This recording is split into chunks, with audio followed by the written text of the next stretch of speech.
Ooga booga.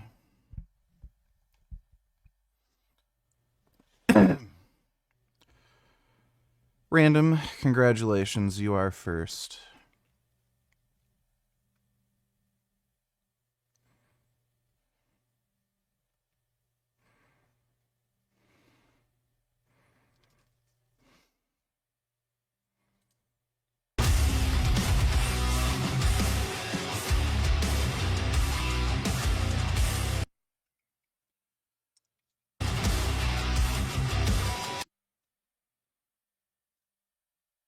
Fucking YouTube cucking me.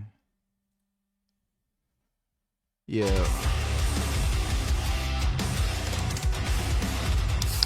We're with Matt Hayes. We just did the gym tour, hardcore home gym episode, card at the top of the screen. This is unconventional training, and I'm excited to explore a lot of what Matt has going on in his world. If you want to work more grip, like you can swing it. I would react to Jubilee videos. It's just that sometimes they make copyright claims and they get my streams taken down and shit, so I don't know. Oh, so the mass killing in Sudan is continuing with new reports. Yeah, oh, is anybody complaining about a genocide? Do you see any of the pro-Palestine fucktards talking about this? No, of course not. Of course not. Suggesting that 60,000 people... So the death toll in Sudan is already higher than the death toll in Gaza. Any of those fuckers saying genocide, and this is an actual genocide going on, have been murdered by the Rapid Support Forces in just the last few weeks. And satellite imagery that we're going to show in today's video appears to show the burning of bodies in large pits, likely the RSF trying to destroy evidence of this massacre. And unfortunately, the number killed is likely to go higher, as 150,000 residents of El Fasher still remain unaccounted for. Now, The Guardian published an article just yesterday saying that 6 weeks after the RSF seized the city of El Fasher, corpses have been gathered together in scores of piles to await burial in mass graves or cremated in huge pits. With the capital of North Darfur state still sealed off to outsiders, including UN war crimes investigators, satellite evidence has revealed a network of newly dug incineration and burial pits thought to be for the disposal of large numbers of bodies. They quote British politician Sarah Champion, who said that members received a private briefing on Sudan, at which one of the academics stated that their low estimate... I guess the dipshits in the car did the right thing. Let me see.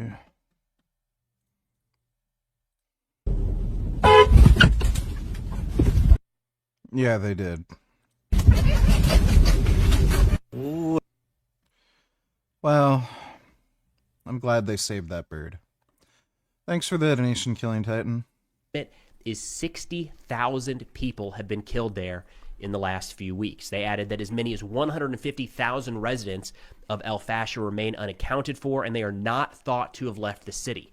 They add that no expert or agency has been able to explain the whereabouts of the tens of thousands of residents who have been missing since El Fasher fell to the Rapid Support Forces after a brutal 500-day starvation siege on October 26th.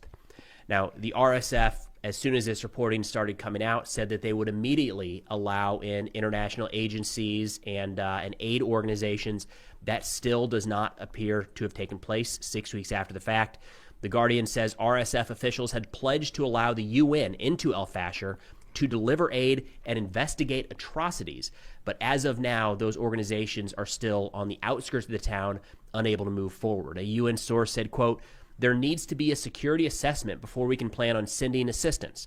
Right now, there is no guarantee of safe passage or protection of civilians, aid workers, or humanitarian assets." In fact, Nathaniel Raymond, the director of the Yale Humanitarian Research Lab, as the killing continues, like there were reports last night of artillery shelling in... Let me see. Oh. Oh my goodness. Oh wow. They're friends. That's nice that they're friends. Oh, that's really nice. Oh wow, that's nice. Oh, that's so nice. That's good. That's really good. Thanks for the donation, Killing Titan. In some areas of Al-Fashir, said, quote, "It's beginning to look a lot like a slaughterhouse." Now, to give you an idea of the scope of the killing, we have some comments here from Raymond speaking just a few days ago about what his team at the Yale Humanitarian Research Lab has identified and tracked so far in Al-Fashir. When it fell, we could see the street filled overnight with 1.3 meter to 2 meter objects. And they were in C shape, J shape, or L shape. That's because when you shoot someone and you look at them from space when they get shot, they'll fall in the fetal position or on their knees. And so we saw trucks with 50 cal machine guns, and we would see half-meter red discoloration on the ground, and that was blood. And we think we got a call, this is where I'll end, we had a ground network, we think they're all dead now. Our ground guys call us on Monday after the fall, and in the morning they say 1,200 of our family members and friends are dead. By that evening, they say 10,000. By Tuesday, we never got them on the phone again. Now, I think it's worth showing some of the work here done by the Yale Humanitarian Research Lab. I will link their full report in the description below, as well as their profile on X, where they continue to keep everyone updated on this developing situation. But this is some satellite imagery they shared in a recent report. We're going to run through a couple of these. The first, they show empty markets, the report is titled "Empty Markets, Ongoing Body Disposal in Al-Fashir." The first one here, my apologies for the pronunciation, Daraja Ola in Al-Fashir. They say analysis of satellite imagery collected between 9 and 13 November over the Daraja Ola neighborhood shows the new presence of an actively burning pile on 13 November that was not present in 12 November imagery. Newly present at this location are two ground disturbances and scarring, displaying signatures consistent with charred remains. It's pretty wild that here we are 6 weeks later, still relying on satellite imagery. What's going on with these kids today with these compound movements, especially the bench?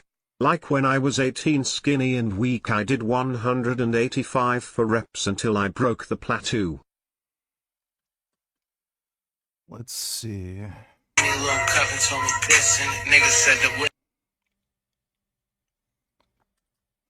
These kids, I do not get it. Buddy's starting out his rep with his shit more popped out than a girl at the club. And he got about this far before the spotter just had to grab the bar.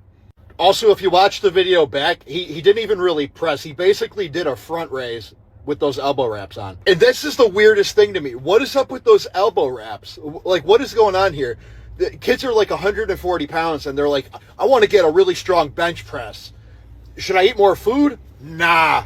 Should I work on getting better technique? Absolutely not. Should I buy the thickest elbow wraps I could possibly afford with my parents' money? That's the answer.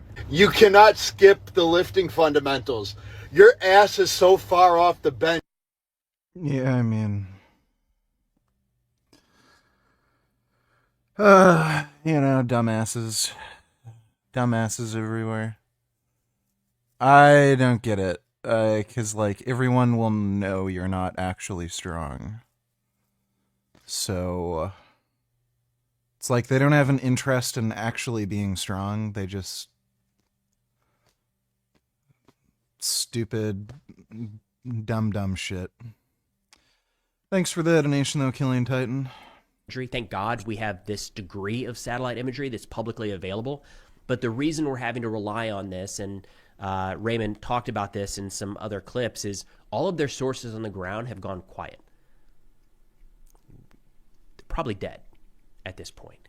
So they're not getting any first-person accounting. The RSF, for the most part, has stopped publishing any videos of their atrocities that they were in the opening hours and days of this attack. So it's all based off of what we can see from above. They show another one here, Al Saudi Hospital in Al-Fashir. They say analysis of satellite imagery collected on 17 November shows the new presence of white objects in a hole dug on the western side of the Al Saudi Hospital. This hole has been previously observed with white objects placed in its center, subsequently lit on fire, and burned to ash multiple times throughout November 2025. The imagery below shows white objects' presence in the hole on 9 November, with charred ashen remains visible on 13 November. The imagery collected on 17 November shows more white objects placed Yeah, we're going to play a set of Corsa tonight. in the hole. They look at Defso Market in El Fasher, where they say no current pattern of life observed compared to prior years and 2023 baseline. This one's creepy because we've got a couple here talking about pattern of life where you're just going to see there's nobody in the city. Now, they have a caveat saying it's entirely possible that all of this activity is happening in areas where these satellites can't detect, right? A little bit of overhead cover and you can't see the people, but it's a marked difference between these two. And, you know, with the backdrop of bodies likely being burned and the first-person accounts from the opening days of so many people. Was pretty accurate. Let me see. Hello, everybody, and welcome. We already reacted to this, and it was not accurate at all. Thanks for the donation, Soggy Balls. Maybe I'm being unreasonable, but this shit looks gay as fuck. Or it's for old people who can't go as hard as they once did. Loading and unloading the plates is part of the workout. Lifting system allows for quick and safe weight change. It's called the Easy Load System. To add the weights, the user simply load the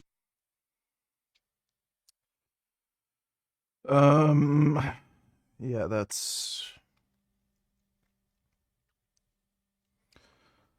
that is just stupid.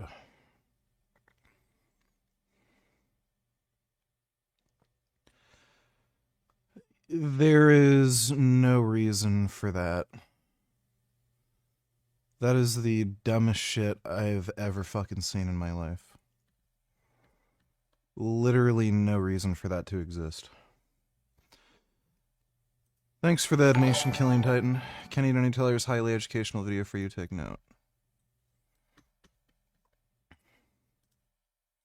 Say all poo-poo times are pee-pee times, but not all pee-pee times are poo-poo times in Chinese. 每次拉屎都尿尿，但不是每次尿尿都拉屎。每次拉屎都尿尿，但不是每次尿尿都拉屎，都拉屎，都拉屎。 Okay, that's good to know. Thanks for the donation, Kenny. Does Streamlabs take a cut of the donos?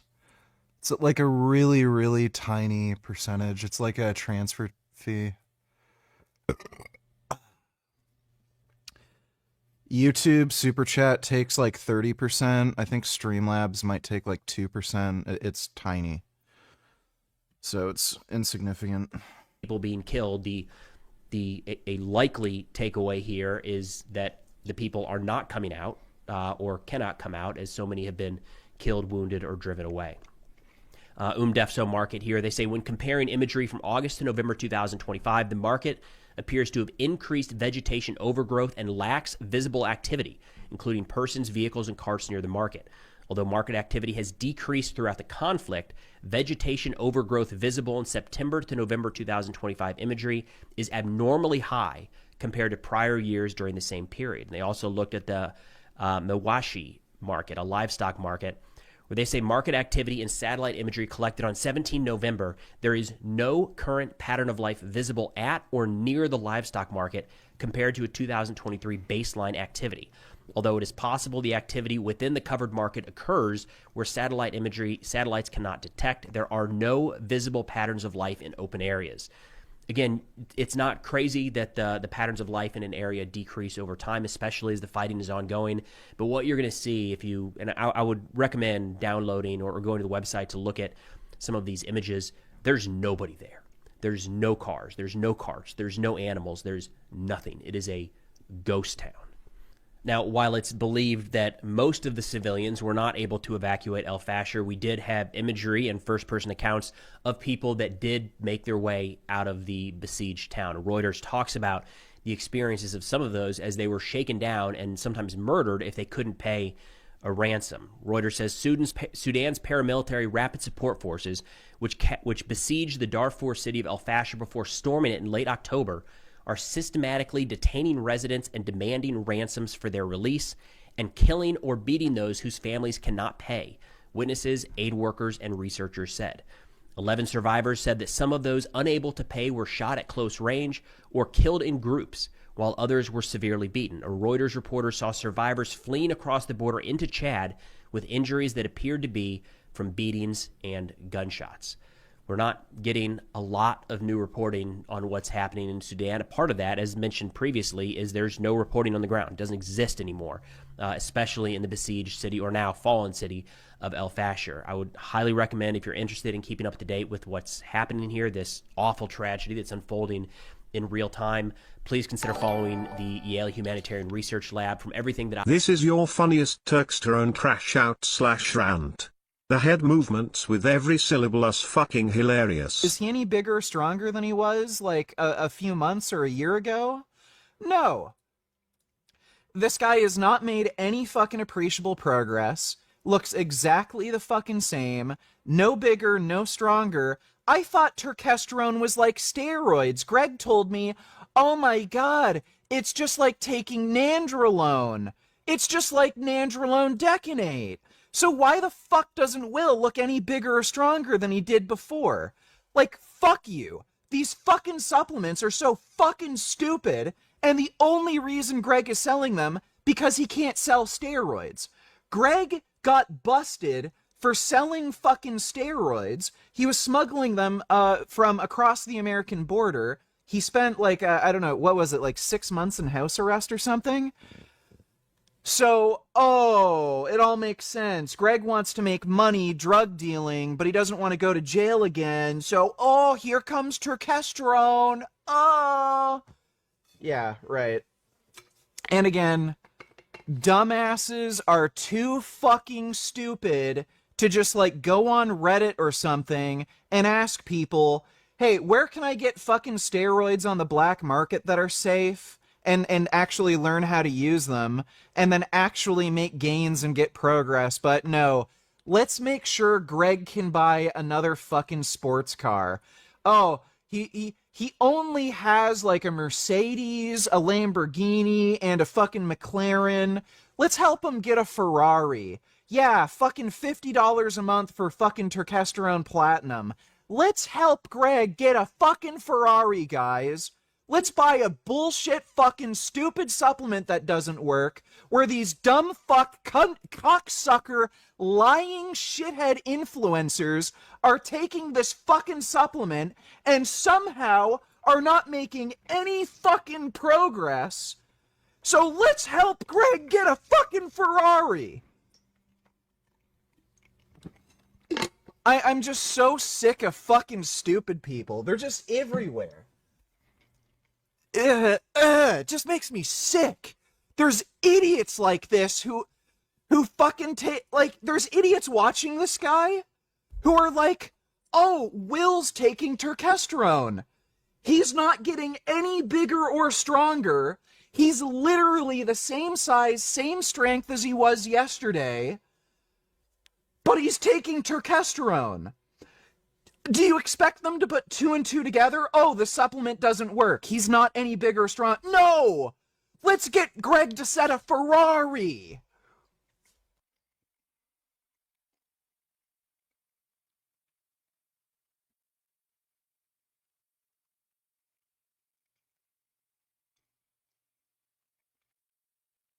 I don't know how anybody's buying the turkesterone bullshit, dude. It's just fucking retarded. Thanks for the donation, Killing Titan. Hey VG, do I look natural? I am. I'm just curious what you think.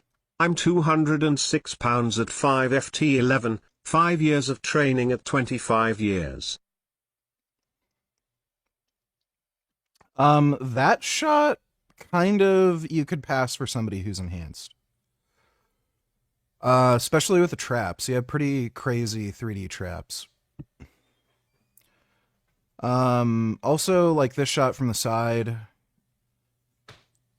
you could definitely pass for enhanced. But yeah, like if you told me you're on steroids, I'd believe you, you know what I mean?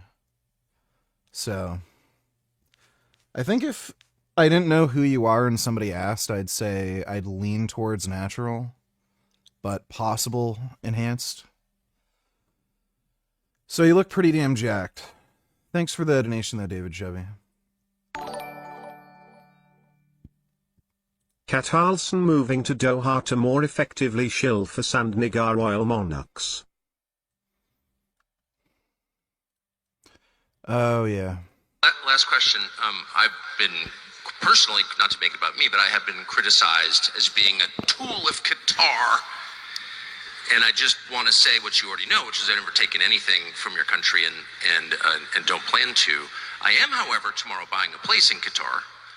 Both because I am pay a high check in Doha, yeah, and I'm doing that because I like the city. I think it's beautiful, but also to make the statement that I'm an American and a free man, and I'll be wherever I want to be. Last.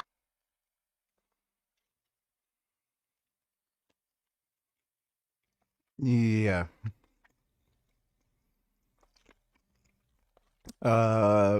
He's getting paid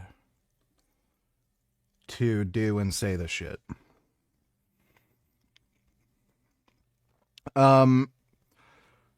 He hates, absolutely despises Middle Eastern people. You should see some of the shit he said about, like, the Iraq War. I think this was a few years ago. He basically called Middle Eastern people, like, sand monkeys. Like, he would never want to live there or move there or visit there. So he's getting paid money to do and say this shit. Thanks for the donation, though, retard. Blink donated $2. Is this accurate about Canada?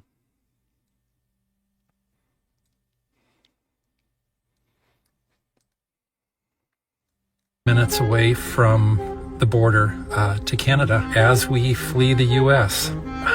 Who would have thought at age 60 that this would be in our plan and in our actions? Yeah, crazy times. Well, since you're moving to Canada, let me be your liaison de Canada. And let me show you what you're in for. See, here, our house prices are twice as much as yours are. What the fuck? And incomes are 30% lower. Where our unemployment is 6.9%, yours is 4.2%. Where our economy is the worst in the G7, yours is the best. But hey, healthcare is free, right? Although, it really isn't. And if you have a serious It basically is. It's just covered through tax revenue. emergency, you're probably gonna die in the emergency. No.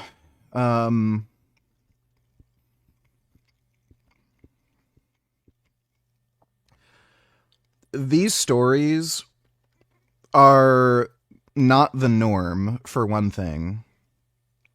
And if you ever look into this, all of these happen at, like, shitty, like, small town hospitals, like the one that I go to, basically.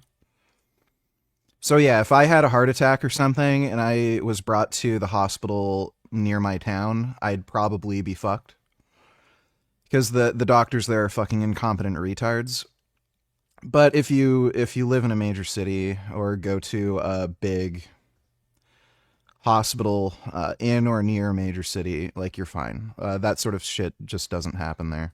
Room. And I know you like our prime minister, right? Well, he's an investment banker, the top of the elite, and he hasn't even lived in Canada for the past 10 years. In fact, he's lived in your country. And this is where it gets really bad. If you make $150,000 a year in Canada and you really go for it, you're gonna pay 40%. This is completely and utterly misleading. So, I don't know where he found this. This looks like a chat message.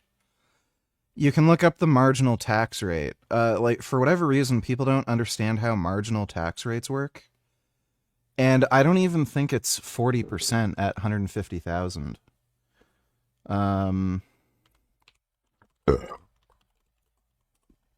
Ontario marginal tax rate.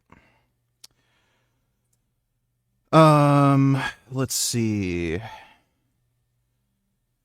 So combined federal Ontario tax bracket tax rate, including surtaxes. So, let's see. First 53,000, 19%. Over 53, 23. Over 58, 29. Over 94, up to 107, 31. And then it goes up to, what is it? 43.41. Over 117, up to 150. And, there's like capital gains tax, dividends.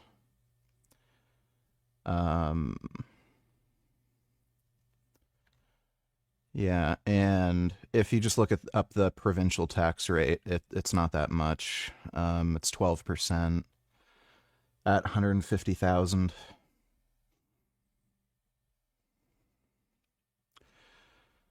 So I don't know where, like, you don't pay 40% on everything you earn. You pay 40% after you make a certain amount of money. Like, so over, 120,000 up to 150,000, you get taxed like that 40%. You don't get taxed 40% on everything you earn. It doesn't work that way. Like, this guy's an idiot. In taxes, whereas if you made the same 150,000 in Texas, you'd only pay 27. Texas doesn't pay any state taxes. Why the fuck would you make that comparison? It's so stupid. Percent taxes. And in Ontario, it gets even worse. With those after-tax dollars, you think that money is yours, right? No. Because here comes HST, water tax, rain tax, sewer tax, luxury tax, carbon tax. You're not keeping... There are sales taxes and other taxes everywhere you go. in any of your own...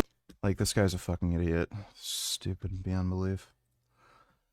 No, what he's saying is inaccurate. The only accurate thing that he mentioned was the housing costs.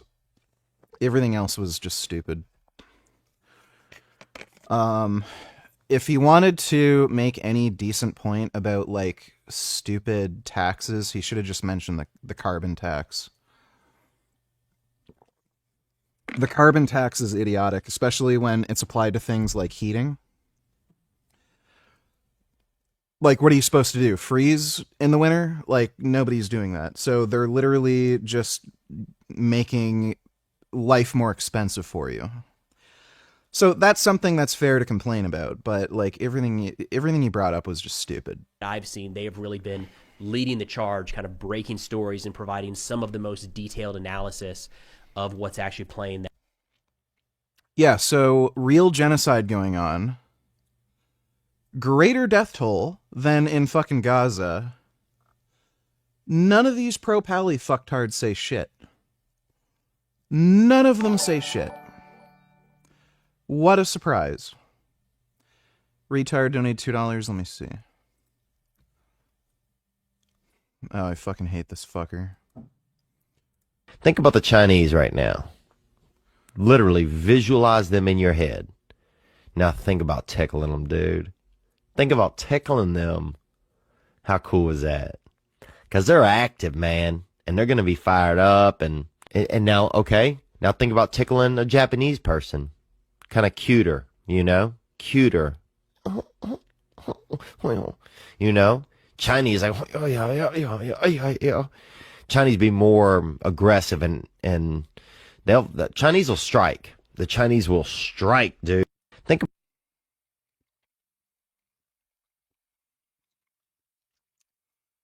I don't know about that one.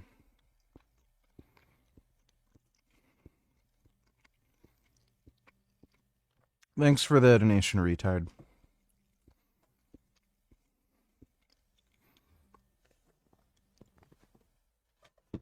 Okay, you can get the hell out of here. A shooter came to CDC and shot over 500 rounds of bullets, each one meant for a person. I saw the number in the programs that were going to be terminated, couldn't sleep, woke up the next morning, walked into the agency and told my political team I was leaving that day. Maternal mortality, that program isn't functioning right now at CDC. Smoking cessation has also been cut. Measles and vaccines, we're already seeing that. Last year we had to cancel a flu vaccination campaign during one of the worst flu seasons. There's been whooping cough cases in Louisiana where babies are dying, young kids are dying. There was a lead outbreak in April in Milwaukee, and we didn't have the staff because they'd been fired at that time. And it's not something we can rebuild quickly. And I'm very concerned that when there is the next health threat, we will not be prepared. Hello. Yeah, China's gonna give us another fucking disease, and oh boy, it's gonna be bad. There. How's it going? Okay, you? Pretty good. I'm lying. I'm not very good. I watched some of your testimony, and I over COVID I did a lot of like vaccine and COVID related arguments. So now I just get insanely triggered anytime anything comes up related to it. So how are you doing today? And then it's been a morning. It's been a morning. It's been a morning. For my audience, that doesn't know who you are, so I believe your last name is Oury, correct? Deborah Oury. Yeah. Yes. You've been working in, or was working in some capacity with the CDC since, well, I was going to say 2014, but not, I suck at the government things. What was the body that you worked for in 2014? Was that under the CDC, or was that part of a different branch of like the HHS or whatever? No, I was at CDC beginning 2014 at the Injury Center. Okay, the Injury Center is under the CDC. Yeah. Gotcha. And then you resigned along with a few other people when Trump basically fired, or it was, I guess, RFK fired the CDC director. And then we watched some of your testimony on that. Part of your role at the CDC was doing kind of public communication with science, with medical information. And yeah, we had a mutual friend connect us, and I just want to, like, communicating scientific stuff and communicating where the research is at and communicating with the recommendations behind public health is a huge area of interest for me. So yeah, I just wanted to chat and ask you some questions about that. Yeah. Sounds good. I guess my first question on the broadest level, one of the big challenges over like the COVID time period especially was figuring out like what should the role of government be in communicating to anybody. What do you think the CDC's role should be insofar as like public communication, communicating with social media platforms, advising the president or whatever? Like what do you think what was the role, and what is like the optimal role? Yeah, and even taking a step back, I was an ER doc for like 10 plus years, and so for me, it's always been about like how do you communicate to patients and make sure everybody gets what they need. And so CDC, I viewed patients as the population, and so CDC's role should be about communicating health issues or health threats to the population and what they need to protect themselves. I think when it comes to things like social media, it's how do you have kind of bite-sized information that consumers can use, but realizing federal government can be clunky, right? So like CDC is not what you want like on Twitter all the time, other than some information. I think that's where you have to look at using trusted messengers and getting out into communities more to have a lot more communication and looking for other ways to communicate. They do scientific publications, but not everybody's going to read one of those very dense publications. So then finding ways to talk to the public, whether it's a press briefing or doing interviews like this where people can understand and ask questions, I think is really important. I'm curious, you brought up the term trusted figures. What do you mean when you say that? Like members of the government that are public facing and recognizable, like people like Fauci, or do you mean like having like podcasters or people that go around and do public messaging? Or yeah. I would say all of the above, probably usually less political figures, but more like, if you're your church member, a school teacher, a podcaster, like who people listen to and have a relationship with or primary care doctor or pediatrician. Those are who people are going to be more likely to listen to when it comes to things. When it comes to health, usually their own doctor they will listen to. But a lot of times like during COVID, we knew people wanted to know what their neighbors were doing, what their families were doing, what their, churches or synagogues were doing. And so really ensuring that was happening much more through communities. Is there a role now when it seems like there's so much kind of mistrust being fostered in a lot of these or in a lot of these alternative communities? Is there a role for the CDC to have an active line of communication to these people, or is there like a worry that it automatically becomes tainted if somebody sees that like the CDC is involved? Like, what do you think combating that looks like going forward? Yeah, I think at CDC, people should be willing to talk to any partner. When I was at CDC, I used to tell my staff if a partner reached out, and initially they were like, "Oh, we don't have time, or we're not going to do it." I said, "Well, then I'll do it." And so then they're like, "No, we'll do it." I just think you should always at least hear what a partner has to say. You may not agree, but you might also learn something. Okay. Do you think that we live in, as we go through time, there's always this like, now is the worst time ever, this is the worst thing ever. Yeah. Do you think we live in an era of exceptional mistrust in kind of like government institutions, or do you think these things kind of like come and go? Or from what I've seen, this seems like a really exceptional time in a bad way for mistrust. And I would say part of that's because, the person I used to, work 2 levels below, the secretary, was promoting misinformation and saying things like, don't trust the experts. So like if you're saying that, then it's hard to listen to what the experts say. Do you, I guess I'm trying to think of, one of the frustrations that I have is that when I'm communicating with people, generally if there's like mainstream information coming from like a scientific body or from a huge government organization, the boring answer is generally is pretty verified because there's a lot of people that are looking at it. It's been through the rigmarole. There's just a lot of stuff backing it up. But one issue that I'm having now as I'm communicating with people is, so I've had this position a lot where I'm like, well, listen, if the CDC says this, if these people make this recommendation, it's probably true, right? You probably have to accept that. And increasingly, as of I think this morning now, the statement is like, vaccines haven't been proven to not cause autism, which I don't know if you ever make a negative like proving thing like that ever in any scientific literature. But now as I'm looking at the CDC and now when there are guidelines coming out that are hard to trust, I have to curtail that advice a lot. I've got to be very careful when I say, well, I don't know if I necessarily trust them. But obviously for the next administration, well, hopefully, I'm saying obviously, hopefully, if things go a little bit back to normal, I can get back to that. Well, we can kind of trust our institutions when they say these things. How do you navigate? No, the last stream will be December 9th. That's the day before the lottery draw.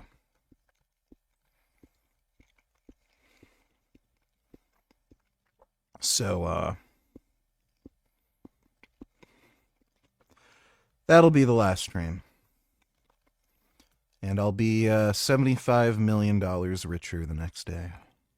I guess how would you recommend somebody navigate? Maybe you personally, your recommendations to other people, like when trust is being lost in certain institutions, I guess like how do you navigate that environment in the future? I can be more specific if you need. It's kind of general, but yeah. Yeah, I think what's tough is like when it takes like a minute to lose trust, but then it takes so much longer to rebuild trust. And so, even if there is a change, in a secretary or an administration, it's going to take much longer than just a change to rebuild trust. And this didn't happen overnight. I was actually speaking to a bunch of health journalists yesterday, and they said, so what can we trust on the CDC website? And one of my colleagues said, I wouldn't trust things on vaccines. And I jumped in and I said, honestly, I'm going to say that there's other things we shouldn't trust going forward. I said, if there's any updates on autism, and I gave a few other examples. I said I wouldn't necessarily trust those. Didn't know it was going to happen last night, but I didn't resign. As kind of like a last minute idea I had been thinking about for months and really kind of pushing back against some of the misinformation and some of the things that I were worried were going to harm people, like wrong information on measles, allowing protected information on vaccine safety to people that weren't qualified to have it. And so when we reached that tipping point, I'd hoped the CDC director was going to be able to protect against some of that when it was clear she couldn't. I knew that from a scientific integrity, like your integrity and your reputation is all you have. And so that's why I predicted that this would continue to worsen at CDC. One of the things you mentioned, there's a frustrating thing for me, is the idea of you say you can lose trust in an instance. Yeah. Why do you think, in your opinion, so I'll argue against people who will say, the most common one is like, well, Fauci said don't wear masks, and then he said wear masks or whatever. They'll look at like a hotly evolving situation where, information can change. Somebody might legitimately make a mistake or whatever. And it seems like you said, the trust is very easy to lose. But the people who are the most critical on the other side, who are giving reasons for why you shouldn't trust these, large institutions, the CDC, the FDA, the NIH, they'll make incorrect statements all the time, and they never seem to lose any trust on their side, which is very strange. Like, how do you combat that asymmetry? Yeah, I don't know if you can. I think it's just one. Did you work out yesterday? You do know that the lottery is a legalized numbers racket. Yeah. Yeah, I'm aware. I didn't work out yesterday. I've taken the whole week off training. I'm going to start training again on Tuesday. Thanks for the donation, though, James.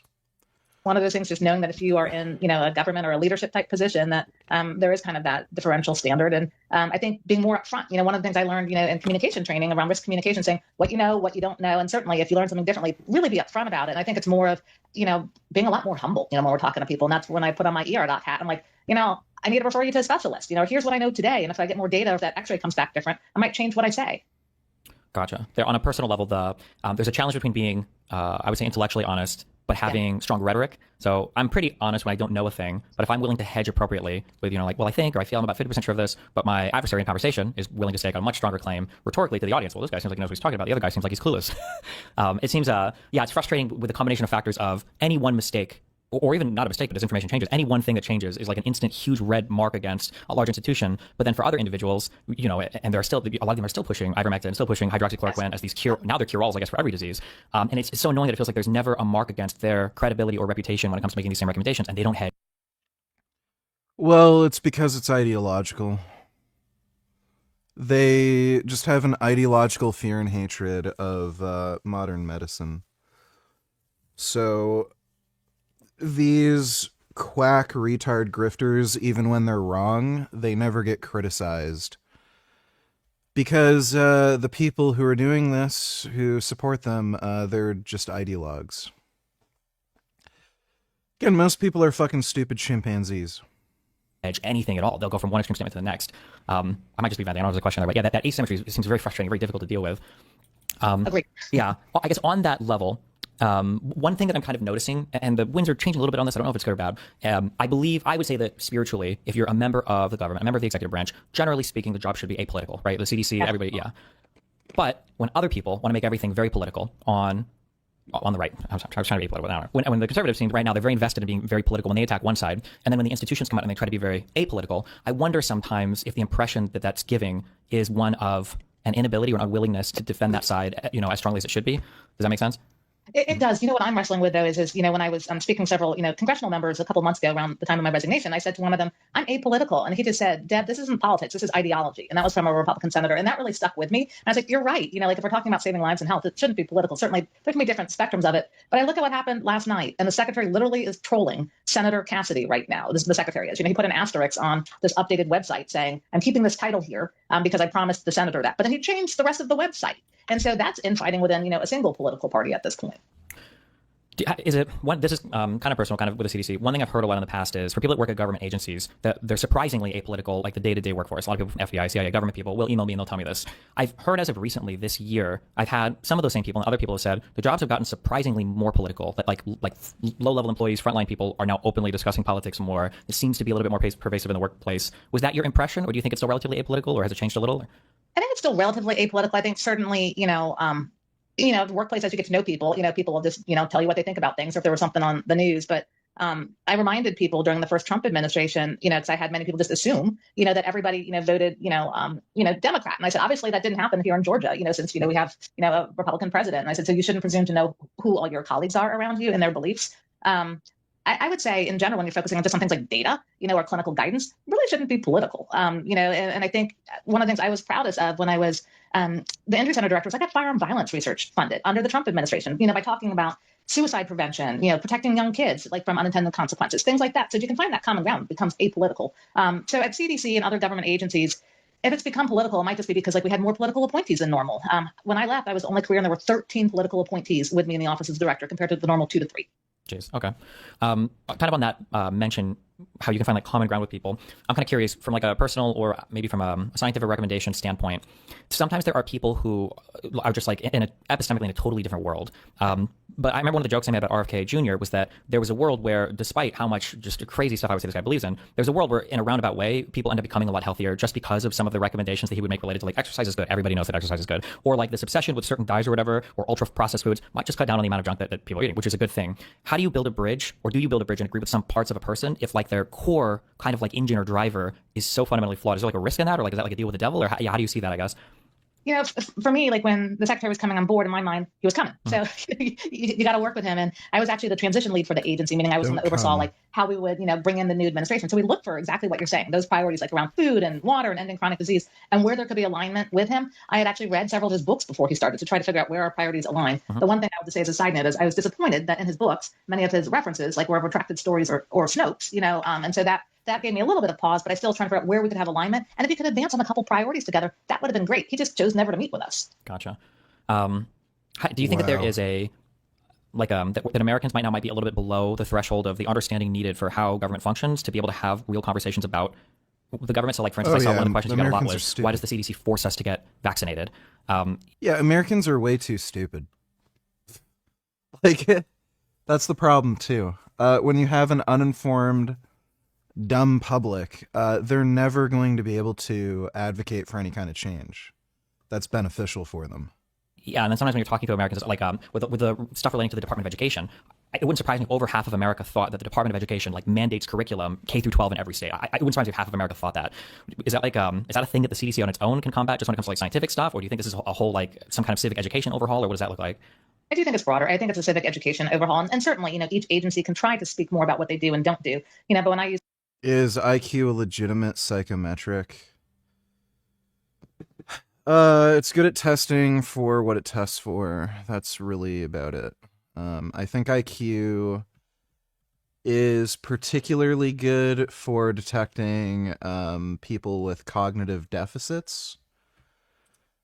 It's not really a marker of intelligence in the way most people think of intelligence. It's not really going to determine whether or not you have good critical thinking skills or wisdom. It's just gonna see if you're good at stupid book learning shit that, again, nobody really cares about or thinks about when they think of intelligence. use kind of jargony language and we'll say something like, well, CDC is not a regulatory agency. People say, well, what does that mean? And so like, well, we're actually regulatory when it comes to looking at like cruise ships and sanitation, but we're not for this. That just makes it really hard to understand. And it's also easy. I remember, when we passed one guideline around, prescribing opioids, I had colleagues saying, yeah, we knew it wasn't mandatory, but we would point to the CDC because it's like when you're a parent, like, and you want to just say something, it's easier to say, well, the school made me do it, or something like that. And so sometimes I feel, other organizations might point to the CDC because it's just easier to kind of shift to somebody else. But I do think we can, as a nation, better understand, what is the role of government in these different agencies and what do they do and don't do? Because that way, if there is an issue, you can actually address where the issue is at. Do you think that I guess it wouldn't be happening now, but like if you could make huge changes to how the CDC does communication, like what would some of those changes look like? Yeah, and I would say, what is sad to me is after COVID, there were so many lessons learned. Like there were certainly issues around lab, and being ready for responses. CDC rose to the occasion. Like we did a whole staff effort called Moving Forward to where we looked at lab quality and made sure that staff were ready for responses. And so communication, we worked on that too. We started doing things called like clinical pearls that we would send out to doctors so they could understand some of the takeaways. On the website, there were more data dashboards. So you could go and see what in your community was for measles. And then we started doing things like, more regular media briefings, putting out. I hate Hassan as much as the next guy. But honestly, this was a clean W. He mogged the unfunny Asian 6. Oh no. Oh, it loaded.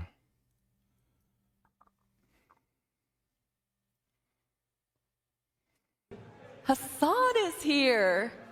Is that a vibration remote in your pocket, or are you just excited to be here? I'll put it on you later.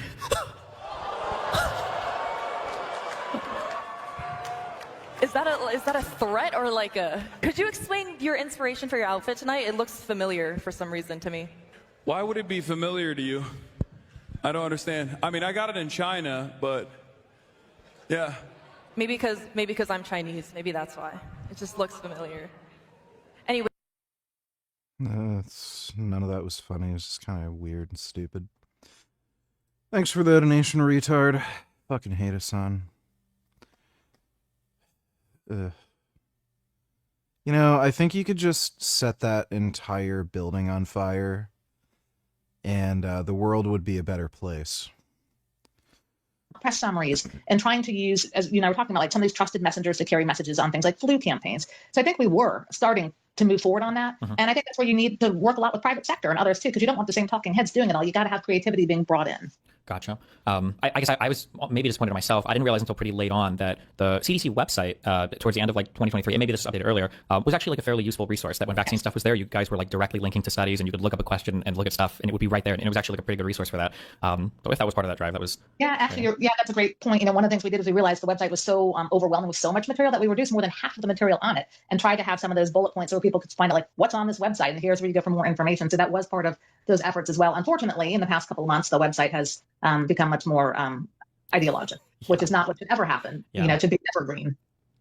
What was the, when the CDC is evaluating evidence for guidelines, what does it look like, I guess? Like, so maybe in a boring, almost like bureaucratic level, what does it look like? So research comes out, you guys are trying to decide whether or not you incorporate, mRNA vaccine guidelines or whatever. And like, what are you looking at? Are you looking at other bodies and what they've determined, like the WHO or other people's, like CDC's? Is it strictly a US process? Like, what does that look like?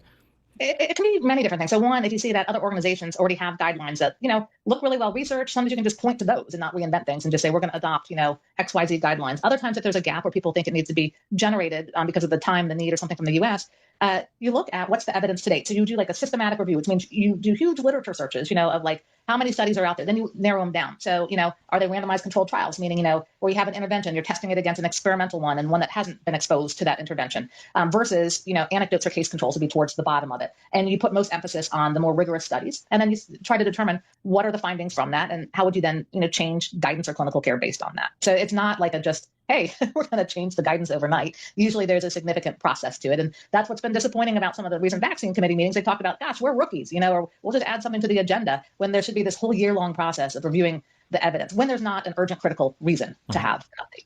For people that review evidence at the CDC, are these like full-time government employees, or do you have boards that are sat on by like research positions, or where do those people come from, I guess?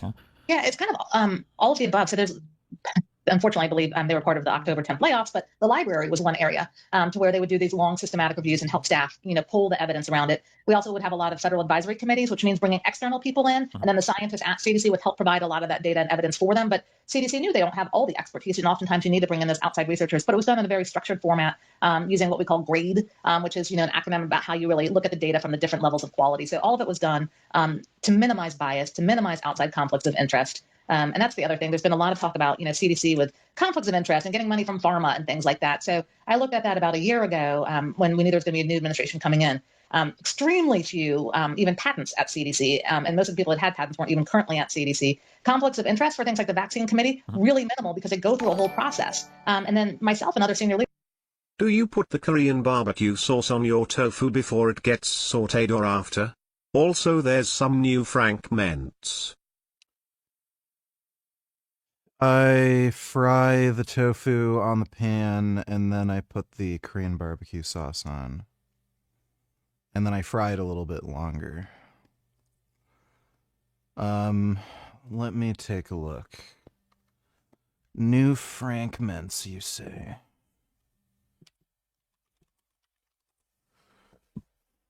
Ugh. I think we might have already... Oh, no. He does have a couple new ones.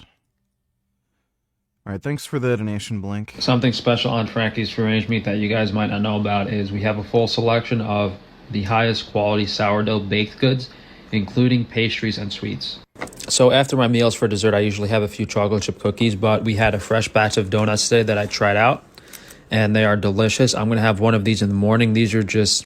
Those probably taste like shit. Plain donuts with vanilla. Thanks for helping me go and stay vegan. And thank you for helping me change my underwear. Thanks for the donation, Anonymous. Appreciate it. Glad I could help. Vanilla icing. And what makes our baked goods so special is that they are made with all 100% organic ingredients, glass bottled mineral water, and they are egg and dairy free. So, we have the highest quality glass mineral water. And the fact that there's no eggs or dairy. So I'm assuming he uses tallow or lard, right? Dairy in these products means that they are hypoallergenic. So you will always feel good eating them. You won't have any stomach or digestive issues. Oh yeah, dude, sourdough is disgusting. I don't know what the fuck the hype is with sourdough. It's just fucking gross. And although it's very difficult to make products taste good without those ingredients, I think we've done an excellent job. So if you guys want to read more about that, puresourdough.com, and the products available on frankiesfreerangemeat.com. So we messed up donut recipe at Frankie's Free Range Meat. These are a little dense. Still really delicious. How in the fuck? Oh. So he's literally making donuts out of sourdough bread. Those must be the most disgusting fucking donuts ever. Yeah, that is stupid. You either make cake donuts that use chemical leavening, or you use yeast. You can't make donuts that are just sourdough. Like, how in the fuck did he make hockey pucks when he's trying to make donuts? Like, that's fucking retarded. Delicious, just a little bit dense. It's a plain donut, which means it has wheat flour, a little bit of sugar, and coconut oil, which is technically okay for a goat's diet, and these should be really energy dense and concentrated. I don't think goats should be eating coconut oil. For keeping them warm in the winter. But goats are really picky, and sometimes goats are not picky eaters. New foods, they don't like being introduced. So we're gonna see if they eat them off the bat. If not, we'll leave them in there. Ladies are fighting each other and running around. When I come in, they usually like checking me out and see what I have. Got some donuts. Oh my God. Do they want them? Oh, they want them. All right, let's give some over. Let's throw some out over there. They definitely like the donuts.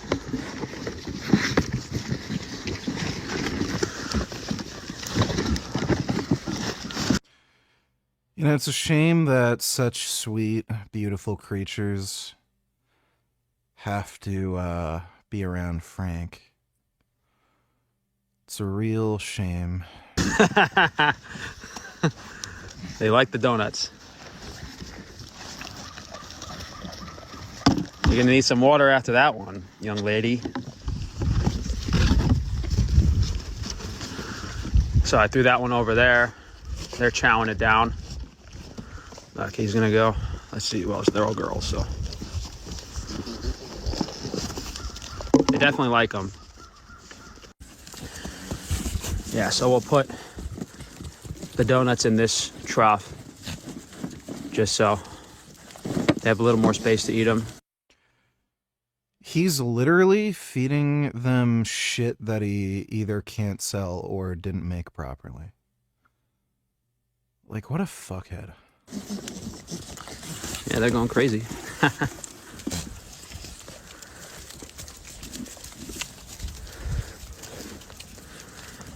Some of them love them.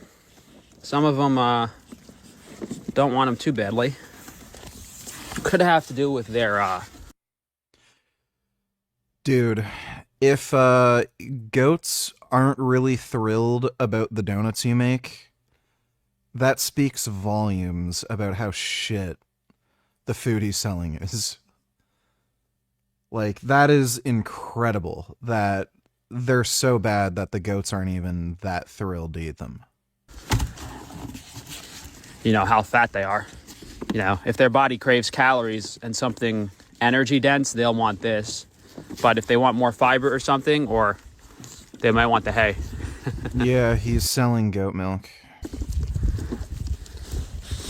If you guys have ever seen the inside of a goat's mouth, they don't really have much teeth. So something like this, they'll kind of mush it together and swallow it. Goats are beautiful.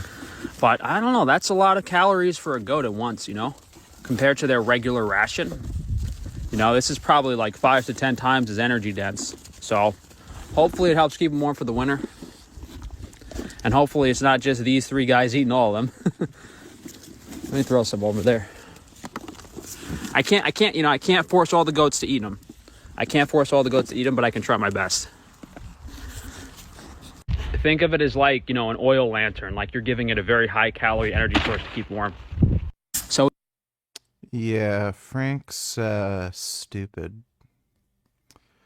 What a stupid, horrible, evil jackass. I genuinely can't stand that guy.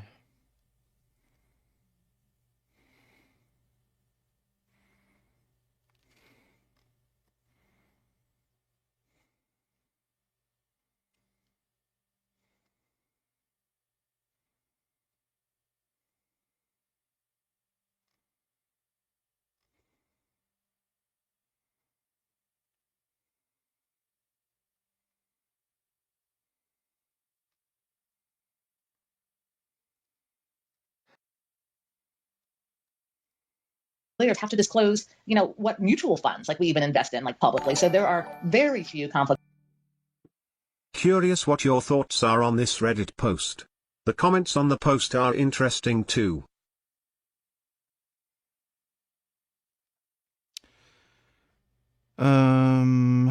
Interested opinions.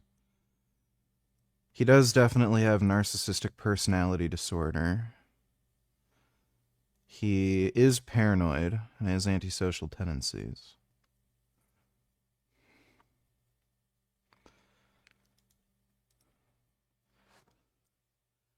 Yeah, I think he has narcissistic personality disorder, and he's like becoming more and more psychotic. So it's like the early beginnings of schizophrenia. That's my assumption. His drug abuse also kind of fits the pattern of psychosis and schizophrenia. A lot of people who are becoming more and more mentally ill end up relying more on drugs and alcohol. So he's absolutely guaranteed a narcissist. And yeah, I think he's slowly developing schizophrenia.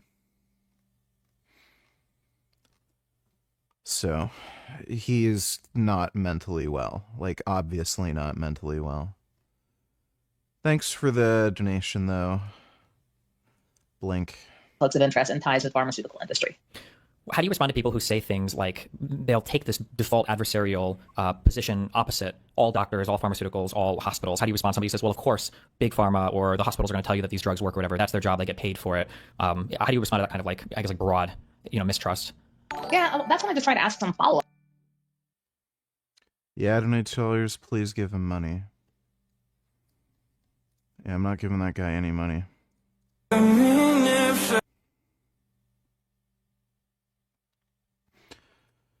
This guy clearly has enough to eat. We're dying of hunger. This is not somebody who's dying of hunger, clearly. Like these people are all scamming, lying pieces of shit. Oh, and look at that. He has a beachfront property. Like, what the fuck does he have to complain about? You live right next to the beach. You got plenty of food. You're living the life, dude. Go fuck yourself. You don't need any handouts. This guy's a scamming piece of shit. We're dying of hunger, even though I'm not skinny and I clearly have enough food. Okay. Yeah, look, he's having a great time hanging out by the beach. Nothing to complain about. Life's good for him. Fuck this guy. I wish I could teleport to these people and just kick them in the nuts. I'm displaced from northern Gaza. This shows my situation is extremely difficult after losing everything. Yeah, I love how this guy keeps complaining about, oh, I'm hungry, I'm starving, and then he's, like, clearly not hungry or starving.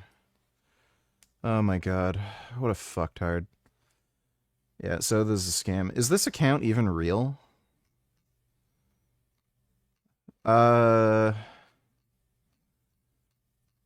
I don't even know if this account is even real. Something about this is a little strange. So, yeah, fuck this guy. Thanks for the donation, yeah. Follow-up questions. I'll say, that's interesting. That hasn't been my experience. Can you give me a specific example? You know, when you try to drill. Have you tried a Dubai donut? It's pistachio spread, kataifi, and caramel. Is the kataifi the weird, dried noodle thing? I heard the whole Dubai chocolate shit is just a scam, and it's, like, mid as fuck. I'm not really interested in having Dubai chocolate or a Dubai donut. Drill down a little bit, those generalities, oftentimes there's not much substance to it, and they'll just keep saying, well, that's what I've heard, or that's what I know, and I'd say, happy to address it or look into it, but you got to give me something I can work with. Gotcha. Okay. I agree with you there 100%. But for how do you deal with people who make I'm asking more like debate or just rhetoric things. I'm just kind of curious. I'm half just venting too. Sometimes you'll hear people say things. This came up in your congressional hearing, and you just mentioned it now that you check for conflict of interest, where people will say, I call these things like level 1 assertions, where somebody will say things like, why don't you guys, when you study, you shouldn't let, like conflict of interest shouldn't be a thing. Well, yeah, the people who are complaining about Ross Creations, they're total hypocrites. So if they have a problem with the guy launching a possum, I don't know how they don't have a problem with billions of land animals getting their fucking throats slit open. Like, it's just ridiculous. Like, look at all the videos of, like, chickens, cows, pigs getting fucking slowly tortured, just horrifically, brutally murdered, and then you're gonna say, oh yeah, that's fine, but him launching a possum, that crosses the line. Like, fuck right off. So yeah, they're huge hypocrites. Because you guys might be biased, and Fauci's making billions of dollars because he owns all these interests, and people just don't know. Destiny does not have CSAM on his PC. I'm gonna put you on timeout. Don't appreciate you just spreading lies about people. Like the extensive level of vetting that goes into a lot of government stuff. To step to the education world, I have a few friends that work with like grant programs that work with colleges, and the amount of like hoops that you have to jump through and everything else to get like approved for government funding is just insane. But then if you go to the public, the feeling is just, oh, well, NGOs get free money from the government with zero oversight. And it's like, there's so much oversight. It's unbelievable. And then, on the back of this, you'll hear these things, I call these like truisms. People will say like, I can't believe kids get 70 or 80 vaccines. It's too many. And it's like, well, what is the appropriate amount? Like if it was 500 and we reduce it to 100, would you say that's enough? Or if it was 70, should it be 30? Which ones do you want to get rid of? And how do you break it down? Is it the same methodology or mechanism, now that it was then? And, vaccines right now have, when you look at them, they're done in a much more, I don't want to say cleaner way, but like there's a lot less antigens in them. And so you can actually have more vaccines and there's less of a response. So even though there might be more numbers, there is less reaction to them because the science has evolved. And so I think just being very clear on things like that too, it's really tough because some people will really be set in their ways and don't want to hear. And you have to be willing to change your mind. Like I have to be willing to change my mind too. I know we were looking at one of the vaccines and could we even reduce, the number of doses of it? I thought that was fair to look at, but you have to use data to drive that decision. You can't make the decision first and then try to backfit it because that doesn't help anybody. And I think that's the issue we're seeing right now is people have foregone conclusions and they're trying to force data or science. And that's never what it should be. Science is about learning and exploring. When the CDC makes recommendations in regards to like the vaccine schedule, some people will point out that some of the vaccines are for diseases that like people are rarely coming into contact with anymore. So in the US, things like tuberculosis, or I've heard people criticize like, well, how many people get tetanus or how deadly is tetanus even, considering how rare in the medical treatments available today. Does the CDC ever reevaluate, or how does the CDC decide that like this is a vaccine that we would recommend on an ordinary child's vaccine schedule? Like what are they weighing there, I guess? Yeah. So I think you look at, what are the treatments available for these diseases? Are they preventable? What are the long-term consequences? And what I would say is, I've seen kids that had measles, that had meningitis. I actually saw a case of tetanus in my residency training. And I can tell you it was a pretty horrible disease that the person had. I mean, they were on a ventilator spasming, with high fevers. I wouldn't wish that on anyone. And it's preventable. And so in my mind, if somebody could die or they could have something that would prevent it, we should prevent it. Or at least ensure people are aware of the risks and the benefits of it. CDC does look, over time as to, well, here's an easy one, smallpox, right? It's eradicated, so you don't need to vaccinate for it anymore. So I think you can just look at what's the prevalence of diseases. And there's some vaccines, like yellow fever, we don't give in the U.S. that you get when you're traveling abroad. So I think you just look at what's the, how likely is it that you're going to get in the U.S. versus elsewhere. Okay. When you mentioned lessons learned, or you mentioned that over COVID, there might be things that could have gone differently. I guess retrospectively, and maybe even prospectively, do you think at the time there were mistakes that were made? Or maybe not mistakes, but like, this is a thing that definitely could have been handled better in terms of public communication, in terms of recommendations. And then I guess like going forward. Mike donated $2. Opinions on Dr. Mike. You mean Dr. Mike the Dio? Majority of his content is just gutter trash. I don't like how he's continued to platform Mike Israetel. Mr. Mike Israetel. Since it's been absolutely confirmed beyond a shadow of a doubt, the guy's a certifiable retard.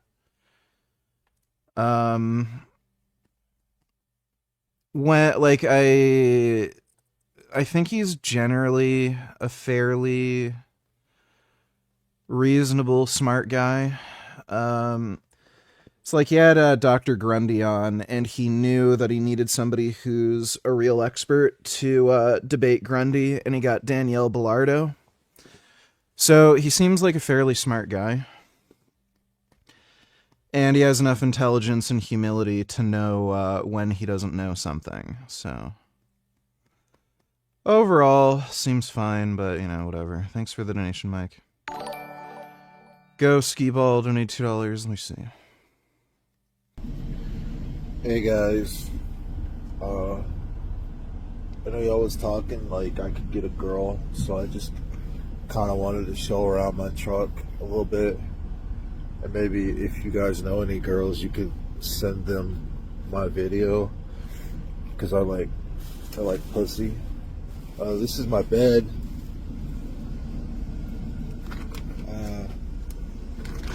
That looks disgusting. Yeah, I piss on this a lot, and then there's a couple blood stains. It's a lot of colors on the bedding. That's blood. This is probably sweat and piss. Maybe a little more blood. Why is there so much blood on my bed? You probably don't want the answer to that question. Let's see what we got over here. An old headset. Quaker oats. Plastic bags, lovely. Pickled okra, delicious snack. More pickled okra, delicious, lovely. And then some cups. And that might be some sort of sauce. Baby wipes. An old phone. What we got up here is some socks.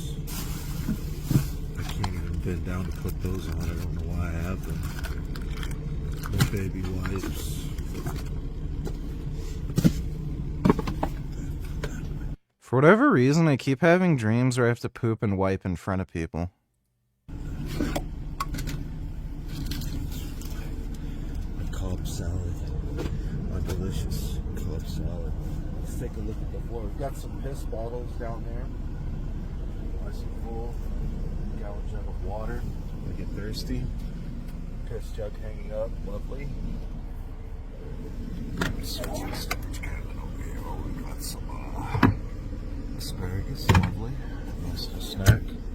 I like that kind of stuff. It's good for me. Over here. More plastic bags. I've got a really nice plastic bag collection. So if you girls want to sort that out for me and sort them out in like colors and sizes, so put all of the colored ones of the same size together in their own little bag, and then you know, just keep them separate. It's really important to separate the colors. Paper, more oats. I don't know. No idea. This is all the work that I've done. You see, when I have a girlfriend, this is like 3 months of work. Each one of these pages is a new job. So this is how much work I do in 3 or 4 months. So you're gonna have a lot of time to spare. Of my time, I'm gonna have a lot of that time to spare on you. As you can clearly see, I barely do any work. Weights. Don't use them enough. I like them. They feel good. I got a fire extinguisher. So if your pussy gets red hot while we're fucking, I can shove that nozzle in your pussy and fill it up with CO2. Put that fire out. So we got these bags whenever I have an emergency and I'm not near a toilet. I throw one of these bags down. I go number 2 on them. And then I throw the bags out. Classy. What do we got up here? Okay, prescription meds. Safety glasses for safety. Tripod.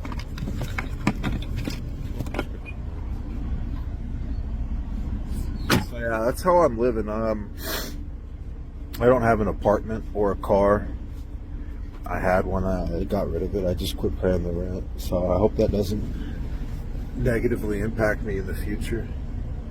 If I ever wanted to rent somewhere again, if they, you know, for somehow told the next people that I try to rent from that I just stopped paying rent on the lease midway through, that's gonna suck, but you know, hey, it is what it is. Oh yeah, wait, my game station. Yeah, put this up. My mouse pad. Sweet $4,000 laptop. I'll never spend even a fraction of what I spent on that on you.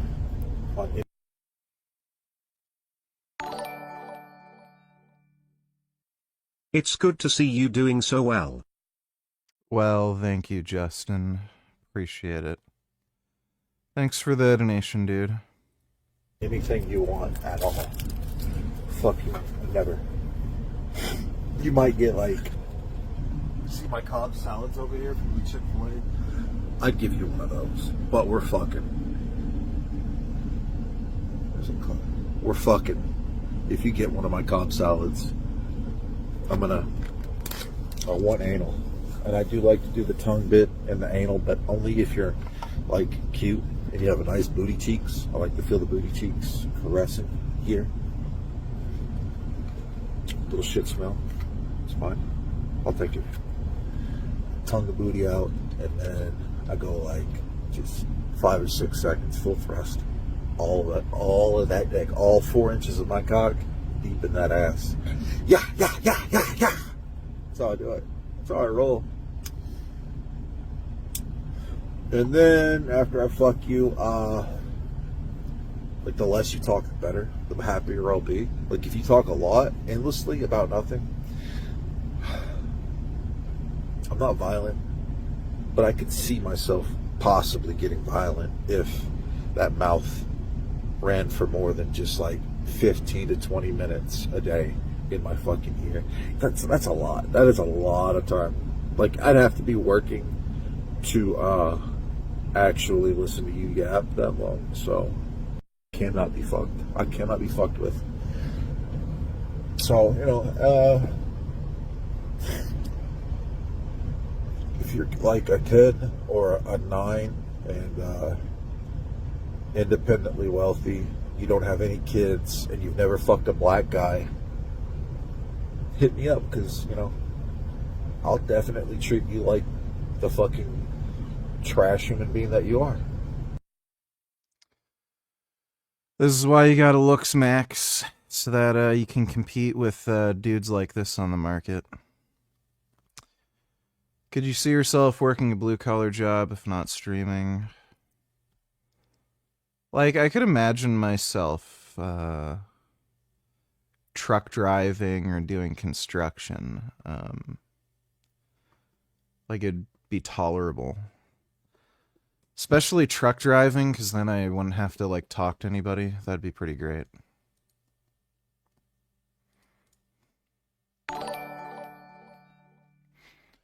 Long time no see, Richie. I seen you've decided to hop on gear and take steroids. It looks like my theory is correct. The reason why you're such a vaccine crusader isn't because you care about health. You have a needle fetish and want everyone to engage. Yeah, I actually do really like needles. I don't know why everybody has, like, this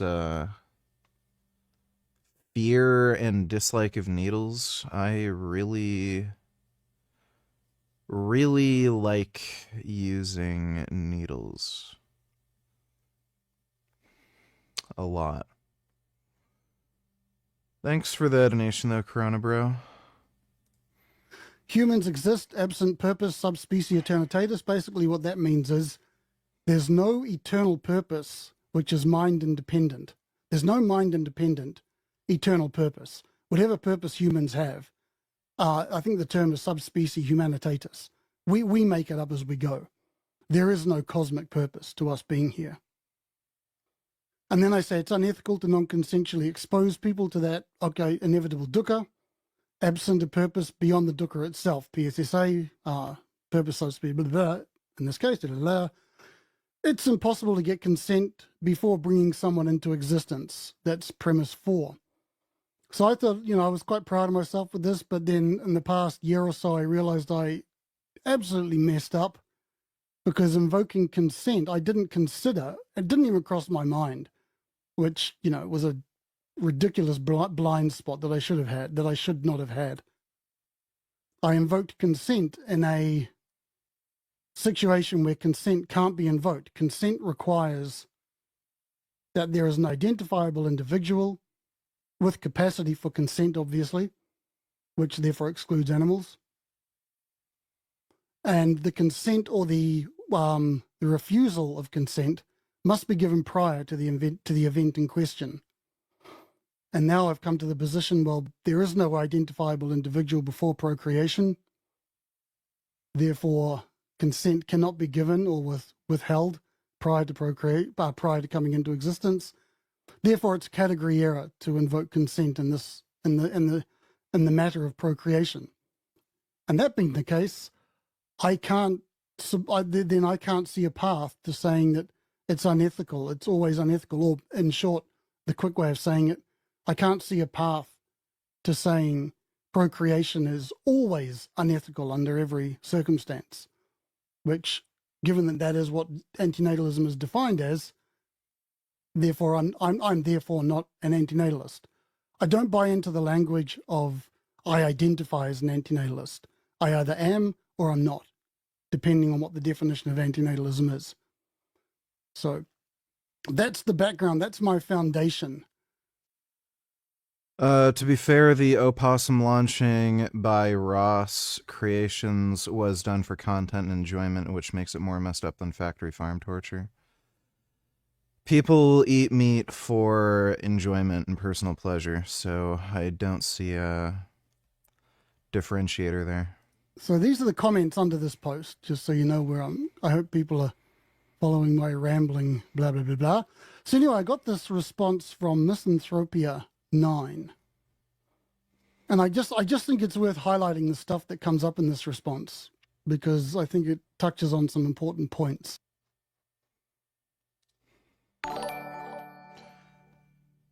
Jessica, don't you tell her your dream about having to poop and wipe in front of people probably means you have been feeling like you've been sharing too much of your personal life on the internet.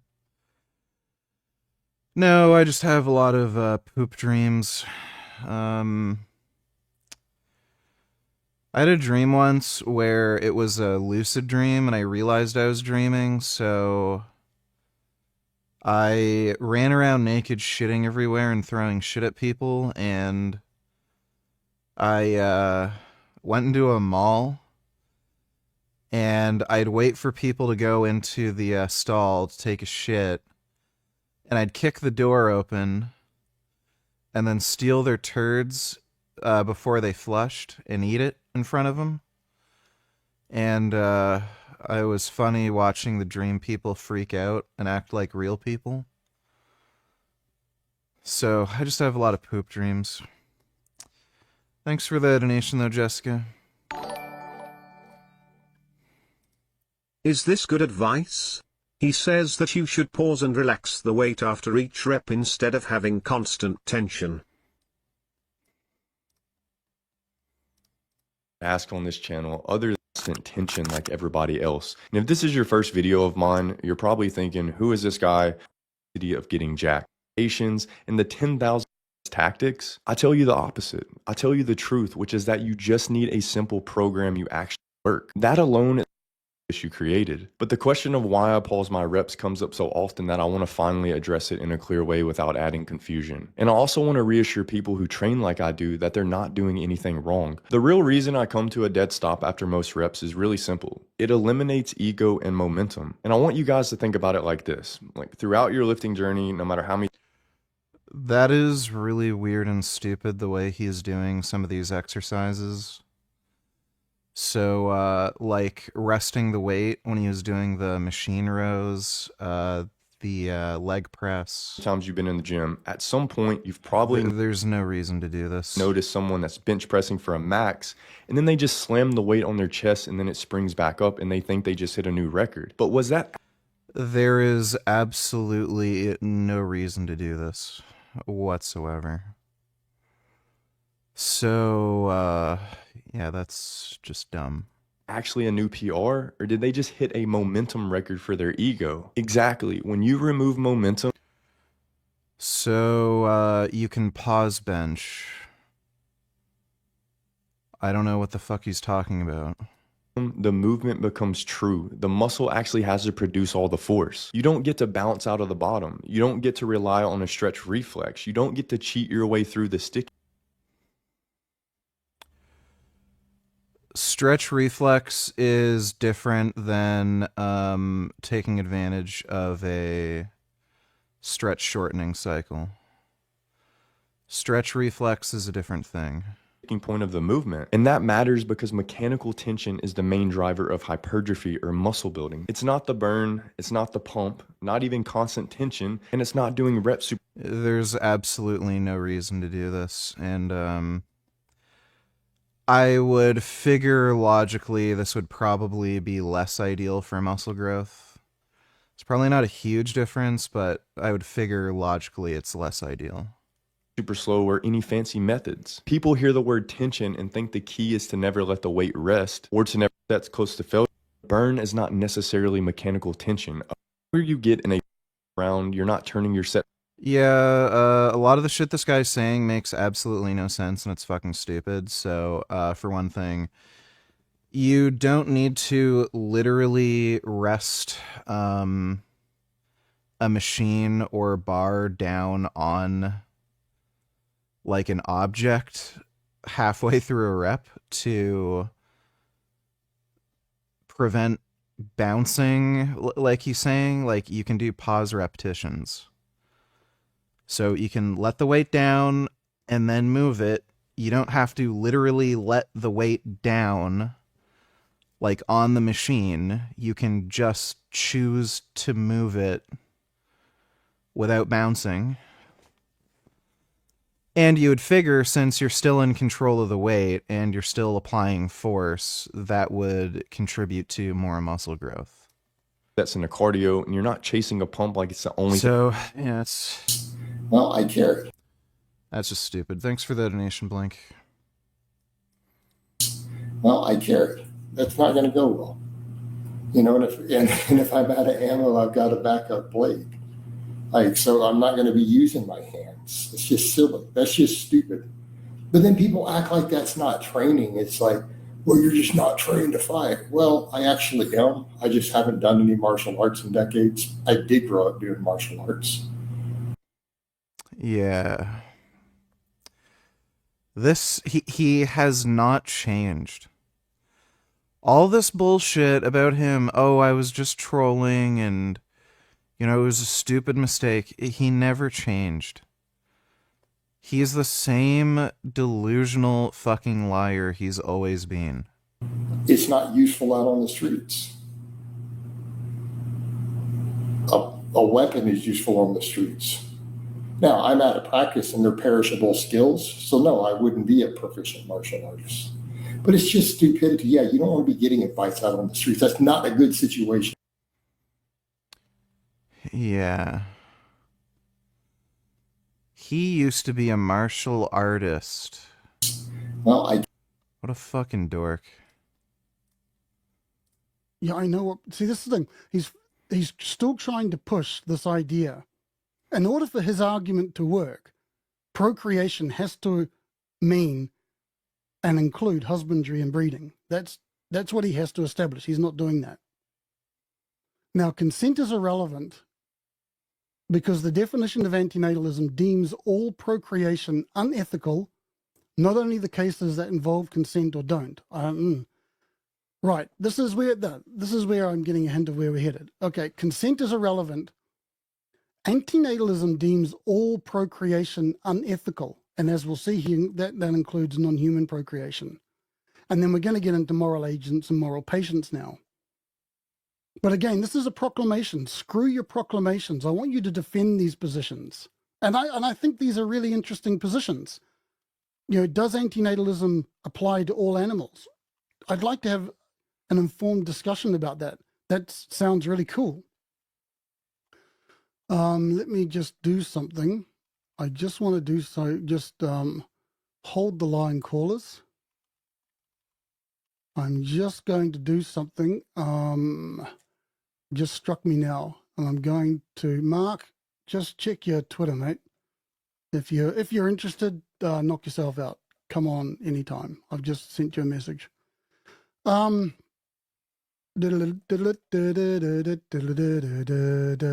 have we got here? Vegan Gains is here.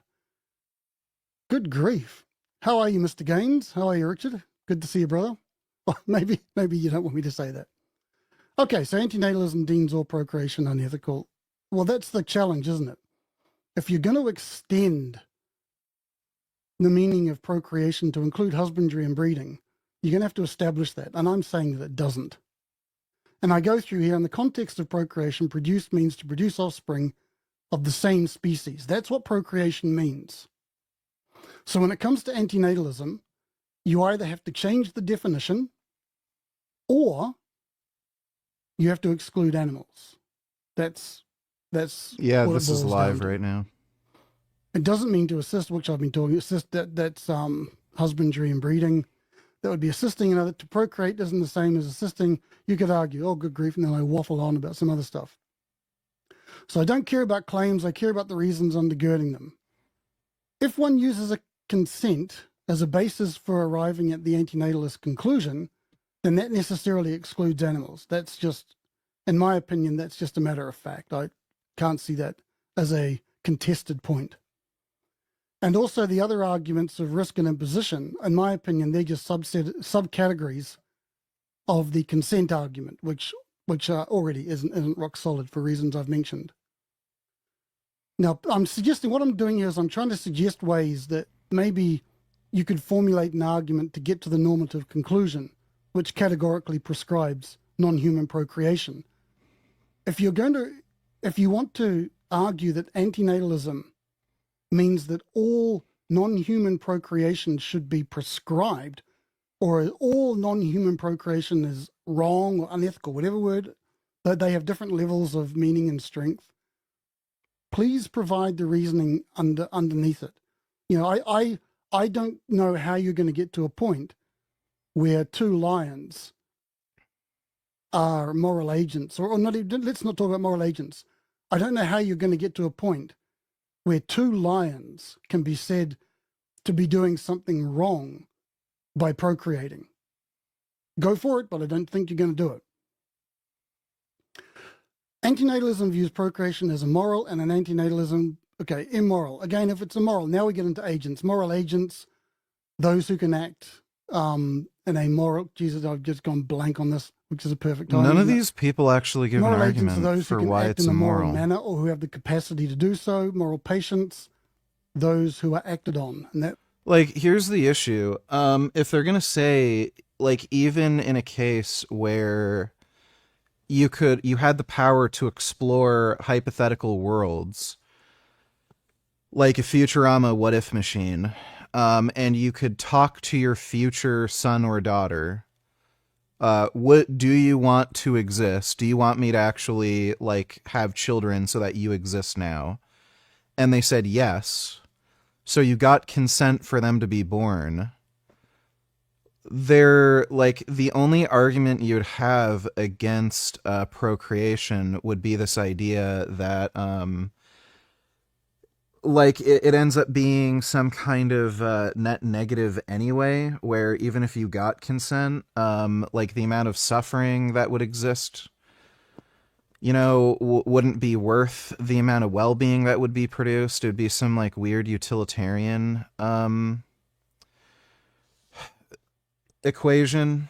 But I mean, if you literally ask each and every single individual and get consent before, they want to exist. So like, I don't know what it fucking matters that your stupid own personal utilitarian, equation, like, oh, but based on my calculations, like, these people should not have ever existed because the amount of owies they got supersedes the amount of goodies they got.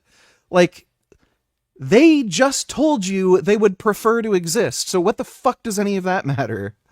Like, so yeah, it's antinatalism is just fucking stupid. human animals lack capacity for consent. So you cannot apply consent to them. This is all nonsense. Hopefully not under this administration, but in a more responsible one, like how does it look different in another, kind of epidemic environment where the government is trying to put out information quickly but effectively and might have to change guidelines as it goes without losing trust? Like, what kind of, do you think any mistakes were made and what would you change going forward for those kinds of responses? Yeah, and I think, to be fair on both sides, like COVID was new, so I think it was a pathogen where you knew what was going to happen, it's easier to have guidance and then adapt it. I think, with COVID, people were learning, like, are you infectious when you have symptoms versus when you don't? And so that was something, that was new. And I think it also changed when there were vaccines versus when there weren't vaccines for it, like what your risk levels might be and how you treat yourself. But certainly I think being much more saying what we knew and what we didn't know and how it changed would have been more helpful. Like the whole thing around, social distancing, and inside versus outside, and really being able to talk more about, like, what's the science behind it? What do we know? There's not a lot of studies on it. How are we going to determine that? And it could be that you say something like, because we don't know that much right now and there's no vaccine or treatment, here's what we think we should do. Vegan human flesh donators, Eisel debunks antinatalism, aphilism. both in principle. Oh, this is from a year ago. Oh, jeez. I'm gonna get something to drink, and I think I'm also gonna get some cookies too. I'm gonna need some confectionery so that I can tolerate listening to this inane rambling. I'll be right back. Oh, fuck. Yeah. Oh, son of a bitch.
Oh. All right, let's listen to this nonsense. And in practice, politics is always about the difference you can make. Political philosophy is about the difference you can make. Oh, is this what he... Okay. I think he's gonna go on a way too long of a ramble just to explain antinatalism and ephilism are gonna fail because they're just not politically viable. Like, they're not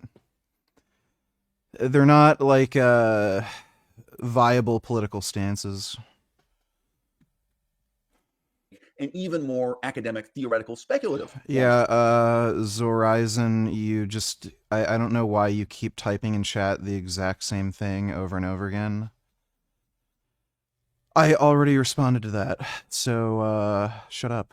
Philosophy ultimately are about the difference you can make. We would not debate, we would not discuss the question of the existence of God if it did not make any difference in our lives. As ridiculous as it may seem, we're members of a species who make decisions like, should they have sex before marriage? Yes, no, maybe. Their answer to this question, what they will actually do, will change in response to the highly abstract and theoretical question of whether or not this thing called God really exists, whether or not God is watching them and judging them for the decisions they make in their sex life, whether that be before marriage or after. Okay. For this reason, by this same token, the most fundamental assumptions underpinning our philosophies and ultimately justifying, vitiating, or invalidating our programs of action politically are very rarely debated, discussed, or even understood. Why is global warming a bad thing? Narrow down the focus briefly. Okay. Why would it be so bad if polar bears were to go extinct? Right? So we're not talking about a scenario in which the whole world is utterly laid to waste, but in which human beings are so irresponsible as to allow the extinction of polar bears, the total devastation of ecology, the food chain at the North Pole, et cetera, which is not hard to imagine at this point. It's not hard to imagine. What is bad with it? Do we ever sit around and philosophize about okay, get out. Is this a problem? What are we willing to do, right, in pursuit of a solution? Very rarely, perhaps never, do people discuss or debate whether or not human life is worth living, whether or not human civilization is worth preserving. The fundamental assumptions built into antinatalism. They vitiate, they invalidate, they overturn the entire ecological discourse. And just to get along with people, just to be friendly, we pretend that they don't. We pretend that antinatalism is just another kinky lifestyle choice. That it's like BDSM. That is really how we act around it. Oh, cool. Well, I personally am not turned on by whips and chains, but okay, that's good for you. Oh, and naturally, you never want to have kids. The majority of people meet in BDSM. We treat antinatalists as if they're a bunch of swingers, and as if there's no conflict, there's no incompatibility between veganism and being a swinger, between ecology and being a swinger. True enough, right? And then antinatalism is just another kind of eccentric, sexual deviant, self-indulgent movement, right? And it's not. The objective, the ideal outcome that the BDSM movement exists for is not for everyone on earth to be in chains. It is not for everyone on earth to be whipped and enslaved. Okay, it's not. The objective, the ideal that antinatalism is in pursuit of is to reduce the surface of planet Earth to being as lifeless as the surface of the planet Mars, as the surface of the moon is today. Now, in practice, how does this vitiate and invalidate the debates going on within veganism? I had a conversation with another YouTuber. I am leaving him unnamed, partly because I don't want to misrepresent his argument, and I also don't know to what extent he was joking around when we had this conversation. He may have been 10% joking around, might have been 20% joking around. As you're going to hear, I do not think it's possible he was 100% joking around, or even 50%. But you'll hear what this conversation was in just a moment. I think what this conversation reflects is a very large percentage of people in the vegan movement today. It is not the case that they are vegan, and then by natural extension of veganism, as a necessary corollary, as a necessary application, that they decide to be child-free, to not have children. The problem is instead that these are people who are in principle committed to antinatalism, in principle committed to ethylism, the opposition to all biological life, and then in fact veganism is an extension of that. Veganism is a necessary implication or knock-on consequence of that. If you were vegan, first and foremost, and only secondarily or tertiarily a sort of child-free person, a person opposed to having children oneself, how could you possibly? Don't like Guns N' Roses. I only like one of Rat's songs. Never heard of Duckin'. I don't think I ever heard of a Def Leppard song that I liked. One more time, you're getting locked upstairs. Don't think I've ever liked a Motley Crue song. So yeah. Implication or knock-on consequence of that. If you were vegan, first and foremost, and only secondarily or tertiarily a sort of child-free person, a person opposed to having children oneself, how could you possibly justify pet ownership? How can you possibly justify taking a wolf and castrating it, domesticating it, training it so that it sits on the floor and watches you play a dog? From a helicopter. There's just no point in listening to him. Do to keep you safe. To me, that makes sense. And then when you learn more, or there's a vaccine, you can say, hey, now that we know this, we can change this guidance. That makes more sense. So I think really being able to be more comfortable in the gray area versus having everything be so black and white sometimes. Gotcha. Do you have, when you were working, I guess for this last year, did you ever feel, I guess, like more like personal pressure insofar as like death threats or public harassment from individuals related to medical stuff? I guess more so in the past, or maybe over COVID, maybe it was when it was at its worst, or.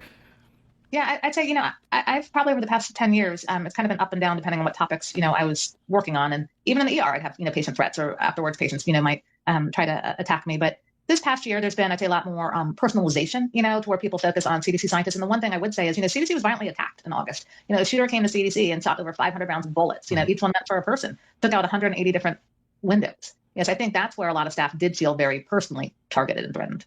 Gotcha. So not just by a name, but like because you're associated with CDC. Yeah, I think that got all like 3 days of coverage, and then we moved on to the next thing. That was pretty crazy. I think that was a couple months ago, right? A few months ago. August 8th. I don't remember. Did they find like his social media and everything for what was driving this guy? Yeah, my understanding from some of the Georgia Bureau investigation reports was that the person believed that he had been injured by a COVID vaccine and was angry at the CDC for that. One of the things you bring up, the vaccine injury. So one of the things I used to always feel is that sometimes people over-index on anecdotal information. Something that I feel that has kind of like happened over the past few years is something else is happening where even the anecdotal stuff is not changing people's minds. I had a debate with a couple guys who wanted to get into the vaccine injury stuff. And I think I remember asking them, I was like, do you even know anybody who was vaccine injured? And I think they had like one example, and it was like we bought a car dealership, and the car dealer guy was saying that his daughter was vaccine injured or something. I was like, okay. And then I was like, do you guys know anybody that died of COVID? And they're like, oh yeah, like 3 or 4 people. And I'm like, what is the difference? I don't understand. Like, it seems like if anything was like anecdotally moving you in a direction, it feels like the people actually dying of COVID would. And then also anecdotally, and I guess just like looking around, the media, like we were told for years that there were going to be mass deaths, mass blood clots, like everybody that was vaccinated was going to basically drop dead or their bodies were going to explode or something was going to happen, stringy things would be pulled out of them. And nothing came of that. I guess it feels like it's ideological. It's none of this has anything to do with rational thought. It's ideological retardation. like sometimes it feels like there's like an impenetrable wall. I know I have a lot of physician friends and stuff who will have family members that will tell them they don't know what they're talking about, and it's like, Mom, I went to medical school for this. I work in internal medicine. I'm a cardiologist. Like, what's going on? Yeah, man, it feels like it's very, very, very hard sometimes, even on a personal level, to break through to people, to get through a lot of the misinformation that's kind of floating out there on these alternative media platforms these days. Yeah, it can be, and that's where I try to personalize it a little bit, not too much, because I like to, keep people around me safe. But I'll just say things like, I'm a mom, I'm a wife, I'm a daughter, I'm a scientist and a doctor, and I chose to get people that I care about vaccinated, just to try to let people know that, I'm human, I've got humans around me, and that, I personally get vaccinated. I make sure my family members do. Mm-hmm. And then I found that data is not enough, so like you have to talk about the data, but then also pair it with, gosh, this prevented, this many number of people from being hospitalized. Or I had a colleague who pre-vaccine now has long COVID because they were in the ER and exposed to so much. And now used to be a marathon runner. Now can't even see patients on shift because they're so tired. Gosh, I wish we'd had a vaccine to have prevented that. Mm-hmm. On another, I guess, like kind of personal level, one question my audience has had, and I've kind of had it, and I give an explanation, but I'm not sure if it's correct. Sometimes when big events happen, big firings happen, this happened in the Southern District of New York when it came to prosecutor stuff related to Eric Adams, instead of people kind of like staying and fighting within the admin, people decide to resign. Sometimes they'll write a public letter, make a statement. What goes into that decision of like, I'm going to resign and make a statement instead of staying to continue to give your input, or staying and fighting in the position? How do you weigh that, or how do you make that decision personally? Yeah, I say for me, it was an extremely tough decision. And I actually was given a list of, I saw the number in the programs that were going to be terminated end of March. And I saw that list, couldn't sleep, woke up the next morning, walked into the agency and told my political team I was leaving that day. I actually couldn't do that to the agency, wouldn't be part of it. I got to meet Doge that way. I got to join on Zoom and talk about why I thought some of these programs were important, was able to appeal. Mm-hmm. And so I did stay after that and thought, but what I found was I realized the second you say you're going to walk out the door, that it could actually happen. And they could have said, okay, go that way. So I wrote a resignation letter later that week, just because I wanted to, if I ever do leave or did leave, to have it be on my terms with what I wanted to say and to have thought through it and not be a rash decision. So I fought for 4+ months there. I was given things like a measles toolkit, asked to put medications on it that aren't approved for measles and don't have evidence for it, in my mind could cause harm. Mm-hmm. We were asked to approve the COVID guidance the secretary tweeted out that we had never seen. That was like on a video. And we had to ask, show us like what the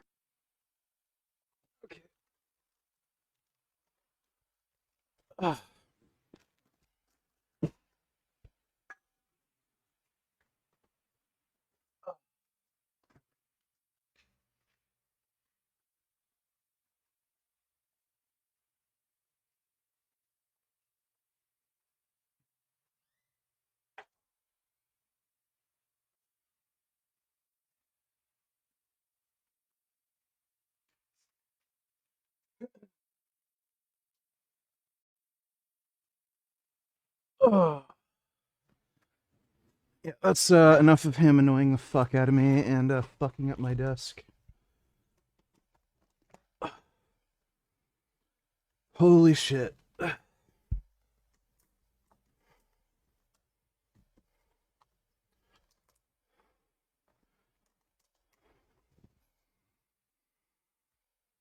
Okay. Do you think that we live in, as we go through time, there's always this like, now is the worst time ever, this is the worst thing ever. Yeah. Do you think we live in an era of exceptional mistrust in kind of like government institutions, or do you think these things kind of like come and go? Or from what I've seen, this seems like a really exceptional time in a bad way for mistrust. And I would say part of that's because, the person I used to, work 2 levels below, the secretary, was promoting misinformation and saying things like, don't trust the experts. So like, if you're saying that, then it's hard to listen to what the experts say.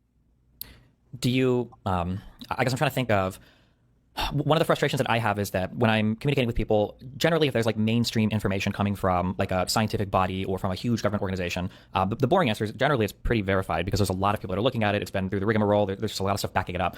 But one issue that I'm having now as I'm communicating with people is, so I've had this position a lot where I'm like, well, listen, if the CDC says this, if these people make this recommendation, it's probably true, right? You're probably safe to accept that. And increasingly, as of I think this morning now, the statement is like, vaccines haven't been proven to not cause autism, which I don't know if you ever make a negative like proving thing like that ever in any scientific literature. But now as I'm looking at the CDC and now when there are guidelines coming out that are hard to trust, I have to curtail that advice a lot. I've got to be very careful when I say, well, I don't know if I necessarily trust them. But obviously for the next administration, well, hopefully, I'm saying obviously, hopefully, if things go a little bit back to normal, I can get back to that. Well, we can kind of trust our institutions when they say these things. how do you navigate, or I guess how would you recommend somebody navigate, maybe you personally, your recommendations to other people, like when trust is being lost in certain institutions, I guess, like, how do you navigate that environment in the future? I can be more specific if you need. It's kind of general, but yeah. Yeah, I think what's tough is like when it takes like a minute to lose trust, but then it takes so much longer to rebuild trust. And so, even if there is a change, in a secretary or an administration, it's going to take much longer than just a change to rebuild trust. And this didn't happen overnight. I was actually speaking to a bunch of health journalists yesterday, and they said, so what can we trust on the CDC website? And one of my colleagues said, I wouldn't trust things on vaccines. And I jumped in and I said, honestly, I'm going to say that there's other things we shouldn't trust going forward. I said, if there's any updates on autism, and I gave a few other examples. I said I wouldn't necessarily trust those. Didn't know it was going to happen last night, but I didn't resign. As kind of like a last minute idea I had been thinking about for months, and really kind of pushing back against some of the misinformation and some of the things that I were worried were going to harm people, like wrong information on measles, allowing protected information on vaccine safety to people that weren't qualified to have it. And so when we reached that tipping point, I'd hoped the CDC director was going to be able to protect against some of that when it was clear she couldn't. I knew that from a scientific integrity, like your integrity and your reputation is all you have. And so that's why I predicted that this would continue to worsen at CDC. One of the things you mentioned, there's a frustrating thing for me, is the idea of you can lose trust in an instance. Yeah. Why do you think, in your opinion, so I'll argue against people who will say, the most common one is like, well, Fauci said don't wear masks, and then he said wear masks or whatever. They'll look at like a hotly evolving situation where, information can change. Somebody might legitimately make a mistake or whatever. And it seems like you said, the trust is very easy to lose. But the people who are the most critical on the other side, who are giving reasons for why you shouldn't trust these, large institutions, the CDC, the FDA, the NIH, they'll make incorrect statements all the time, and they never seem to lose any trust on their side, which is very strange. Like, how do you combat that asymmetry? Yeah, I don't know if you can. I think it's just one of those things, just knowing that if you are in, a government or a leadership type position, that there is kind of that differential standard. And I think being more upfront, one of the things I learned, in communication training around risk communication, saying what you know, what you don't know. And certainly if you learn something differently, really be upfront about it. And I think it's more of, being a lot more humble, when we're talking to people. And that's when I put on my ER doc hat. I'm like, I need to refer you to a specialist. Here's what I know today. And if I get more data, if that x-ray comes back different, I might change what I say. Gotcha. There, on a personal level, there's a challenge between being, I would say, intellectually honest, but having strong rhetoric. So I'm pretty honest when I don't know a thing, but if I'm willing to hedge appropriately with, like, well, I think, or I feel I'm about 50% sure of this, but my adversary in a conversation is willing to stake out a much stronger claim rhetorically to the audience. Well, this guy seems like he knows what he's talking about. The other guy seems like he's clueless. Did we already watch this? Did Gummy, am I going nuts? We already watched this part, right? Did Gummy step on the fucking keyboard and change where the fuck we were? Well, here's an easy one. Smallpox, right? It's eradicated, so you don't need to be a marathon runner. Now can't even see patients on shift because they're so tired. Gosh, I wish we'd had a vaccine to have prevented that. Know what they're talking about, and it's like, Mom, I went to medical school for this. I work in internal medicine. I'm a cardiologist. Like, what's going on? Yeah, man, it feels like it's very, very, very hard sometimes, even on a personal level, to break through to people, to get through a lot of the misinformation that's kind of floating out there on these alternative media platforms these days. Yeah, it can be. And that's where I try to personalize it a little bit, not too much, because I like to, keep people around me safe. But I'll just say things like, I'm a mom, I'm a wife, I'm a daughter, I'm a scientist and a doctor. And I chose to get people that I care about vaccinated, just to try to let people know that, I'm human, I've got humans around me, and that, I personally get vaccinated. I make sure my family members do. And then I found that data is not enough, so you have to talk about the data, but then also pair it with, gosh, this prevented, this many number of people from being hospitalized. Or I had a colleague who pre-vaccine now has long COVID because they were in the ER and exposed to so much. And now used to be a marathon runner. Now can't even see patients on shift because they're so tired. Gosh, I wish we'd had a vaccine to have prevented that. On another, I guess, kind of personal level, one question my audience has had, and I've kind of had it, and I give an explanation, but I'm not sure if it's correct. Sometimes when big events happen, big firings happen, this happened in the Southern District of New York when it came to prosecutor stuff related to Eric Adams, instead of people kind of like staying and fighting within the admin, people decide to resign. Sometimes they'll write a public letter, make a statement. What goes into that decision of like, I'm going to resign and make a statement instead of staying to continue to give your input, or staying and fighting in the position? How do you weigh that, or how do you make that decision personally? Yeah, I say for me, it was an extremely tough decision. And I actually was given a list of, I saw the number in the programs that were going to be terminated end of March. And I saw that list, couldn't sleep, woke up the next morning, walked into the agency and told my political team I was leaving that day. I actually couldn't do that to the agency, wouldn't be part of it. I got to meet Doge that way. I got to join on Zoom and talk about why I thought some of these programs were important, was able to appeal. And so I did stay after that and thought, but what I found was I realized the second you say you're going to walk out the door that it could actually happen. And they could have said, okay, go that way. So I wrote a resignation letter later that week, just because I wanted to, if I ever do leave or did leave, to have it be on my terms with what I wanted to say and to have thought through it and not be a rash decision. So I fought for 4+ months there. I was given things like a measles toolkit, asked to put medications on it that aren't approved for measles and don't have evidence for it. In my mind, could cause harm. We were asked to approve the COVID guidance. The secretary. Love Gum Gum donated $4. Let me see. That was until today's sponsor, Extra, sent me a replacement. This is the wallet. Yeah, we've already seen that. He's a fucking dipshit, What dude. is black fatigue? Refers to the fit people. Key cause Don't touch him! management and job mainstream.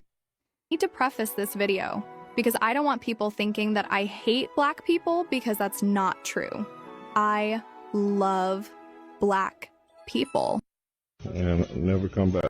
Be proud of her ancestry. I don't know. Seems like a stupid video.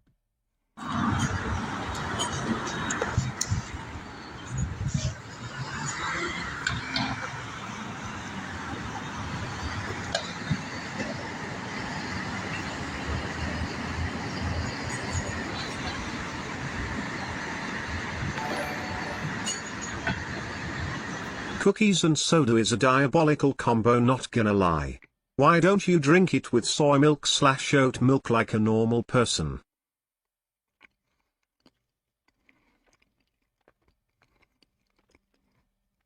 Yeah. You know, the thing. Thanks for the donation, Ben Boy.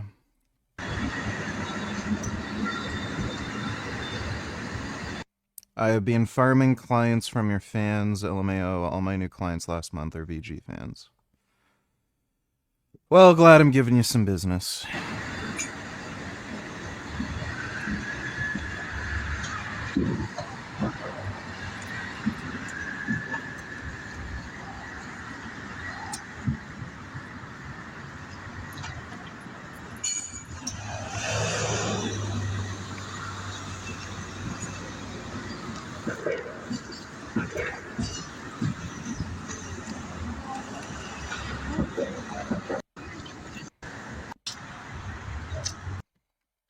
Okay, that's a little weird. This 18-year-old Syrian Muslim girl was tied up with tape and drowned in a ditch in the Netherlands by her father and brothers for removing her hijab. When they were arrested, they defended themselves by claiming... What a fucking shame, dude. She's pretty damn smoking hot. honor killings are part of their culture, but some people still want you to believe that these women and girls have a choice when they wear it. This grown Muslim man is assaulting his 13-year-old wife. I'm sure if people weren't there to intervene, he would have done worse. Muslim men praying in public sidewalks, on cars, even in the middle of the street when there are hundreds of mosques available for them. Is it to intimidate people or to make their presence known? I'm going to go over some of the many Yeah, it's a weird, stupid dominance thing. problems with the religion known as Islam and the people who practice it, from the slightly off to the completely insane, and how the word Islamophobia is weaponized to avoid accountability and valid criticism. Why is there only one religion that acts like the mafia when you criticize? Last video link you gave me, it says video unavailable. But thanks for the donation, Love Gum Gum. Criticize it. Normally when you criticize Christianity, you'll probably get a debate. You criticize Judaism, somebody will write a think piece or an op-ed explaining why you're wrong. But criticize Islam, and chances are you're on someone's hit list. Cartoonists unalived. Authors in hiding, whole countries issuing fatwas. If your beliefs and your whole ideology cannot survive questions without violence and threats, the problem is probably... Dodo, donators, would you ever buy calibrated plates like this, or do you think it's unnecessary?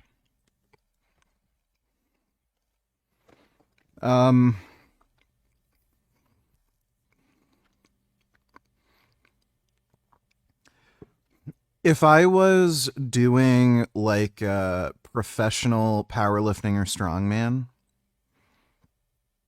it would probably be worth it to use calibrated plates. Like, you'd have a small advantage knowing exactly what you're lifting, but otherwise, no. It's kind of pointless, and most, like, especially most strongmen, they probably don't do the majority of their training with calibrated plates anyway. there's probably also a lot of competitive powerlifters who don't even have that luxury either. So, if you had the money for it and you were like training professionally, it would make sense, but they're just so fucking expensive. And they don't give you like enough of a benefit for the extra cost to be worth it. You'd be better off just saving your money and using that to buy steroids. Thanks for the donation, though, Dodo. Not the question, but the answer. And there are several cases that prove her right. A tourist who supposedly disrespected the Holy Quran was burned alive by a mob in Pakistan. Here's an angry Islamist saying the UK is not a Christian country, and Muslims are, quote-unquote, taking over. Jealous? You're jealous that we're taking over? You're not taking over. Why are you taking over? How are you taking over? We've got it, mate. We've got it. You've got it. Is that what you think? You haven't got it. But you've got people scared. You don't have us scared. No. You think you can take over towns and tell us that it's your country? You've taken over. Not for long. See this cross? This will prevail. This is the British town. The entitlement is crazy. Both Muslims and Christians, neither group should be taking over. Several studies show that the most peaceful countries in the world are not religious, while the most violent countries are. A woman was burnt alive by a mob in northern Nigeria after she was accused of blaspheming the Prophet Muhammad. And that so-called blasphemy just turned out to be an extreme reaction to a woman rejecting a man's marriage proposal. I've made a video about how men often react violently to rejection. The irony is that religion of peace is the term that's commonly used to describe Islam. The burqa, the niqab. Islam is a religion for ugly beta male incels. If you are a stupid, uneducated, ugly, unibrowed fuck who can't make a living, no skills, no money, can't get any bitches, well, Islam's perfect for you because you can just steal other people's wealth and rape women. So, like, that's what it's for. The hijab, the face veil, is pretty much the most misogynistic garment that exists. The assumption behind it is that women in public shouldn't be seen, that their faces and hands are so tempting to men that many of them consider it private parts and should be covered. And this mindset has led to terrible things like the gender apartheid in Afghanistan, where women and girls aren't allowed basic human rights. Critiquing a religion that oppresses women is not anything phobic. The hijab and its more conservative forms, such as the niqab and burqa, is often framed by some women, especially in Western societies, as a symbol of empowerment, modesty, or spiritual identity. This narrative, increasingly promoted in global media and progressive discourse, seeks to reposition a visibly religious garment as a personal feminist choice. But this perspective ignores the lived realities of millions of women around the world who are compelled by law, culture, or coercion to wear the hijab regardless of personal desire. To treat hijab as empowering without interrogating the roots of its imposition is to overlook the structural misogyny at the heart of the practice. At its core, the concept behind the hijab is rooted in the idea of aura, the notion that a woman's body, hair, and in some interpretations even her voice, are inherently sexual and must be concealed from unrelated men. This framework does not originate from a neutral concern for modesty, but from a patriarchal worldview that holds women responsible for male desire and behavior.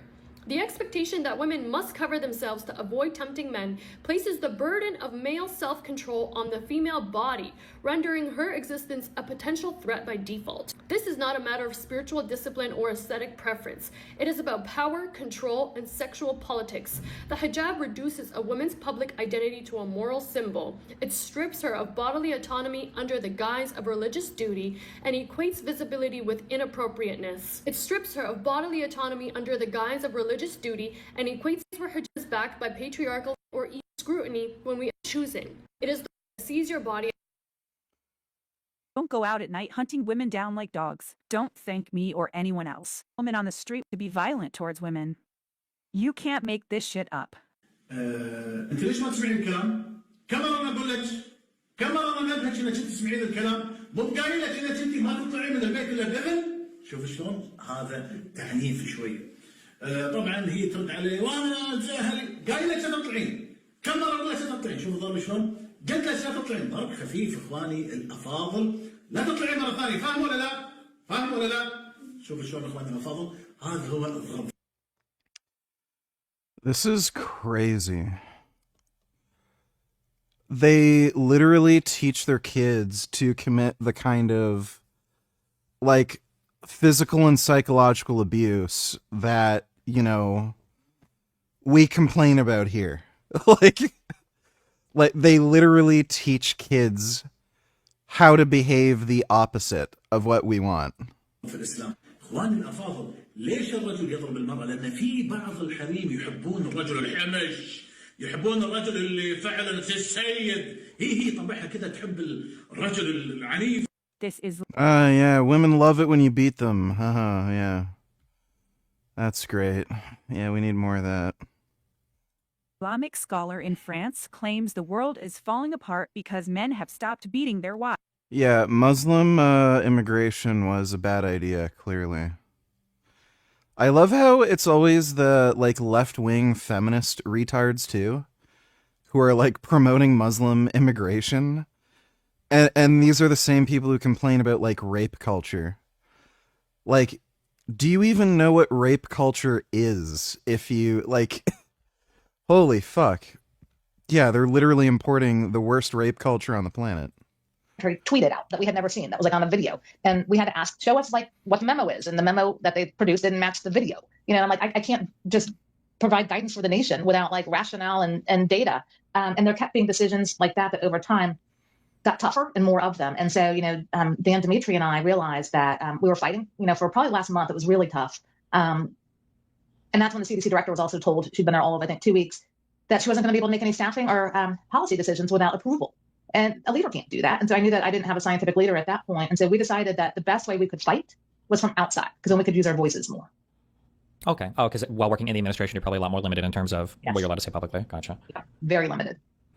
One personal frustration I have is I feel like sometimes people don't realize, especially working in the media side of things and knowing other people that work in the media side of things, I feel like people don't realize sometimes how passionate but also underpaid a lot of government work is. I had a friend that worked at the Kennedy Space Center, I believe, and he was talking about a lot of the Doge cuts for the letters that went out to get people to retire. And the way that he explained it to me was that all of the old guys working there could have made way more money in the private sector, but they loved working for stuff related to NASA. It was just like a lifelong passion for them. And that overwhelmingly the people that took these buyouts were just young people, because they're like, oh, cool, I was here for a year. I'm getting a 8-month severance. I could take a vacation and then get a job afterwards. And that, you know, they were just bleeding all the new talent out because of the people that were there and established, like, didn't really want to leave.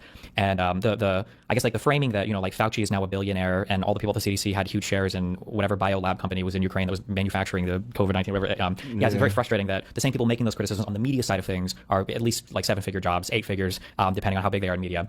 And the fact that you guys have so many built-in things for like checking for conflict of interest and remaining transparent. And sometimes people will come up like, I wish you guys would just be more open about this. Like, we've been doing this for decades. Like, we already are open about this. Just the information out there is just so frustrating. It feels like when I have to start a conversation with somebody, I'm having to fight through so much bullshit just to get to a neutral platform where we can even start to have a conversation, you know? And, you know, when I resigned, I'm still figuring out what I'm going to do next. You know, like I didn't have all those conflicts of interest that, you know, people think we do. And so, you know, it was a difficult decision, you know, to decide to do that just from a, you know, personal financial standpoint too. But you have to be able to sleep at night. And I also didn't want to hurt the American public. For one of the things that a lot of people are thinking right now on the left, I guess, is if assuming the government comes back, or people that are just unhappy with how a lot of the executive administrations have been kind of, or how the administration has ruined a lot of these executive agencies, or they're perceived to run. I don't know why I'm trying to say this politically. They've messed with a lot of these. Some people are thinking we need to have different laws, or we need to have different federal rules. We need to build in more guidelines to prevent this type of stuff going forward.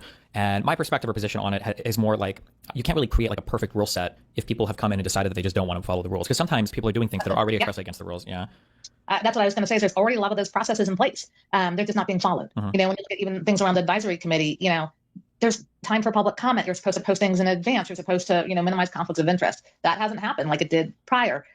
Usually, you know, you would ensure that there's continuity in an agency, that there's a, you know, principal deputy or a chief medical officer that could step in as acting director. And we had a whole continuing operations plan, but the secretary chose not to implement that. I would have been the acting CDC director when Dr. Menares was off waiting to be confirmed, but he didn't appoint anybody during that time. He would step in and sign things. So there are processes in place. It's just you have to choose to follow them. So I don't think more rules are necessarily the answer. Looking forward, if somebody wanted to make the argument that the things that are happening at the CDC or a lot of executive agencies are really bad, but particularly with our medical stuff, with our recommendations for, you know, epidemiological things, what would be things looking, you know, forward that you could say, when we defund these things, when we are lax on these things, here are bad outcomes that we can expect going forward that you can kind of look towards and predict now, so that hopefully in 2 to 4 years you can say, look, there are more measles, there's more whatever else. This is why we need to have these things. What are like some indicators, I guess, that you could give somebody to kind of like harp on? Yeah. a whole spectrum. What I pay is like one, I can look at like what's already lost. So like we lost the concussion program at CDC. That does all of the training for almost all of the coaches, for high schools. So going forward, many coaches will not be trained to look at concussion for kids and won't know how to recognize it. And, all of those athletes out there, that's good. that's going to result in, more traumatic brain injury, more, issues.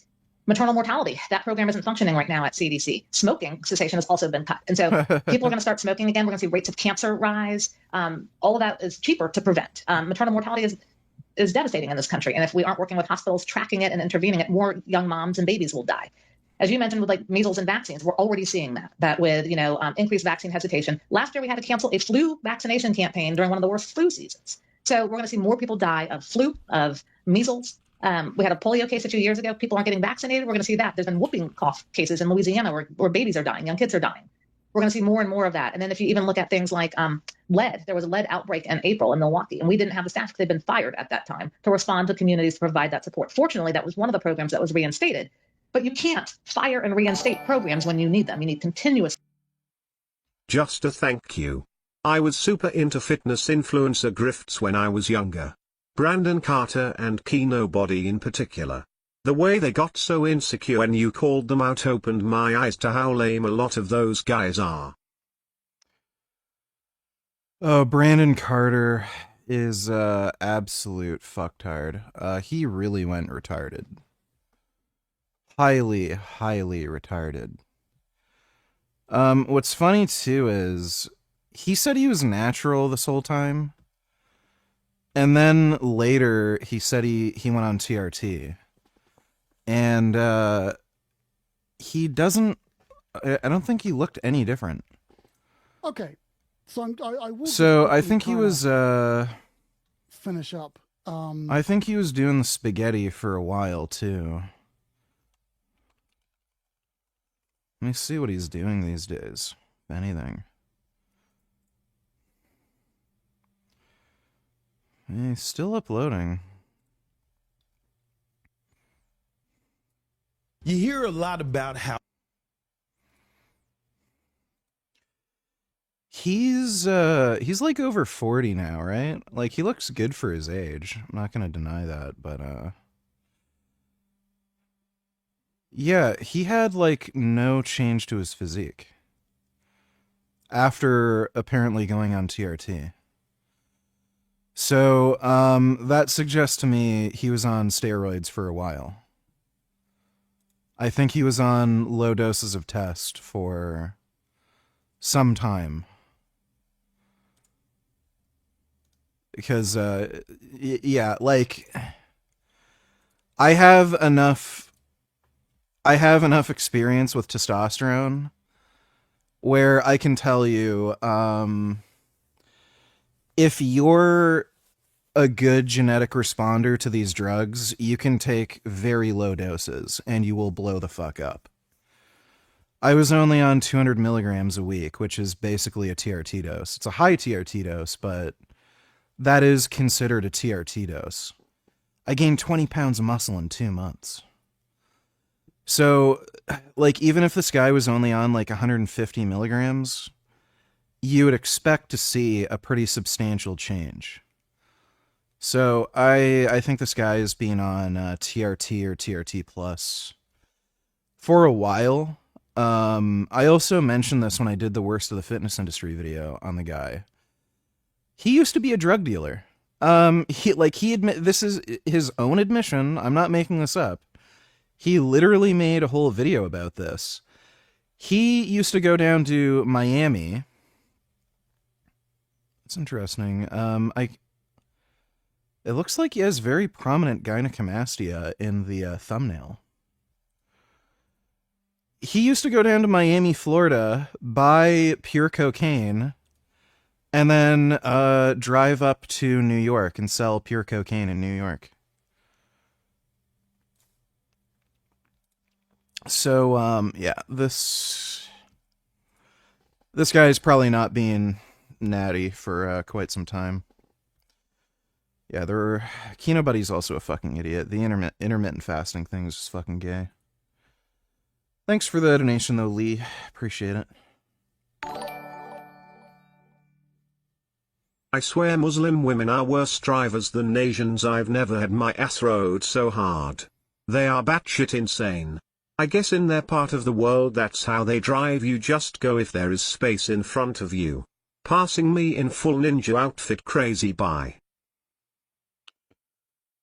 I've seen Muslim women in full niqabs with the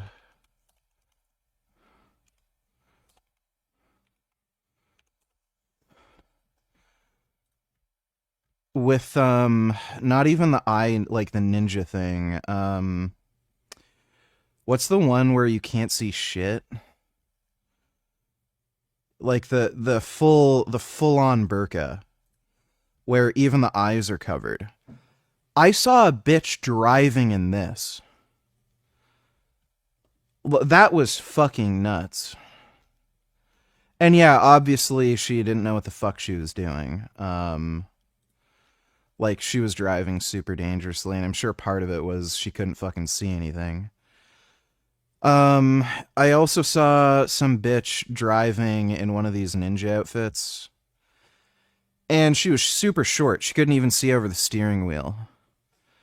And yeah, these fucktards can't drive.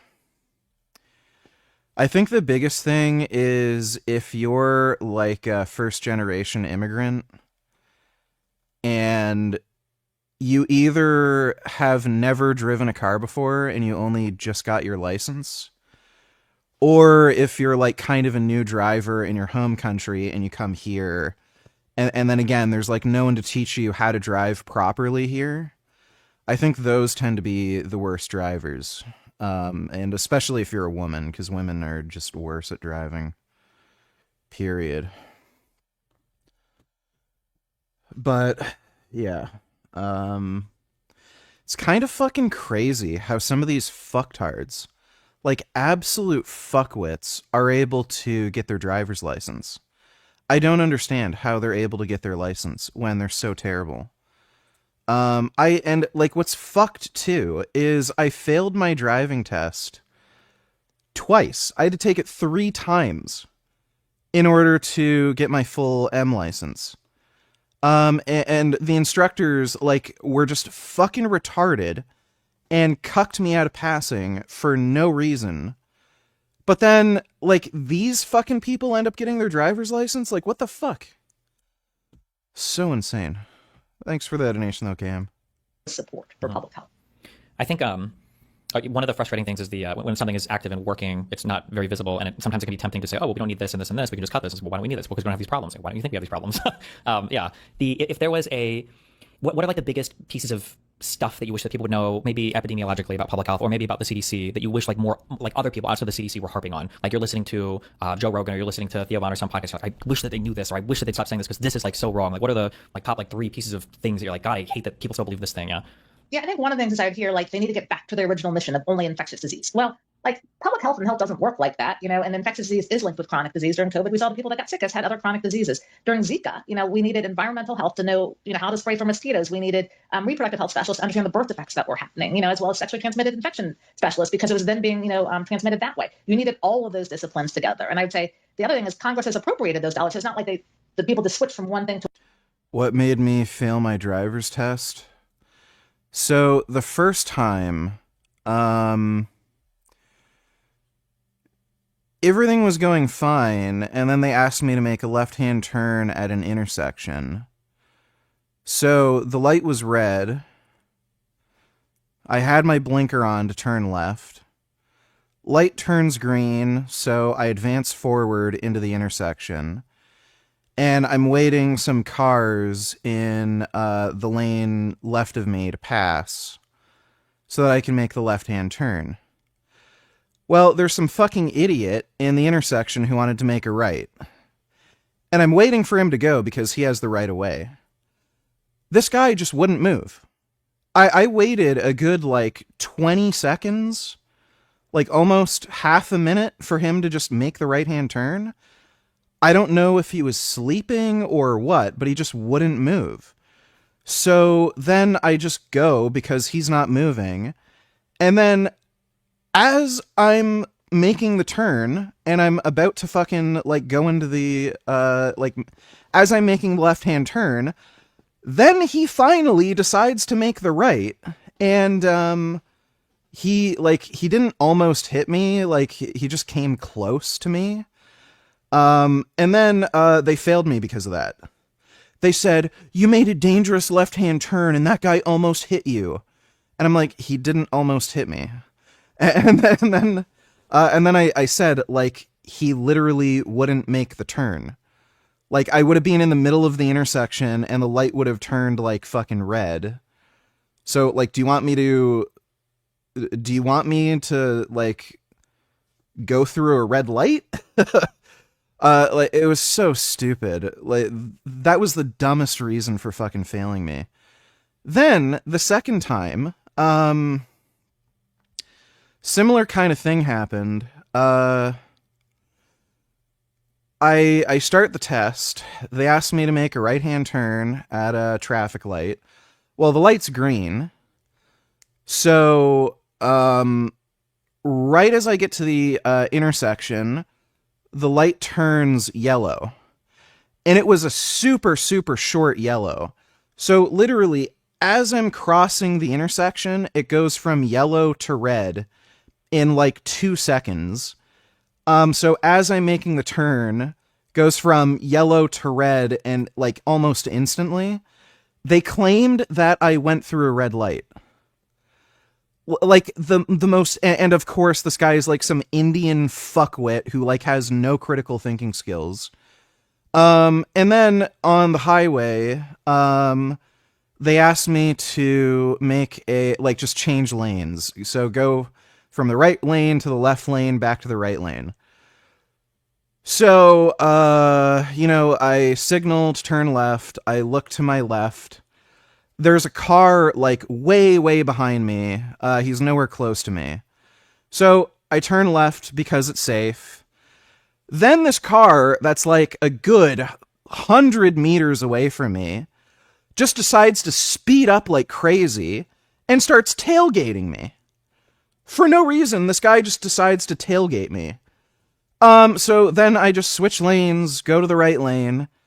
And then, when they're telling me why they failed me, they said I made an unsafe lane change on the highway.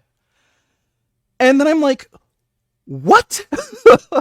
Because the guy decided to tailgate me? Like, these people are just fucking retarded who are doing the fucking tests. Dude, I was so fucking pissed off. Like, you can't fucking believe. I just wanted to fucking murder that guy and have his fucking eyeballs pop out of his fucking head. Like, that just annoyed the ever-loving fucking shit out of me, listening to this fucking idiot Indian fuck, who's just like this fucking moron, can barely speak English, telling me, like, the stupidest shit I've ever fucking heard in my life. To another. Specialists were brought in for that, so it wasn't mission drift. I think the other thing is, people will say it doesn't work. You haven't ended chronic disease yet. So obviously you're ineffective. Well, when you look at the amount of funding that goes into prevention versus what goes into treatment and recovery. Yeah, I've seen that woman who has the world record for failing a driving test. She took it like over 100 times or something, and then when she finally got her license, she like crashed her car a week later or something. They should have never given her a license. Like, it's stupid. Prevention is extremely minimal funding, and so if there's actually more focus on prevention and then ending chronic disease, we wouldn't need as much for treatment. And so I think it's just being able to really look at those returns on investment. And then I will say real quick on that, something that's very frustrating because I don't even know this unless somebody brings it to my attention. There has been a lot of progress on different diseases that a lot of people just aren't aware of. Even things that people complain a lot about. I know a lot about like type 1 and type 2 diabetics, like the advancements in insulin and these like continuous glucose monitors and the automatic pumps for type 1 diabetics, the advancement in HIV, retrovirals. Yes. You suck.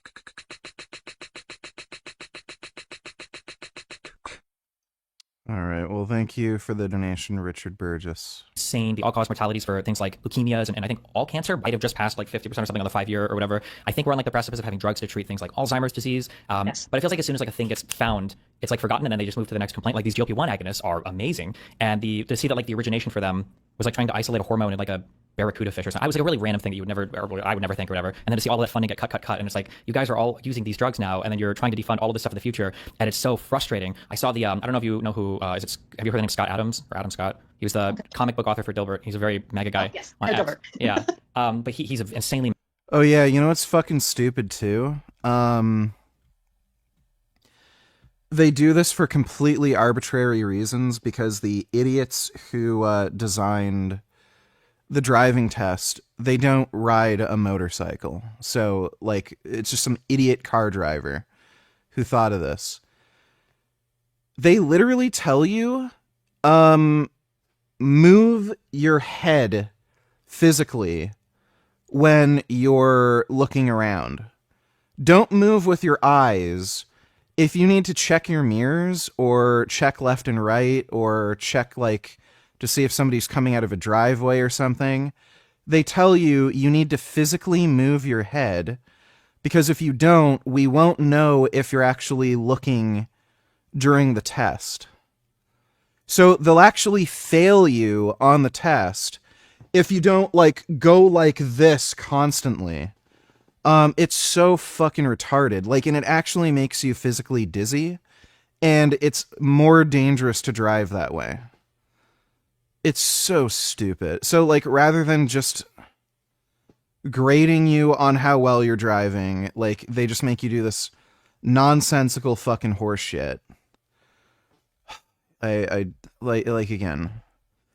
Society is just run by fucking retards. I can't stand it. I'm 26 and have been single for almost 3 years now. Am I missing out? I didn't feel lonely. No, you're not missing out on anything. I think everyone else with a in a relationship is probably missing out on being alone. Being alone is a hell of a lot better, I can tell you. Thanks for the donation, though, Killian Titan. Congratulations, Imband. Yeah, I don't know why you did that, but thanks for the donation, non-wib. Mega guy, and to see him tweet out and beg Trump and RFK to help hook him up with like an experimental. I saw that. I did see that. Yes. And I'm like, yeah. And the same guy, obviously, everybody's looking at his tweets about like, oh wow, we just cut all of this experimental research funding. I'm sure this saved exactly 0 people. And yeah, the driver's permit thing's fucking stupid. If they let you drive on your own with a motorcycle, what is the fucking issue with letting you drive on your own in a car? Like, it's so fucking dumb. I don't know if it's possible to find like a single-seater car.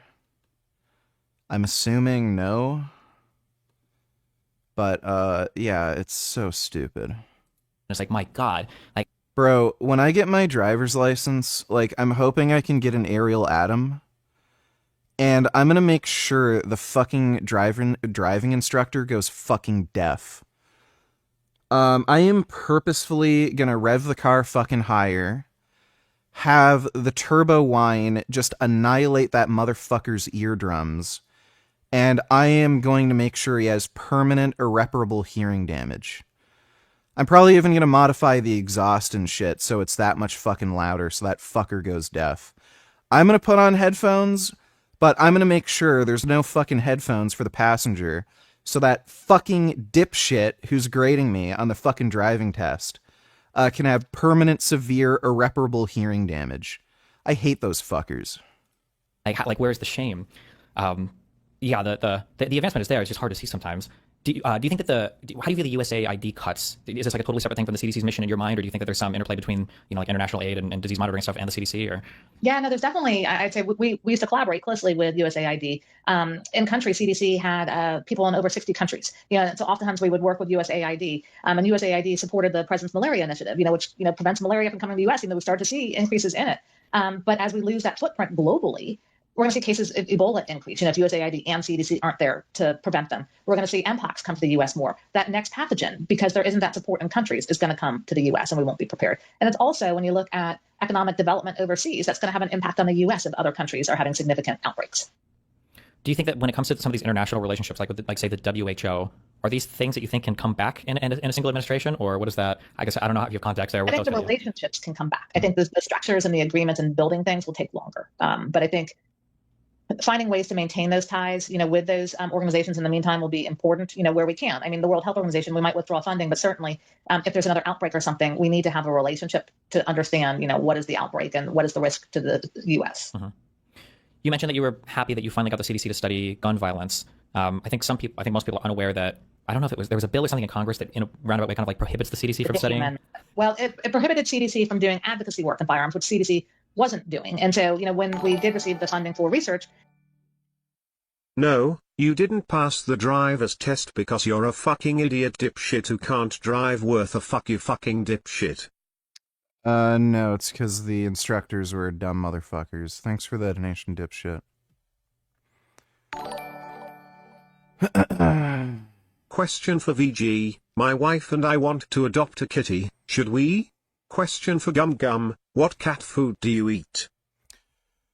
Gummy eats Benevo vegan cat food, and yeah, as long as you can get vegan cat food, it's not a bad idea to adopt a kitty. So Benevo, Evolution's fine. I think there's a couple other brands, but I've had the best luck with Benevo. Cats seem to really, really love Benevo. Thanks for the donation, though, Non-Wib. It was very clear. We had very, focused areas on what we were working on, like, veteran suicide deaths, safe storage, what does that show? Even things like on 4-H where kids, were doing sport shooting. Like, how do you make sure that they're safe? How do they learn how to handle guns, so that there aren't injuries? And so that's what we were working on. And you look at things like youth violence, and community violence. How can you look at community level approaches to it? Unfortunately, that funding and those staff are all gone now. But that is something when you look at leading causes of death, for younger people, that's a significant one for both homicide and suicide. And so in my mind, if you can find ways to prevent those deaths, it's really important. And then I guess one more question I have is, it kind of relates to the other one about the biggest pieces of misinformation you see out there. When you see people who are trying to be public health advocates, what are like the most important things that you think that they should focus on? And what are some forms of public health advocacy that you're like, well, I don't think this is effective, or this might be doing more harm than good? I guess when you look at other people advocating outside of like the CDC or anything. Good question. I'd say right now when it comes to public health advocacy, I think really focusing on things like, vaccines, and these preventable diseases. A lot of people keep talking about measles being, just a self-limited childhood disease, that people used to get and be fine with. Well, no. Some people then die years later from like what we call encephalitis, kids were hospitalized with pneumonia, and severe dehydration. So it's not a harmless disease. And so I think really doing more advocacy work around what are these diseases like and that they're preventable. And then calling out misinformation, I think, is really important. In my job when I was at CDC, I used to send corrections to our leadership team every time the secretary misspoke, because I was trying to support him to say the correct things. Obviously, he didn't read my emails or listen to my talking points, I guess, but I think it's important to correct that misinformation. I think the other thing that public health advocates really need to focus on is talking more with those in their communities. But each community has different needs. It might be infectious disease. It might be food insecurity, and so how do you ensure that people understand where they can go for resources, what they can do? And simple things like blood pressure screening, that is so important if you want to prevent long-term chronic disease. So I think not forgetting some of the fundamentals of prevention, like blood pressure screening, cancer screening, and stopping smoking. Those are and exercise. Those are some of the fundamental things you can do to prevent cardiovascular disease, diabetes, cancer. Mm-hmm. Okay. I'm trying to think. Do you have any? Oh, here's a random kind of question. How did you view like foreign stuff influence, I guess, in a negative manner when you guys were at the CDC? Was that a thing that you were ever made aware of, that other like intelligence agencies might say there's a push from from Russia, China, from some country about some disease or medical misinformation? Was that a thing you factored in, or are you just thinking like we just need to message as best possible, whatever? Like how do you factor that into everything? Yeah, in general, we just try to message as much as possible, and then we would work with the other countries just to learn, like what are they seeing in that country, and if there was something around like bots or misreporting here, I mean, we just tried to do what we could with the limited funding, to promote accurate messaging. Mm-hmm. Okay. Well, I really appreciate the conversation. Anything else you wanted to say, or any other points you want to bring up, or anything? I really appreciate y'all having me here for this discussion. I was excited to. So, yeah, they're ruining the CDC. I got facial feminization surgery, which in my case was a slight brow lift / bone reduction, smooth nose bridge, and round out hairline corners. Recovery sucks much worse than vaginoplasty recovery, believe it or not. I feel like Frank RN. Yeah, I would have expected vaginoplasty to hurt more. I guess your face has a lot of sensitive nerve endings, and shaving bone off kind of hurts. Well, good luck with the recovery. Thanks for the donation, non-wib.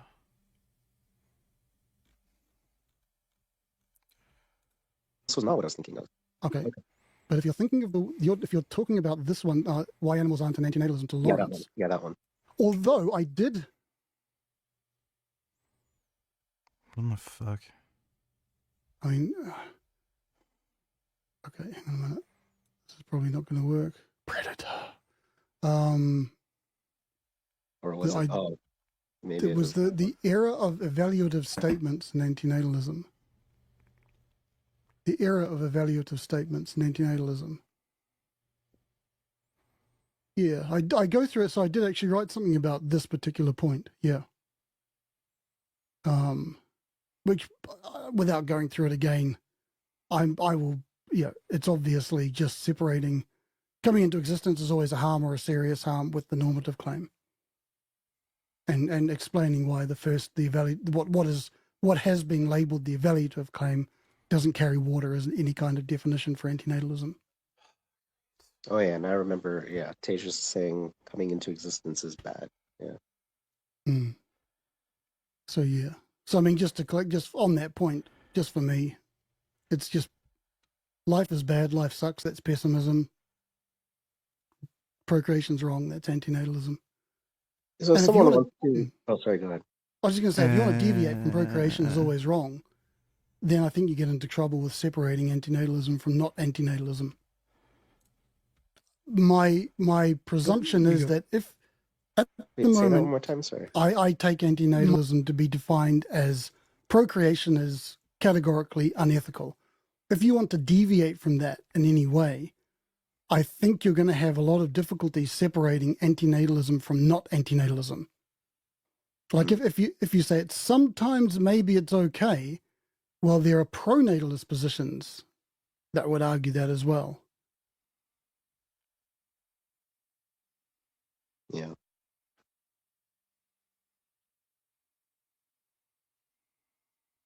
What was the point you were wanting to make? If someone wants to critique you, they should go after the category issue of animals and consent, right? That's definitely one way. Yeah, absolutely, yes. That consent doesn't exclude animals. Yes, absolutely. Is there another way? How do you mean? Oh, to include animals? Yeah. Yeah, great question. So, but for me, like, I think to arrive at again, if the conclusion is procreation is always wrong, I think you can't get to that conclusion without using consent, without invoking consent.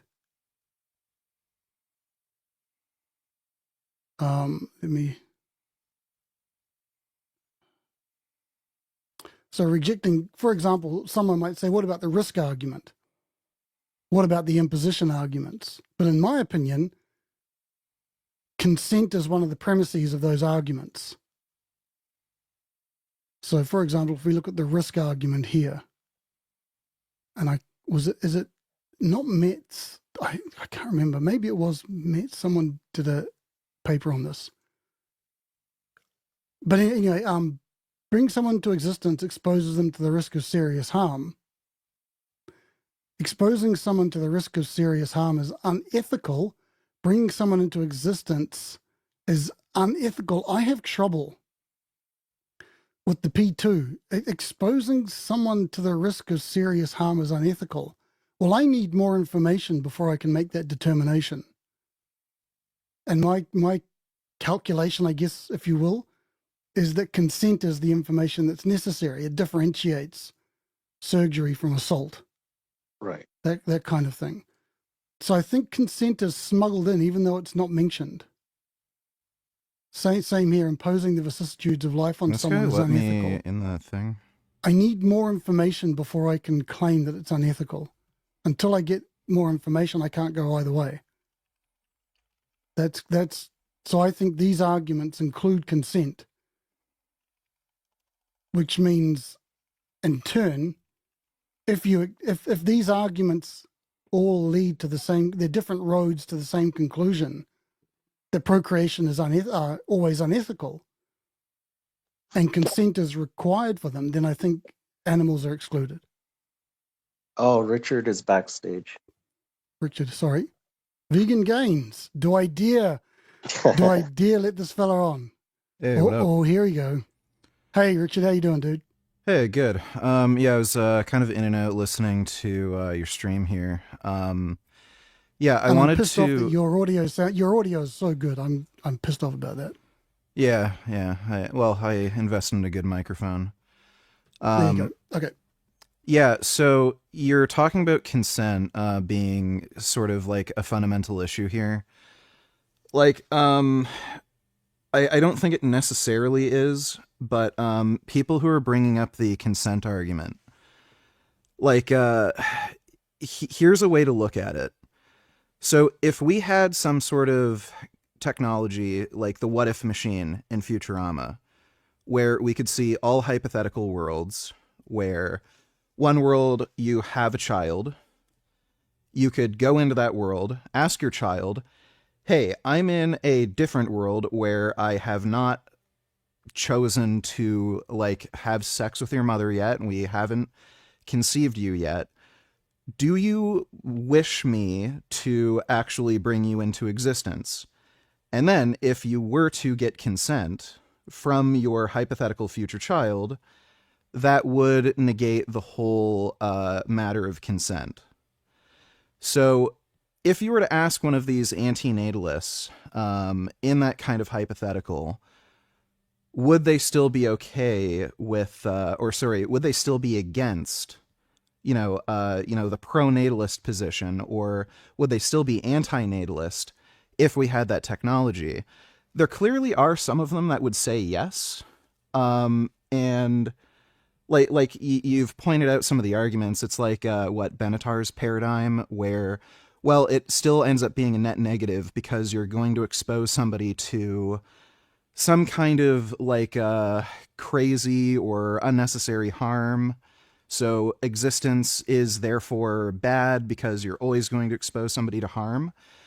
Well, just think of what that sort of means. So if we had the technology where you could ask somebody if they're okay with getting exposed to some kind of harm, so you could you could in theory ask your future hypothetical child when they're 80 years old, and they can look back on their entire life, everything they've experienced, and they're still telling you, even after going through like heartbreak, deaths in the family, deaths of loved ones, surgeries, and they're still telling you, yes, please have me, I lived a life worth living.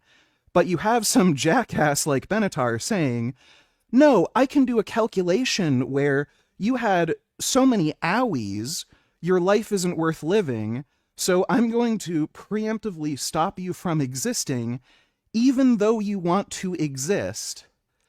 Do you see how that's kind of fucking retarded? Like, what seems to matter more here is the subjective experience of the individual that we're kind of worried may or may not, go through harms and may or may not want to exist because their life is so terrible. But if we had the ability to actually look and see if somebody's life is going to be terrible and not worth living, and they're telling you, no, it actually was worth living, even though I went through hardship and everything, it was worth living, these crazy fucktards are still saying, no, we're still going to basically preemptively prevent that person from living just because we have some like weird, stupid mathematical calculation that no amount of owies are worth enduring for life itself.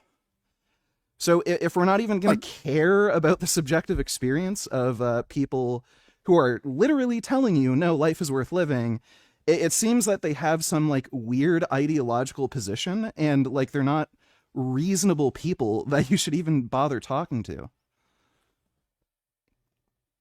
Yeah. If I understand, I've written about this before. I wrote an essay about the harms and benefits of coming into existence, and I said exactly what you've just said there.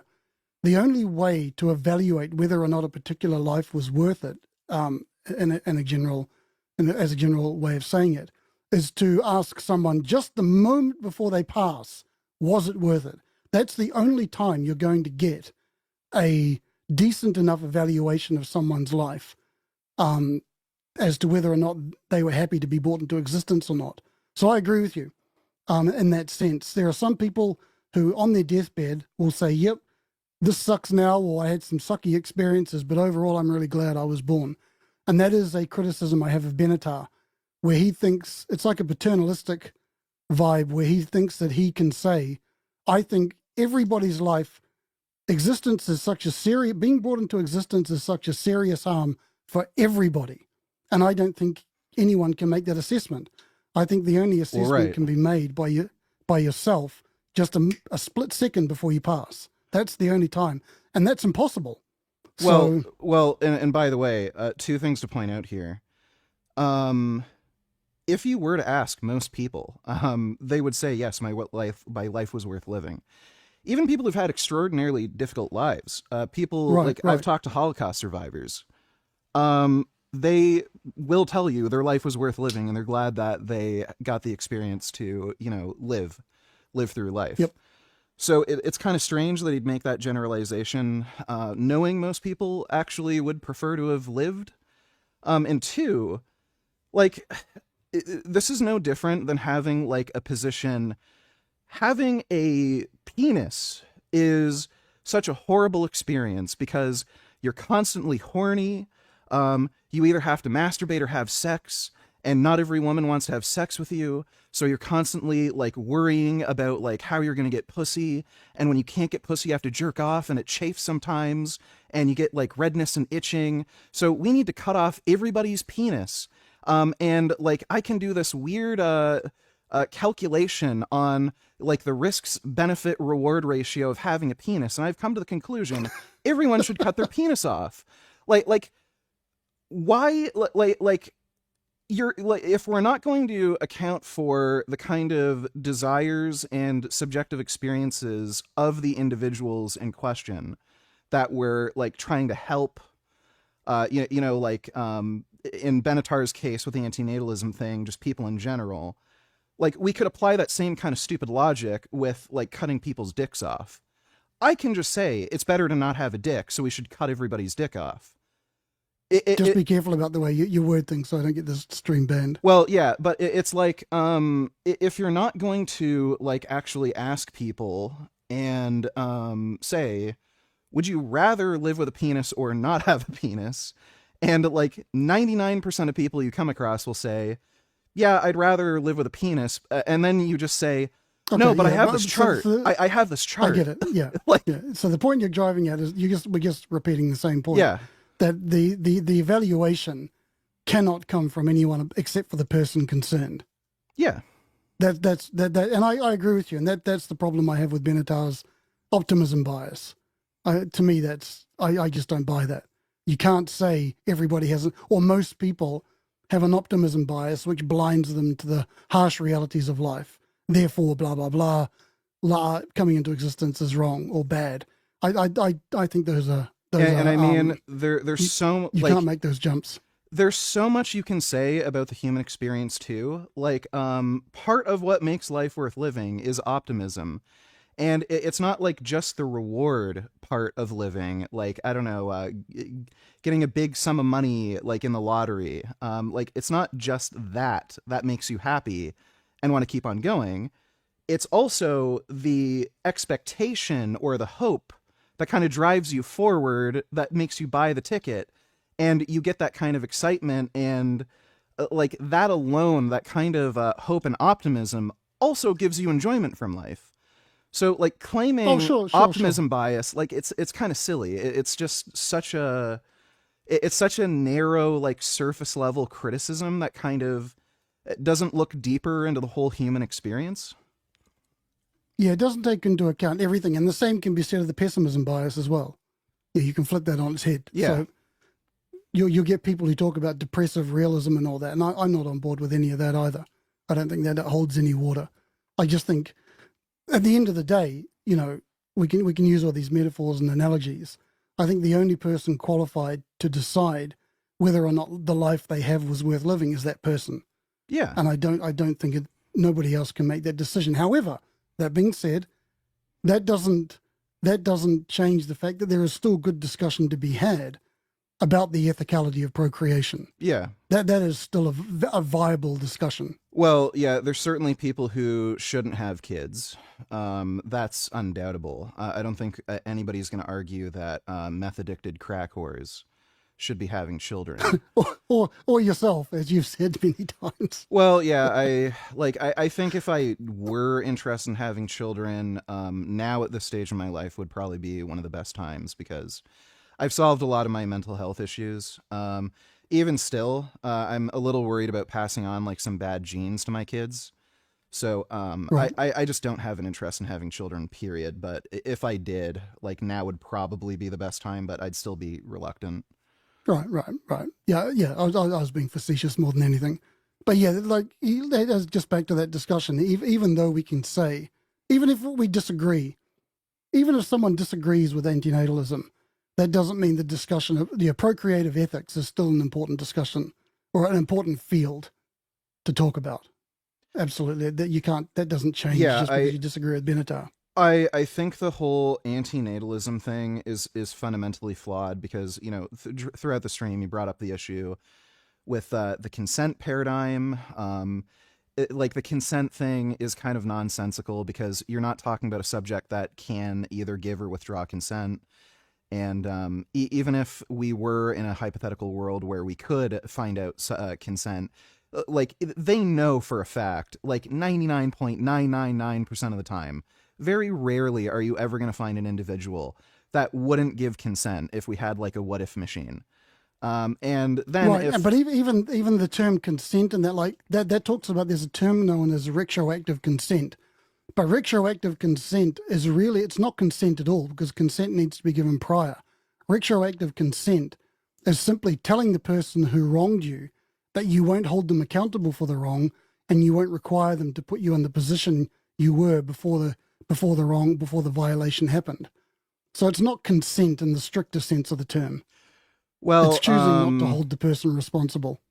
Well, with the what if machine hypothetical, it wouldn't necessarily be retroactive consent. But even if that were the case, like if you could just go into the future or something and you could say it's retroactive, again, like, since like the vast majority, like damn near close to 100% of people would say, yeah, they'd prefer to be born. And these antinatalists know it. So, and you've seen it, you've gone through some of the comments. Then they end up relying, oh, well, consent doesn't even matter because I've got this chart. And we've already explained why that, like, stupid chart makes no sense. You could use a chart for saying, well, this is why you should get your dick cut off. It's like, what matters is the subjective experience of the individual and what they want. I don't think you're talking about the asymmetry chart, right? Yeah. Yeah, I don't think it extends to getting your wang cut off. Well, you could. You could make an asymmetry chart about getting your wang cut off. Like, my point is... Yeah, like, my point is, if you're going to make some chart saying, oh, well, in this case, there's more harm done. In this other case, there's no harm done. Therefore, you know, the case where no harm done, nobody exists is better. But you could just ask the people whether they would rather live in a world where they experience some harm, some good, but they get to live. Again, vast majority of people will say, no, I'd prefer to live. So if that's the case, like, who the fuck cares about some stupid fucking chart? Okay. Yeah, like that's the point I'm talking about. Like, nobody cares about your stupid chart. And most people haven't read the book; they've just seen the chart on Google. Yeah, What I would reply to, I will say this though, that don't overestimate the philosophical competence of people who advocate for antinatalism online. And what I mean by that is, most antinatalists, and I would include myself in this, weren't reasoned into the position. We decide, and I'm not antinatalist at this point, but when I was, I'm quite honestly and quite open about the fact that I always felt that having a child was a bad idea. I discovered the arguments for antinatalism a lot later, and I can retroactively put that on my feelings. Not to say that the arguments aren't legitimate. That's not what I'm saying, but I am saying it's a bit like I guess a religion in a sense. I've always felt this way. Oh, now I found some arguments that make me look philosophical. So Well, people are motivated by emotion more than reason, I think. Well, like there is a logical basis for emotional feelings. I think people kind of discount that. So like, when we see, I'm not saying it's beyond logic. I'm just saying don't yeah, overestimate. You can't overestimate. I understand. Yeah, I part of understand this. what you're getting at. Like, I'm kind of the same. Like a few years ago, well, probably more than a few years ago at this point, like a decade ago. I was calling myself an antinatalist, and I was kind of bought into the whole antinatalism thing. Even from a very young age, I had no interest in having kids, and same as you, it just always seemed like a bad idea. Like, why the hell would I want to take care of some like dumb screaming baby? Costs a lot of money. You don't get to do what you want to do all the time. Like, so I can understand why people are ideologically motivated, in these kind of spaces. Even though some of their arguments might sound sort of sensible, I don't think there's really any particularly good arguments for antinatalism, but you can make like sensible, rational arguments, I suppose. But when you start seeing people resort to, well, people shouldn't have children because I have this chart, like it just becomes like a little silly. Like, what do we care about here exactly? Do we care about like some stupid chart where you make some like evaluation where no suffering is better than some suffering, some well-being? Like, or do we care about what the actual individual wants? Like, to me, it kind of makes sense, like, to follow what a given individual wants. I do agree with that, but then the obvious, well, not obvious necessarily, but one possible way of coming back at that is to say we don't know. It's the identity problem. We don't know who we're bringing into existence. Yeah, like, I mean, you could bring in Hitler into existence. That's always a possibility. Sure, but, But yeah. an antinatalist would argue, haha, that would be like a gotcha. See, if we're going to bring someone like that into existence, then everything is wrong. That would be the argument. Right, but like, again, the That would be pushback there would be, like, I personally know Holocaust survivors, and if you were to ask them, would you rather never had the world exist, or would you rather have the world exist as it is? They will tell you, I'd rather have the world exist as it is. I'd rather suffer through the Holocaust. I'd rather Hitler be brought into existence than have nothing exist at all. Mm. So it's like... Right. And also, speaking to the chart issue, like the asymmetry chart, there is I've been critical of this, Mark, as well, and others, a small group of people, that David Benatar is the only book, they haven't read the book, but David Benatar is the only person that antinatalists have actually heard of in a lot of respects. They haven't read that, they haven't read Cabrera. They haven't read a lot of the papers and research that have been published by people who aren't antinatalists on the topic, such as Rivka Weinberger, Metz, or these people. You got to again understand. Once people, antinatalists, lock into the asymmetry, it resonates with them, and then I think they kind of stop thinking after that. This resonates with me. This is perfect. Yeah, I don't need anything more. I know Benatar is definitely probably the most prolific figure. Like, he's the most well media. known. Yeah, but he's not the only game in town. Yeah, because I know he's done debates with Jordan Peterson where he basically like dog-walked Peterson the entire time. So you're definitely going to see a lot of his influence more than anyone else, just for that reason alone. Of course, there's no doubt. There's no doubt about that. But again, these antinatalists who claim to be super interested in the topic and who claim to want to really just argue the best arguments, but they only actually know one argument at the end of the day. No, their knowledge is limited basically to one author and one perspective. Yeah, I'm not even sure I stated that correctly. Like, a lot of that probably also has to do with this being fundamentally ideological. So once they figure they've got a decent enough argument, that's good enough for them. Like, why explore? That's right. It is ideological. You've got a comment, mate. Can you see the comment in the chat there? Where is it? What's the comment? It's on YouTube. Okay, I'll put it on the screen. Chat there. If that helps. Studio chat. In a minute. I can't even operate this shit anymore.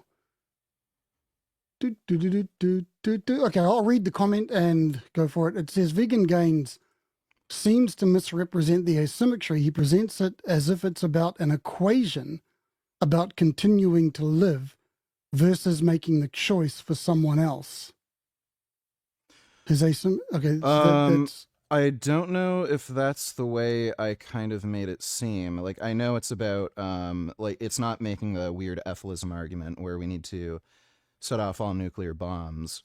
It's just making the argument that we shouldn't procreate. But, like, again, the basic argument is you could either have nothing at all, or you could have suffering and well-being. Because nothing at all lacks suffering. That is, depending on how you weight things, a superior position than some suffering, some well-being, because there's absolutely no suffering whatsoever. So if you weight suffering very heavily, then the circumstance without suffering would be ideal. So the circumstance without suffering, of course, is not having children. But what do you think about the question, though? The question says you are, and it's a common response by antinatalists, you're conflating you think it's about continuing to live, whereas in fact, I'm talking about the asymmetry, whereas in fact it's making the choice for someone else to bring them into existence. Do you think you're conflating those two things? No, I don't think I was really conflating those two things, because we were kind of talking about the ethics of bringing people into existence. Like, we were talking about, like, the hypothetical what if machine, where it's like, okay, if we had a what if machine, like, there's nearly a 100% guarantee everyone who would hypothetically be born would say, yes, please bring me into existence because my life was worth living.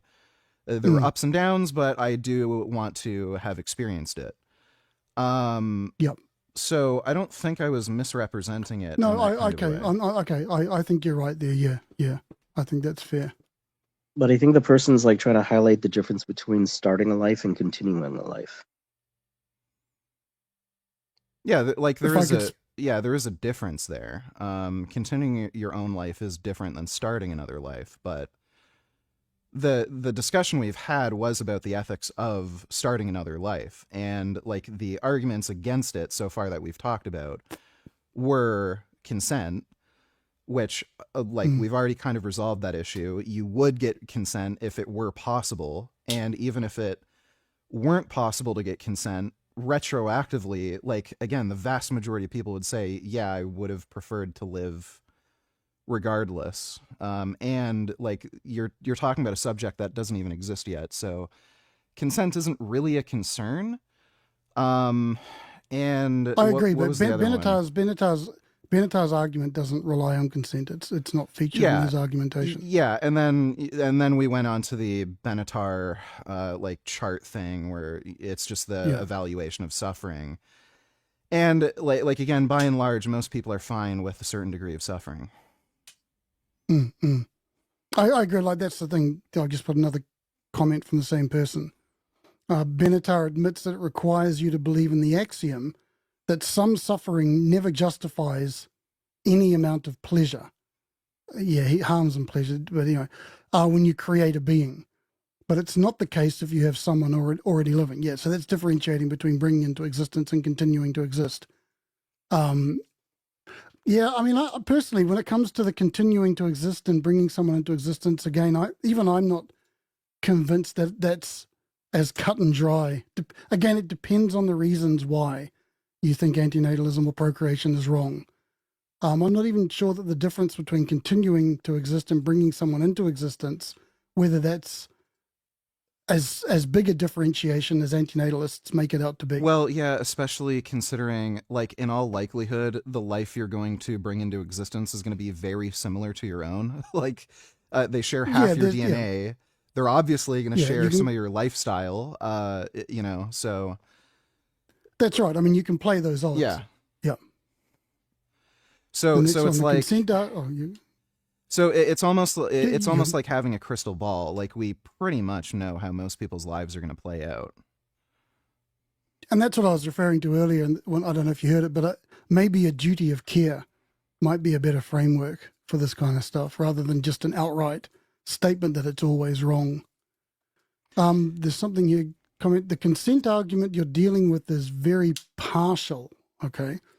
Schopenhauer had a better idea for a thought experiment, and it would be to ask the dead people if they want to be revived. That's similar to what Richard's future machine is talking about.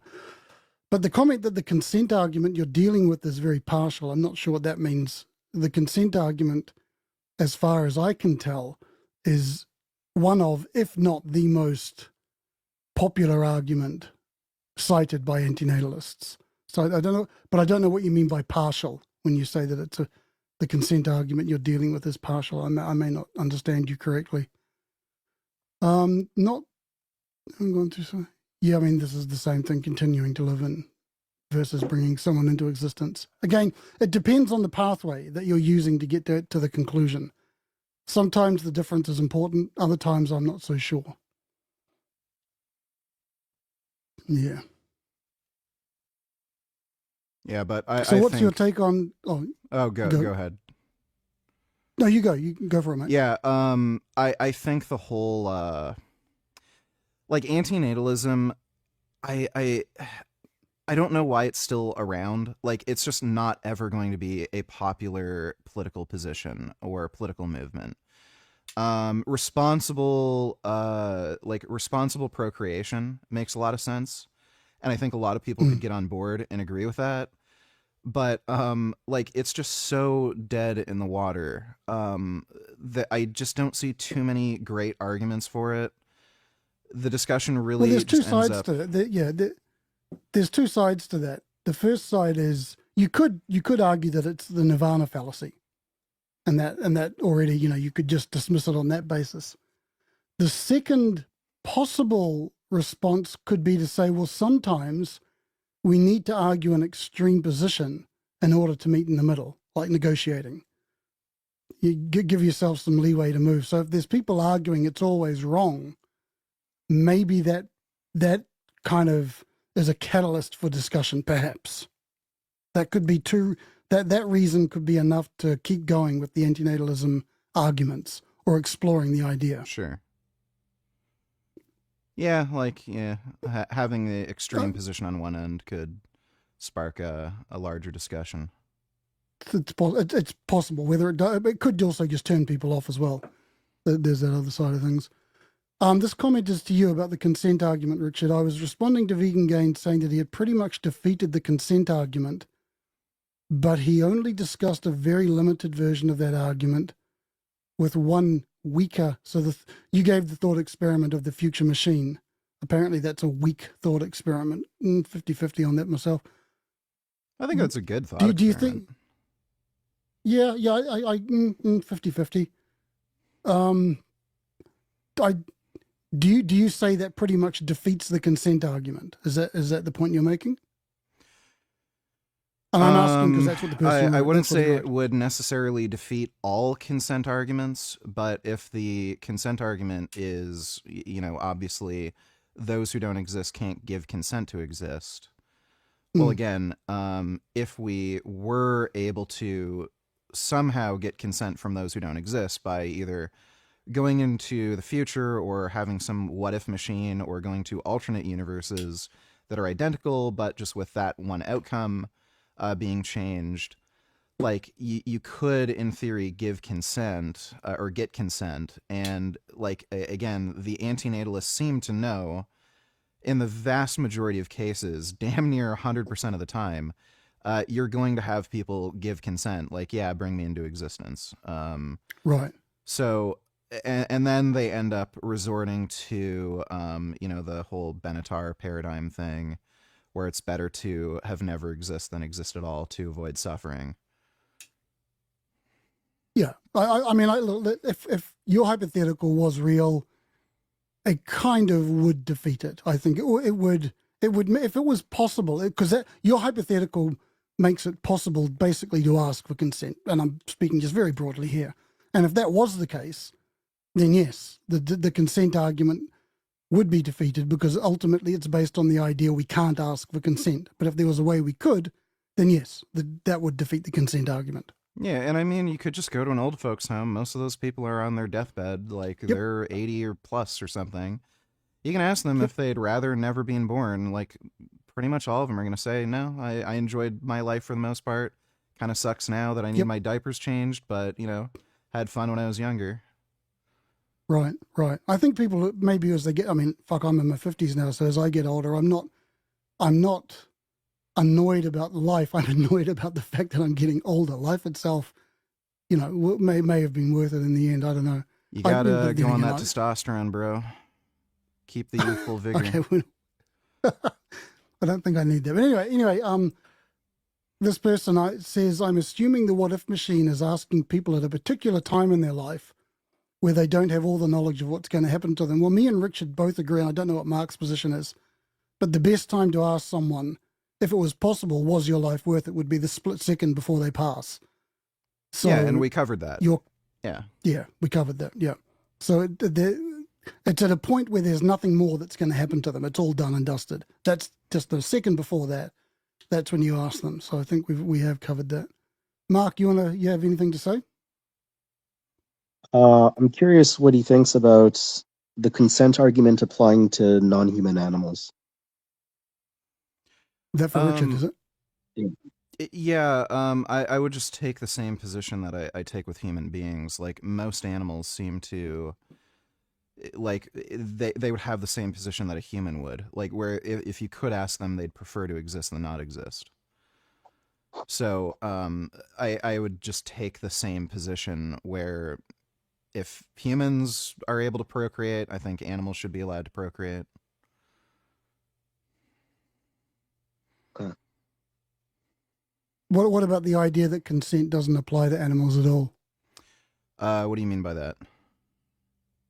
Well, I think as I explained earlier, consent is a capacity for consent in the way, to the extent that humans can consent, animals don't have that capacity.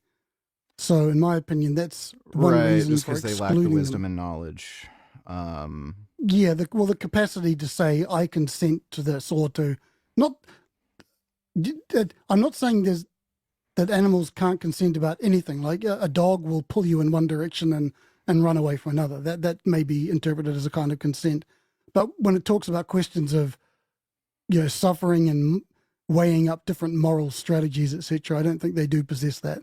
Which therefore means, in my opinion, discussion of consent excludes animals. Like, I mean, you could even make the same case for human beings. Like,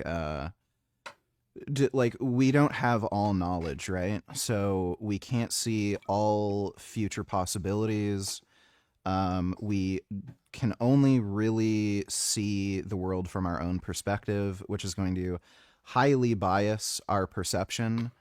We don't we're not able to live every single other creature's experience and understand how much they're suffering or how much well-being they're experiencing. So, like, you could make the same case for a human being that they can't give consent because they just don't have the requisite knowledge of all future possibilities, all future outcomes, and how their own choices would impact themselves and others.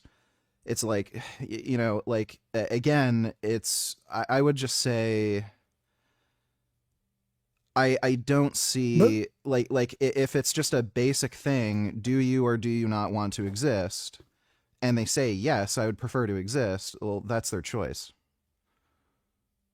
Right, and this gets into something me and Mark were talking about recently as well, about the butterfly effect. Like, none of any, I mean, you could end up just basically neutralizing all moral questions because nobody knows the long-term consequences of either acting or not acting. Yeah.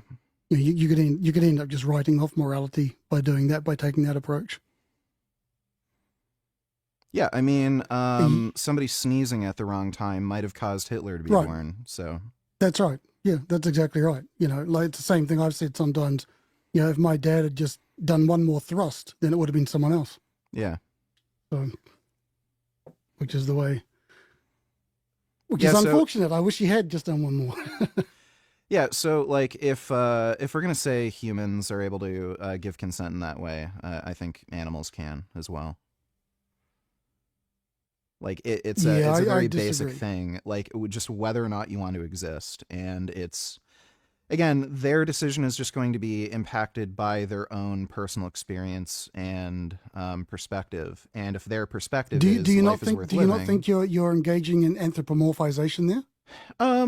No, I don't think so. Okay. I would imagine most animals have a similar kind of reason to continue living. Like life would have to, one, be worth living. They must get some sort of positive experience from existing.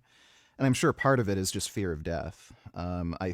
Chances are most creatures have some kind of fear of like the unknown, like dying. At least some more intelligent creatures, at least, Well, I would, maybe. You mean you?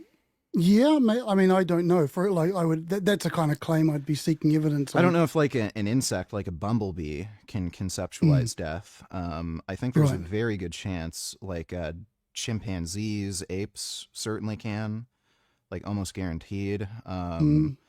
Whales, they're highly intelligent. They almost certainly can, and probably like dogs, cows, pigs. Like they're probably smart enough where they can conceptualize death, and they might have like a fear of the unknown. But I don't know. I don't think I'm anthropomorphizing anything by saying like chances are like the reason they want to keep on living is because I don't know, like they probably have fun just eating food, doing what pigs do or what dogs do or something. Yeah, I'm not They even seem sure to that enjoy they would themselves. think so deep. They wouldn't think so deeply on it, and they just are driven by instinct to keep going until they can't.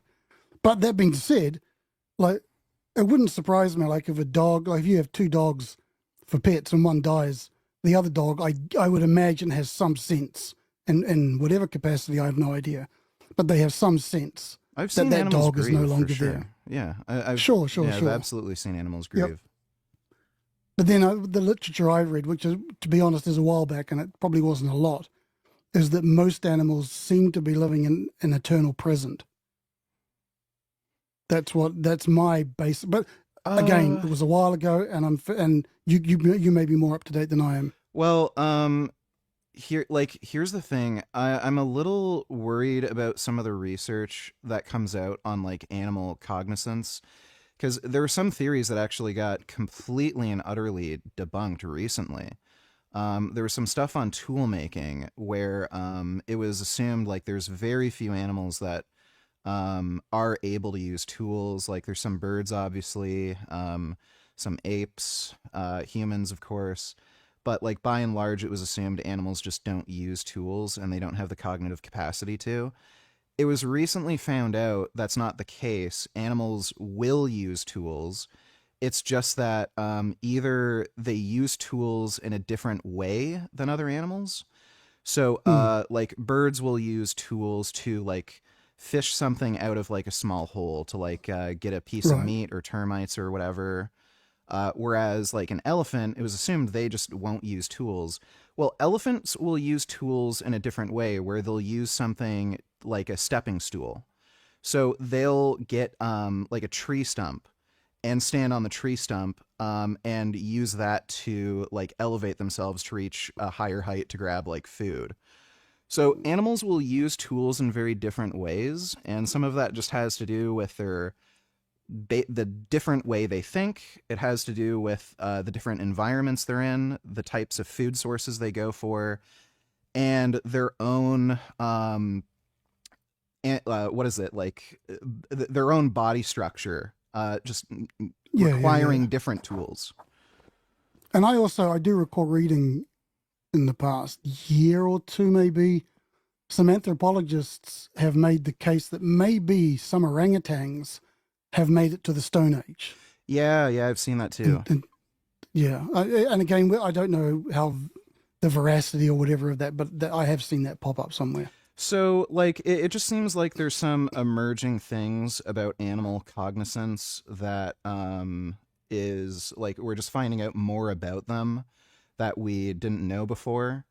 And some of that may just be due to our own biases and, like, you know, the human supremacy thing where we're so much different and better than them. But then when we take a second look, it turns out we're not quite as different. So again, it like when when I see squirrels gathering nuts and putting them in the ground, knowing that they're going to dig them up later because they need to get fat for winter, that seems like they have some sort of concept of the future, and they know that they need to plan ahead.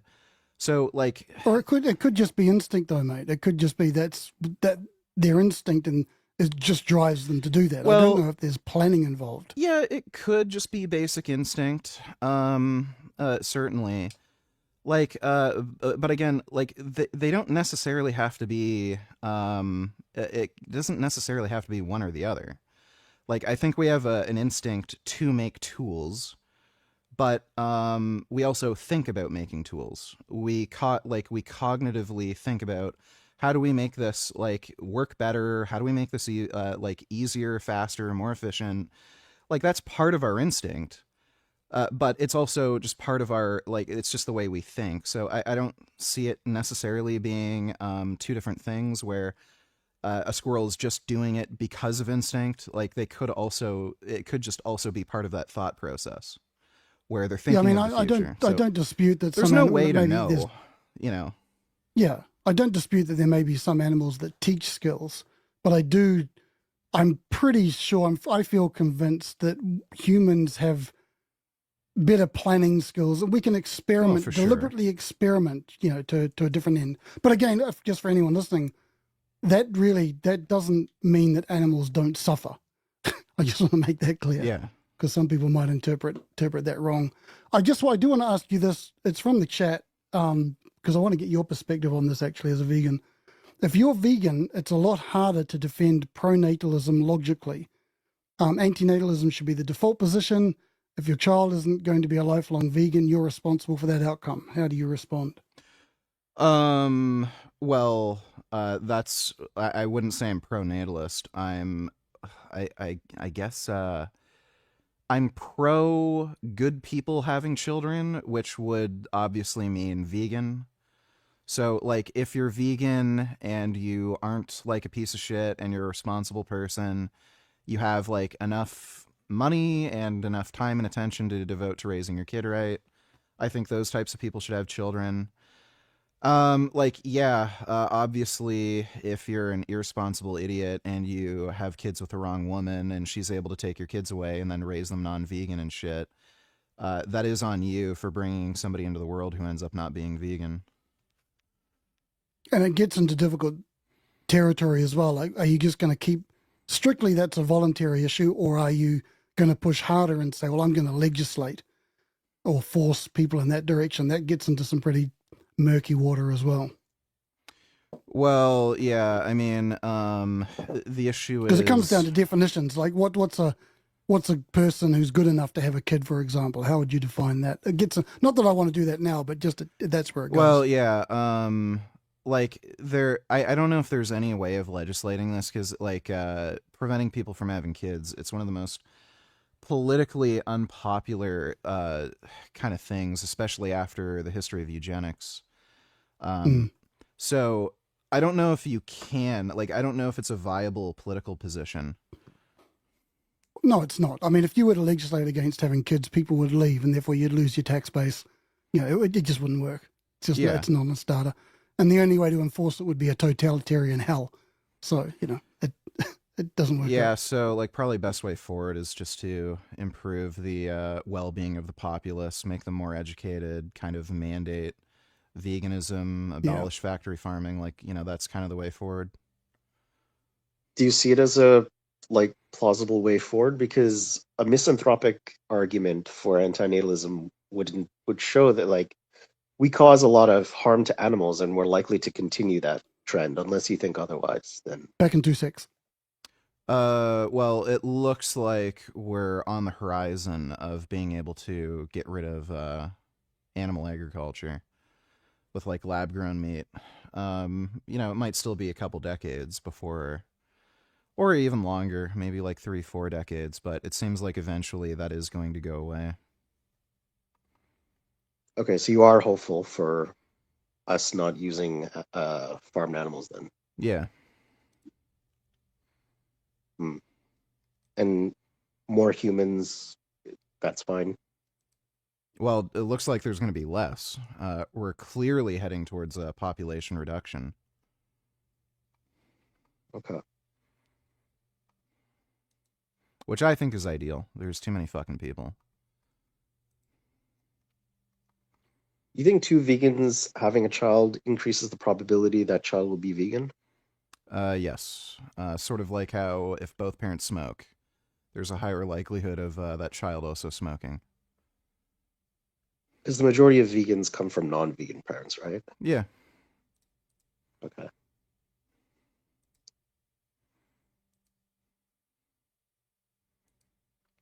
Yeah, vegans tend to have far fewer children than non-vegans. Why? There's a number of theories. Like vegans do tend to have higher socioeconomic status. Same with vegetarians. So it could just be a like intelligence and wealth disparity. So more intelligent, wealthier people just end up having less children, and because like vegans, vegetarians are kind of in that socioeconomic class, they're kind of more prone to also follow that trend. There's definitely what is it? Can't remember the term, but like there's a lot of vegans and vegetarians that are kind of pissed off at carnists, and once they discover all the horrible cruelty that's happening in animal agriculture, and they see all these people eating meat, there seems to be a tendency towards like what is it? Misanthropy. They just don't like human beings, and they just don't have an interest in creating more human beings. So there could be like a cultural thing there. So there's a few reasons, but yeah, they do have significantly fewer children on average. Okay. What motivated you to be anti-natalist in the first place? Well, it's kind of like what's his name said. Like I just never liked kids or had any interest in having kids. So like once I kind of heard of the whole anti-natalist movement, I'm like, oh yeah, that just clicked, So I kind of adopted it. What's his name? What's his name? My God. Yeah. No worries. But I don't. It's just because you hated kids, therefore it's unethical to have kids. I don't. How'd that work? I don't get that one. Well, I bought Because into Patricia the Nonis whole. said the same thing. She was like, so Patricia Nonis was anti-natalist, and then she says anti-natalism is retarded, and then you say the same thing, and it's like, okay, but these are propositions you guys accepted, and I'm just curious how you Well, first yeah, accepted the proposition. I bought into the like basic arguments, like especially the consent thing, and I never really relied on the Benatar paradigm. It was more like there's so many stupid fuckwits. Like most people just shouldn't have kids, period. So I'm good with like nobody having kids. That was kind of my thinking. And just like after thinking about those arguments and hearing some counter arguments, I just changed my position. Gotcha. Okay. No, that's cool. And a lot of antinatalists find that really difficult to accept. How can you possibly go back on that once the bell's rung? How can you possibly turn your back on that? A lot of people have a lot of difficulty with that. Yeah, it's just not that big of a fucking deal. like, right? Yeah. I think especially when you factor in it's just not politically viable.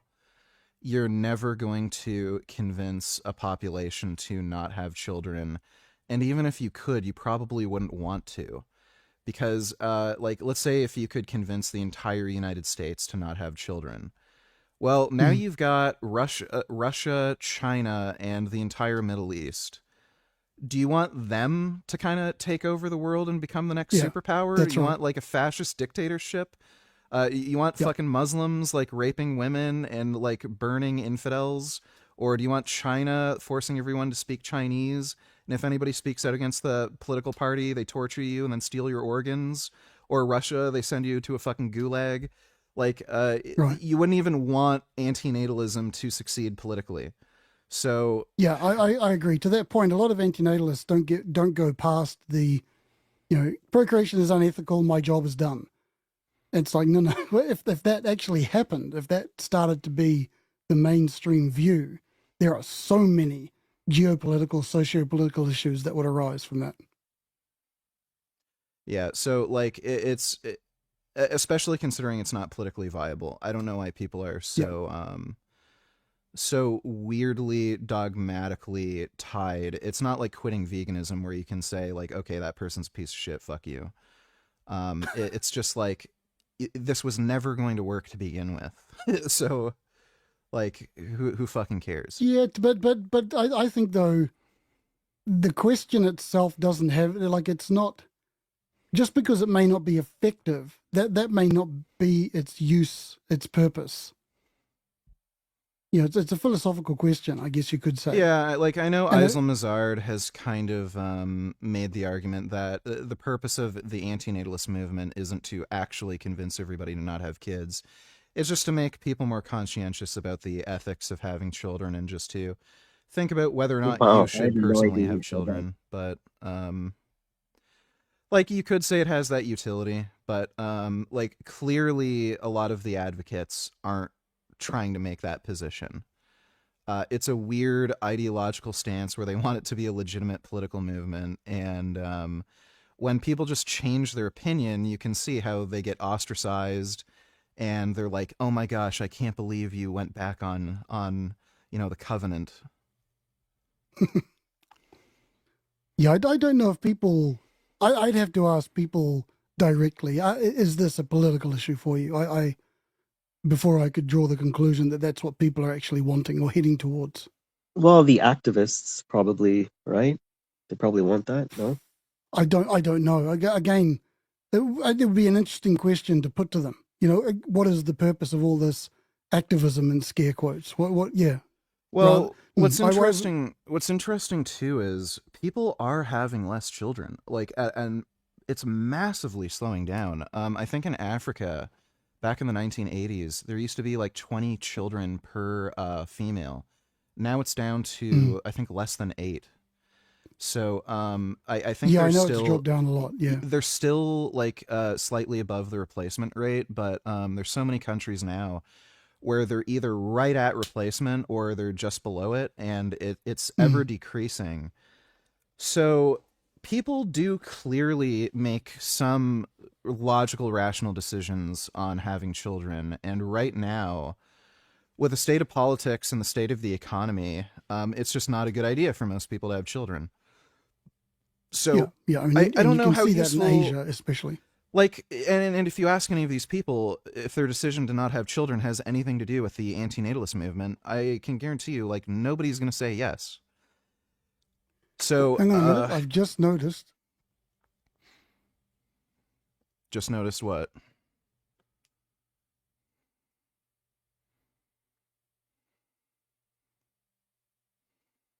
Oh. Hey, life abolitionism. But I don't want to go on for too much longer, though. But yeah. Well, sorry, Tranquil. I don't know who you are, mate. I apologize. I'm just very wary about that kind of thing, and I'm just a newbie at this kind of nonsense. So, yada yada yada. Sorry, vegangains. Sorry to cut you off there, bro. You want to continue on? Oh yeah, I was just saying, like, if you were to ask these people who are choosing not to have children anymore if the antinatalist movement had anything to do with their choice, again, like 99 times out of 100, they're going to say no. It's just, no, again, not. rational decisions Which is ironic, that people are making. And you do see some people, they're like, oh, antinatalism is winning. It's like, oh, where? Where did you get that from? So nothing to do with the antinatalist movement had anything to do with the reduction in people, having children. Especially if you go to somewhere in Africa, like places in Africa where they don't have internet, they don't really consume much English language media. Like, it's just people are wealthier. They're not living as rural. They don't need as many kids, and kids are just becoming more of a burden to them. So you're just seeing less people have children. Like, there's just not really any need for the antinatalist movement to begin with, and they're not even doing anything. Yeah, to a degree, I think you're right. I do think you're right. Life abolitionism, feel free to knock yourself out, mate. However, I know that you want to debate vegan gains at sometimes, but I don't want you guys to have that debate here. Let's just stick on this topic. Let's not veer into too many other areas. Well, I just came in, so I didn't hear the entire conversation, but um, that's why I created my own philosophy, which is going. I know they say that alphilism is the activist component to anti-nasal, which I don't think that it is, but my philosophy is activist oriented. So there are moral consequences for procreation. It's not just going to be an academic argument. I'm arguing for society to be help morally culpable for forcing people to exist against their will, and for parents to have financial obligations for imposing life onto children without their consent, which extends into adulthood. So I'm arguing that they have a mandatory obligation to leave an inheritance. They don't get the right to opt out. They don't get the right to just leave their property to somebody else. They have an obligation to give competent parenting, and society is so complicit in this whole conspiracy to force us to exist against our will that they also are culpable, and they owe us socialism because they're forcing us to live without our consent because they're denying us the right to opt out. You can always Okay, opt out. you're covering You can kill you're yourself. covering a whole lot of ground there. Hang on, mate. Don't say that. Yeah, you're covering a whole lot of ground there. Maybe that's something for another stream, because I know that you want to push your book and your You new can philosophy and stuff, which is all cool. You can come on my stream and you can debate that. There you Tonight go. is a That's little the late. discussion but you want. Yeah, if Yeah. tomorrow night I'll be on. You can come on my stream. Just ask me in chat for a debate, and I can open up my Discord and we can debate. Okay, well, I'll just make one last point then, that Sure. anti-nasalism doesn't just benefit humans, it also benefits animals because of the resources that humans consume has a negative impact on animals. And if you did not, what I see is veganism is a mitigation of animal harm, but I see anti-nasalism as prevention. It is preemptive, that if you don't procreate, then there is no harm to animals. Well, I guess we can cover that in the debate. That's not necessarily true. Humans might encroach on, the habitat of, deer, but they're also encroaching on the habitat of wolves. So if humans are killing off wolves, well, that's benefiting deer. So it's not necessarily the case that animals are just on the net experiencing some negative effect from human intervention. They absolutely are, because most humans are not going to go vegan, which Okay, is why we debate it tomorrow. Okay, man. Yeah. okay, we can debate it We later. can debate it tomorrow. Yeah. Okay, I do kind of want to wrap things up. 2 hours. My voice is dying. Yeah, But thanks for the Richard, stream. yeah. Thank you guys. Thanks, Richard, for coming on. Good to Yeah, see no you, man. Anytime. Yeah, I like rock your on in. videos responding to Gary and Mendham. They're pretty funny. Oh yeah. Are you going to have another chat with Gary at some point? Is that on the cards? I don't know if he's interested. I don't know if there's really any point because, you went over the video. He was basically, what was it, an equivocation he was making. Oh, right. Yeah. He was pretty polite with me. I was expecting him to maybe get pissed off, but he was acting pretty chill.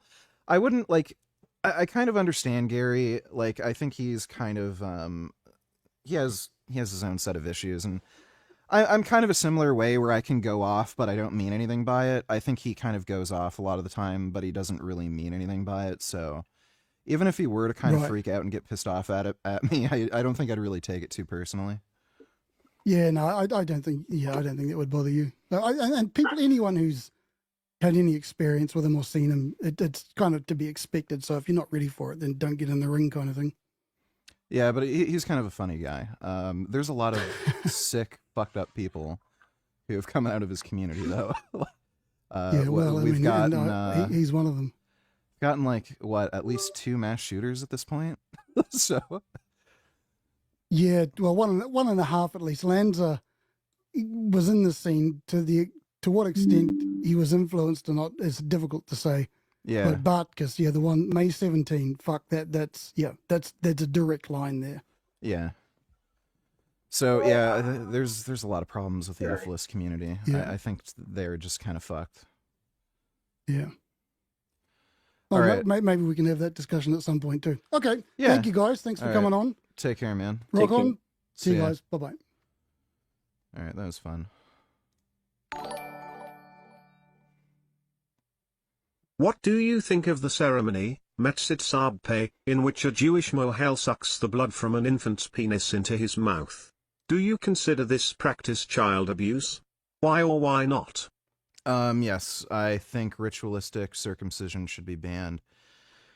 For one thing, you're mutilating a child's genitals for no medical reason. Again, it's just like some religious ideological bullshit. So since there's no actual clear medically verifiable benefit to the child, it shouldn't be done. And on top of that, the way it's done, there's actually a lot of children that end up dying because of like them circumcising the kid's penis, having the open wound, and then they're touching their mouth on the open wound. There's been quite a lot of cases where those moils transfer herpes to a child and the child dies from the herpes virus. A lot of people don't know this, but the herpes virus can be lethal to children. So I think there's still about a dozen deaths per year in the United States where babies die because of that whole ritualistic circumcision thing. So it should absolutely be banned, and yeah, I'd consider it child abuse. Thanks for that donation, the Hurricane. I know you hate Tim Pool VG, but this is insane. Is he whining about his house getting shot up? Here on Live Now from Fox, and we are following a developing story that we have been tracking here for a home of Tim Pool. The beginning here, because we heard from Pool on social media Saturday as he gave the initial. Yeah, so Tim Pool's a whiny baby. First of all, he's not the first YouTuber to get his home shot up in a drive-by. That happened to Dr. Disrespect, literally on stream. So, like, you have no idea until the perpetrators are caught why they shot at your house. Like, this is just some fucking bullshit that he's doing to get more clout online. This is the price we pay for speaking out against evil. They might have shot at his house because they're just crazy and they want attention, and they just watched Tim Pool. Has nothing to do with any political motivation. So, did they find this to? My immediate thought is someone's trying to scare us. We have security at the gate, blah, blah, blah. Believes 3 shots were fired in contact with FBI. So they don't even know why the fuck, who the person is, why they shot, and they're already whining and crying and moralizing and saying, oh, I'm getting targeted for my political beliefs, when they have no fucking idea. Thanks for the donation, though, Dodo. Chris, thanks for the donation, dude. I appreciate that.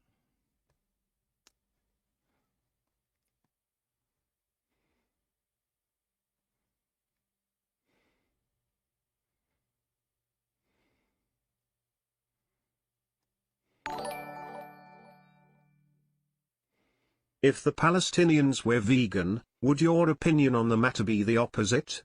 Does your support for Israel have to do with a lot of them are veg? What about the IDF who aren't veg? So, assuming all else is equal, no, Palestinians being quote-unquote vegan wouldn't really change my opinion, because again, assuming all else is equal, they'd still be Nazi sympathizers. They still would have committed the October 7th attack. They still would be Islamic jihadists, so I wouldn't really care. Israel would still be completely justified.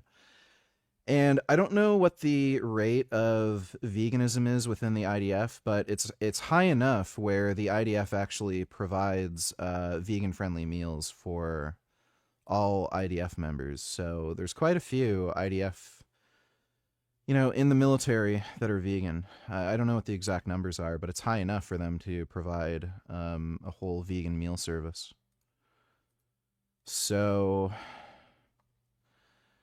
Penis. There you go. Thanks for the donation, though, Ramses. Bop shop shut-a-da-doo. Bop shop shut-a-da-doo. Bop shibby-doo. Bop shop shut-a-doo. Bop bop shibby bop shibby-doo. Bop bop shibby bop shibby-doo. Bop bop shibby bop shibby-doo. Help! Help me!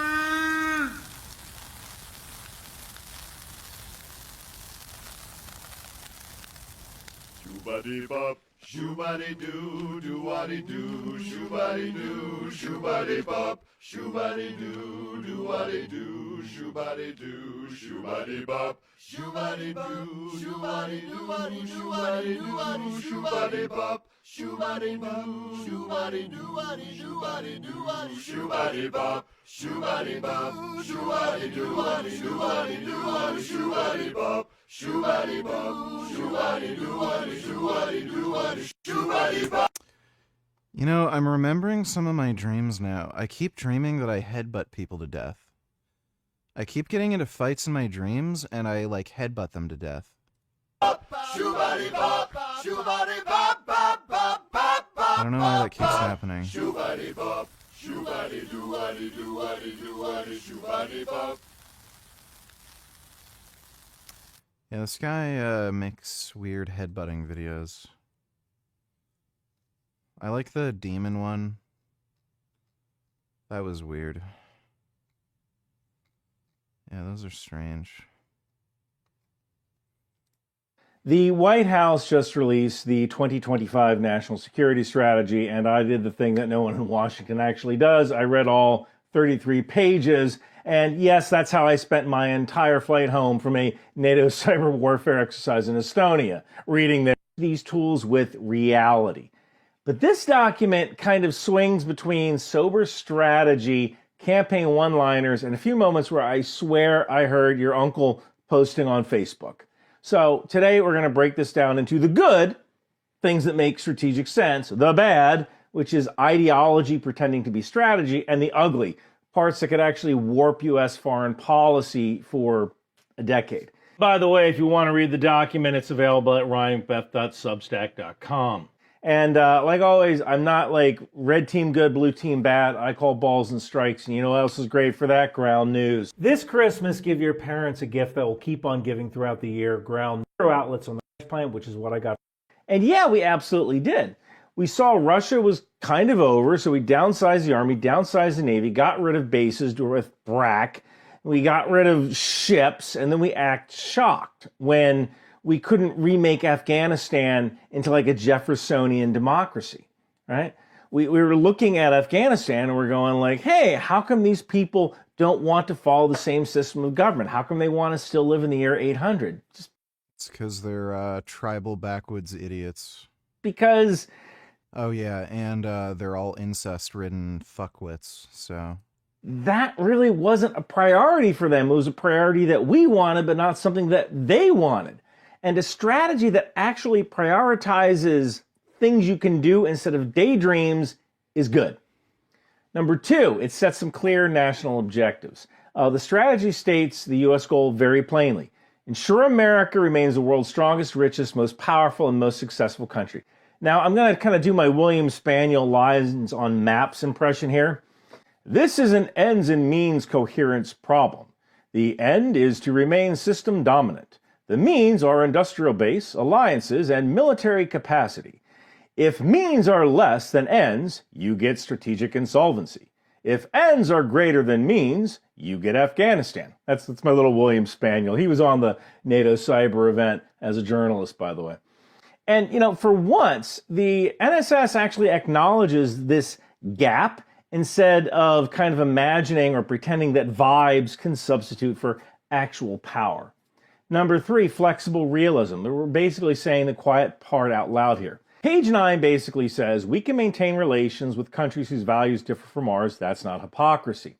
And the translation to that is, yes, we know the Saudis chopped up a journalist, but also stuff happens. A lot of people didn't like that gentleman that you're talking about. Whether you like him or didn't like him, things happen. Or maybe freezing Russia at the current lines of control in Ukraine will help us extract minerals from Russia later. This sounds morally gross, but strategically, at least the US is saying, here is our worldview. It's cold, but it's consistent. You know, my two favorite presidents were President Truman and President Reagan. Truman, because he dropped a chunk of the sun on Japan to end a war early. And Reagan told the Soviets to tear down a wall because America was supposed to be that shining city on a hill. Mr. Gorbachev, tear down this wall. This document feels more like, keep the wall up, but give us a cut. That is morally ugly, but it is strategically transparent, and that transparency has value. Fourth good thing is an actual industrial-based strategy. Page 14 says reshore industrial production, and this is great news, finally. You know, rare earth magnets, rare earth minerals, semiconductors. We shouldn't depend on our adversaries for stuff that makes our weapons work. The computer chips of today are the steel of World War II. Back in World War II, if you couldn't make steel, you couldn't make tanks, you couldn't make ships. Today, if you can't make chips, you don't have weapons. But, basically every president has said this, and I have yet to see any president have some kind of initiative to get people to take up welding in high school, get people to take up electrical work. We need those people to reinvigorate our industrial base and to actually perform some of our shipbuilding. What I want President Trump to do is create a program and say, we're teaching welding in high school again. We're teaching welding to everybody, right? Until then, this is just a wish list. Number 5 is a realistic view of China. Page 19 basically says that we thought China would liberalize if we traded with them, and we were wrong. China used the trade and its new role as the factory of the world to build the world's largest navy. This is exactly what happened in my alternate history novel, Lies to Rule Men and the Last Republic, where Brigham Young founded the state of Deseret as opposed to the territory of Utah, his own country in the middle of the United States. And every U.S. president since 1851 assumed that Deseret would eventually join the Union if we were nice enough to them. And then one day, Deseret bought Iranian missiles that could hit Oregon, and we decided to do something about it. You know, sometimes the world just doesn't want to be who we want them to be. And this section of strategy is very sober and it's grounded, and it doesn't kind of hallucinate a friendly China emerging anytime soon. And this is just a reality that we're going to have to work with. Number 6, burden sharing that actually sounds like burden sharing. Page 12 says NATO allies must carry more weight. A new Hague commitment asks for 5% GDP spending on defense. Honestly, this is long overdue. We've been saying it for a while. Well, I did not particularly agree with the way Vice President J.D. Vance said this, I believe back in February of 2025, because I went to NATO a week later and had to deal with that. He's not wrong. He's not wrong. It probably just could have been phrased in a different way. And Europe is slowly starting to pick up some of their weight when it comes to defense spending. Number 7, the era of mass migration is over. This document frames border security as national security, and they're not wrong. After years of ignoring the southern border, this section is pretty darn blunt. I have crossed enough borders just recently, from Estonia or from the US into the EU and Estonia and then back into the US. A country has a right to know and decide who enters it. This is just common sense. I was alive during 9/11. We need to know who is in this country and why. So protecting our borders is just common sense. Number 8, calling out foreign influence operations. Page 10 says the U.S. will unapologetically protect its sovereignty, including from censorship, influence operations, and efforts to drag the U.S. into foreign conflicts. I have said for years, influence operations are weapons systems. Ignoring them is how democracies kind of get fried from the inside. Now let's talk about the bad. Number 1, the section on DEI feels like a Facebook rant. Page 6 says they're rooting out DEI because it threatens national security. Yeah, literally everyone Trump's appointed is a DI hire. Ryu, don't need $2. Let me see. And so I just have this basic question.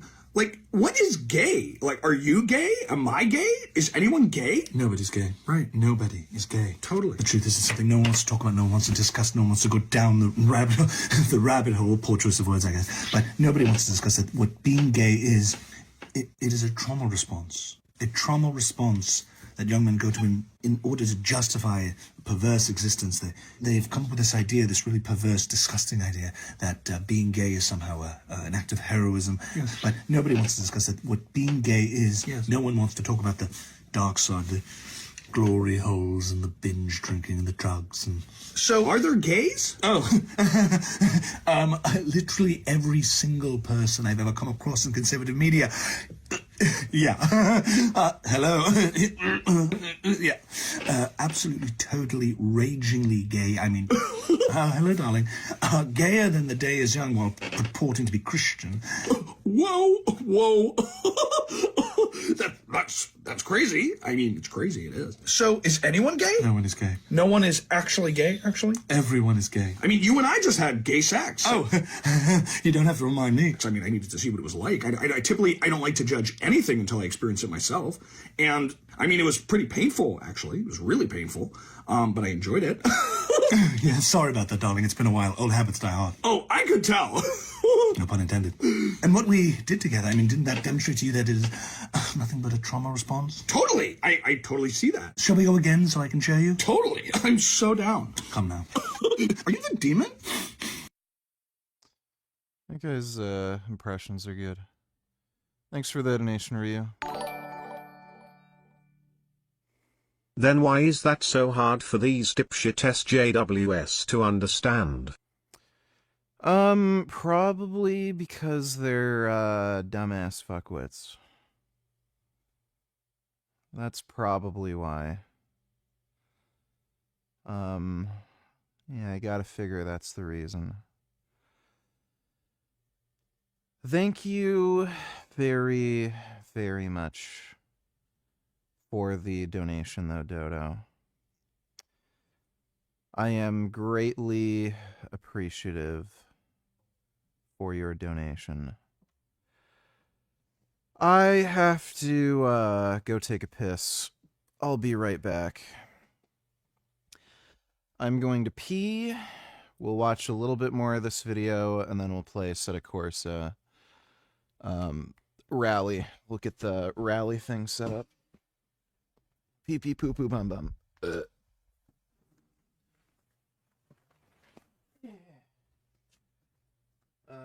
don't know if I have my fucking gloves down here anymore. I kind of need them.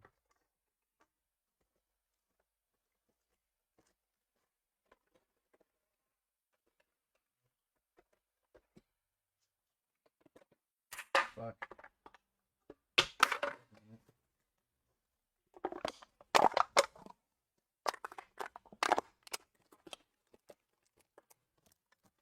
Fuck.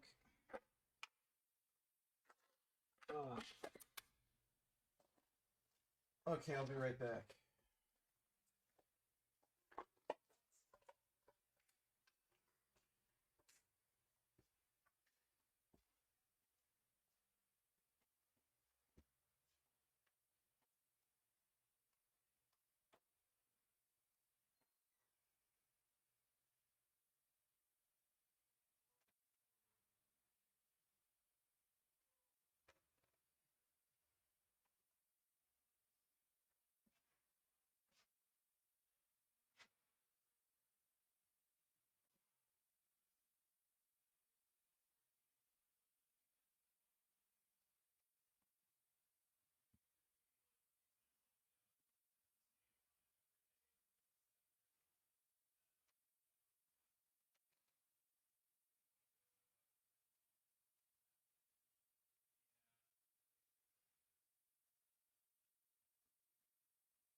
Oh.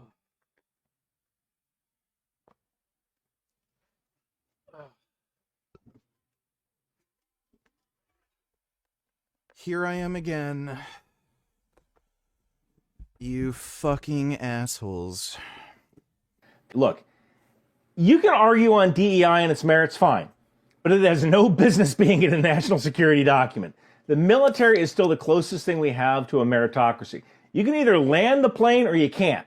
There's no woke ideology getting forced on warfighters. And if there was, it was a single slide during the yearly mandatory training where we're told, hey, don't sexually harass people, and if someone identifies as transgender, just do your best to call them by their preferred pronoun. That's it. Their DEI training is done.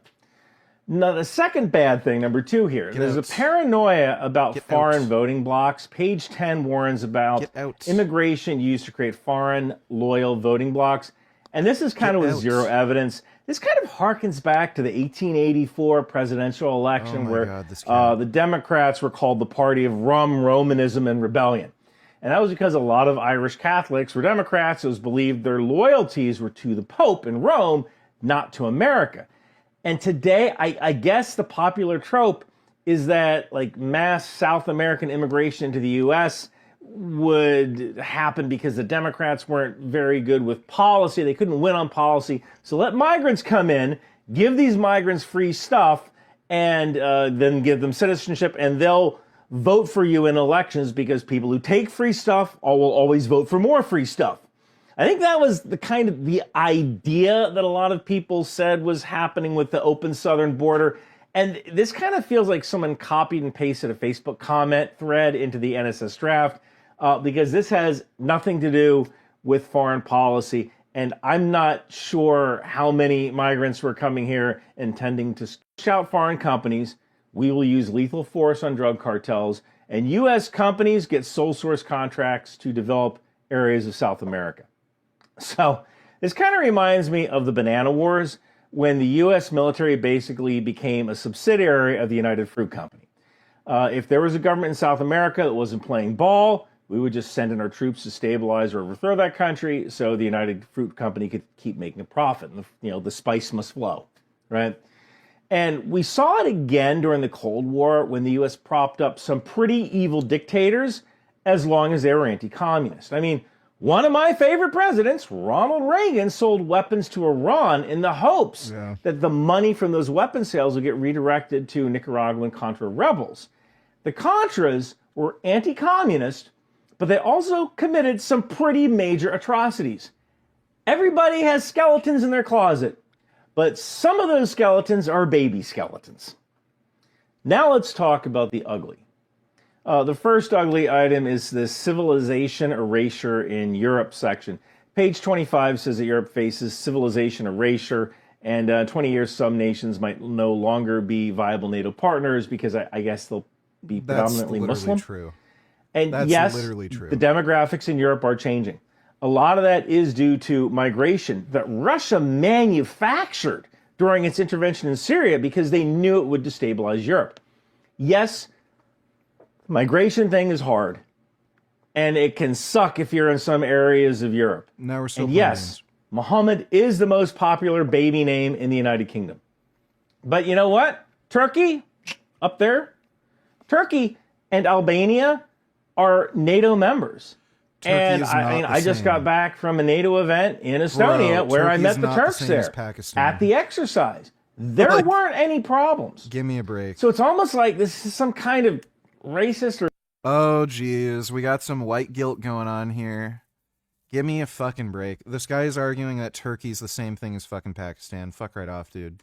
Islamophobic dog whistle that kind of ignores the fact that Turkey has the second largest army in NATO and is one of the NATO alliance's crucial partners. Number 2 of the ugly. Climate change is kind of treated like a meme. Page 14 rejects climate change and net zero as a disastrous ideology. Look, debate net zero policy all day long, but droughts, floods, and food instability cause wars. The Department of Defense literally has climate risk divisions. Even President Trump wanted to annex Greenland. Well, we need Greenland for national security purposes. I've been told that for a long time, long before I even ran. I mean, people have been talking about it for a long time. He didn't do that because he thinks puffins are adorable, right? It's because the Arctic shipping lanes are going to open up in that area due to climate change, and Greenland will essentially become a perfect place for controlling that new Northwest Passage. On one hand, you have the president kind of placating his base with anti-climate change rhetoric. On the other, he's preparing for climate change. Finally, number 3, Mideast optimism that borders are a delusion. Page 28 claims that Iran is greatly weakened, Hamas is isolated, Syria might stabilize. This is aspirational. Iran will likely build its nuclear program. Syria is kind of a mess, but I actually have high hopes that that country might become somewhat a stable democracy with rights for religious minorities and women, because we're kind of seeing Syria play ball, at least in that area. And, you know, the one issue with this thought is that the region is really only one bad day away from another regional crisis. There is a reason why we're selling the F-35 to Saudi Arabia. Optimism isn't a strategy, but an F-35 can certainly tilt a balance. And yeah, you know, because the United States is an oil exporter... Turkey Tom should make a video about Blaha. Yeah, that'd be interesting. Yeah, no, Adam, I'm still an avid shooter. I've done some competitive shooting and stuff too. I may get back into some of that. But I grew up in that environment. I grew up in a competitive shooting environment. So my grandfather was on the Navy shooting team. No, Adam, my dad slapped me when I told him I was thinking of joining the Army. He slapped me in the face. My dad was in the Army in Vietnam. So when that topic came up, I got hit. If you're lifting... Sean, why do you have that? Thank you. He's my hero. Thank you. He's a really Yeah, bad... you're helping. Sean, why That's do you have great. that? This? He's my hero. He's a... That's wonderful. Thanks. But yeah, no, Adam, I'm still an avid shooter. Why would you do something that stupid? And he hit me in the mouth. So that was pretty much the end of that conversation. His words that was a were, lot. my son will not go fight and die. You're my only son. Nope. But he hit me in the mouth. Yeah. So just resolved it. That ended it, because even my mom was like, she brought it up, well, they're paying for his college and everything. You know, my dad like blew a gasket. Like, nope.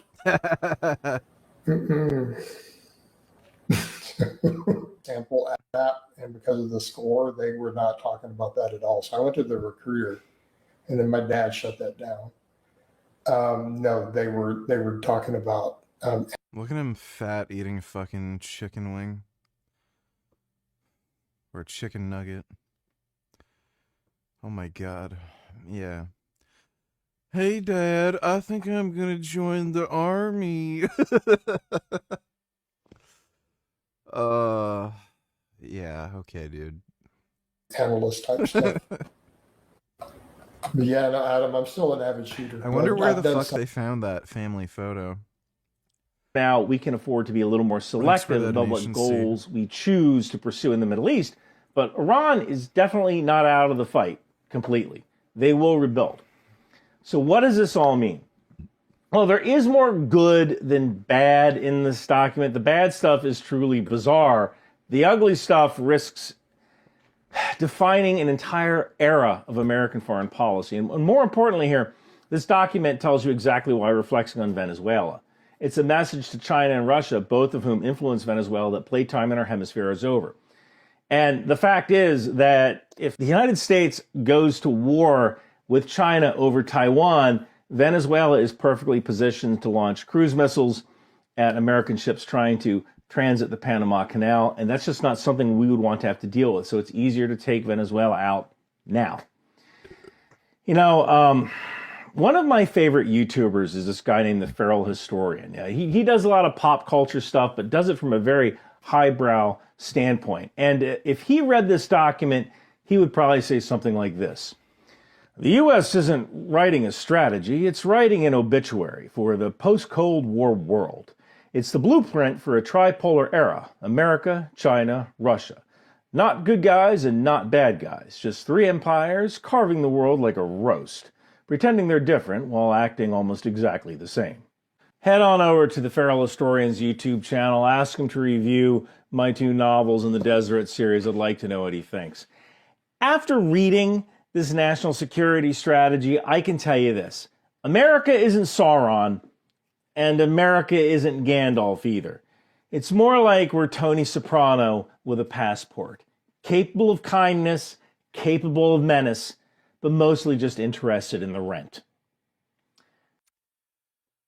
Jedi Survivor, is that the second one? Yeah, Jedi Survivor is the second one, right? I would say it's worth playing. It's a lot like a Soulsborne game. And they fixed a lot of the issues that the first game had. So you fight a lot more humanoid enemies compared to the last game. You're not just fighting alien insects constantly, which was really fucking lame and boring. The combat in general is improved. The levels are generally better and more interesting. So a lot of the stupid problems from the last game were improved. It's just the story's kind of stupid, and the performance of the game isn't great. It's not very well optimized. So, but if you have a strong PC, it's worth playing. I would not bother getting Resident Evil 3. That game's like full on a waste of time, like completely and utterly not worth playing. So if you're deciding between RE3 or Jedi Survivor would be a better buy. And yeah, Resident Evil 2 Remake was much better. The people who made RE2 Remake didn't make RE3. It was a different team. So they got their like C team to make the RE3 remake, and it just wasn't that great.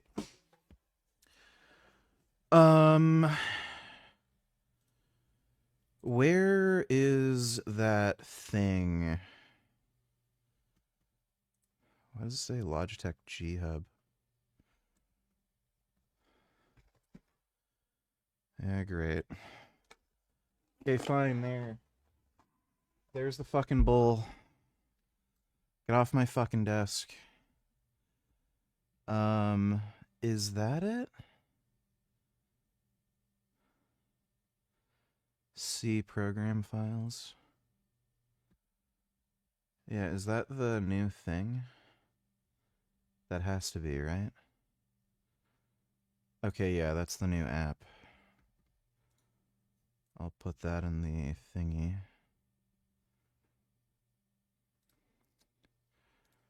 Okay, we'll install this new shit.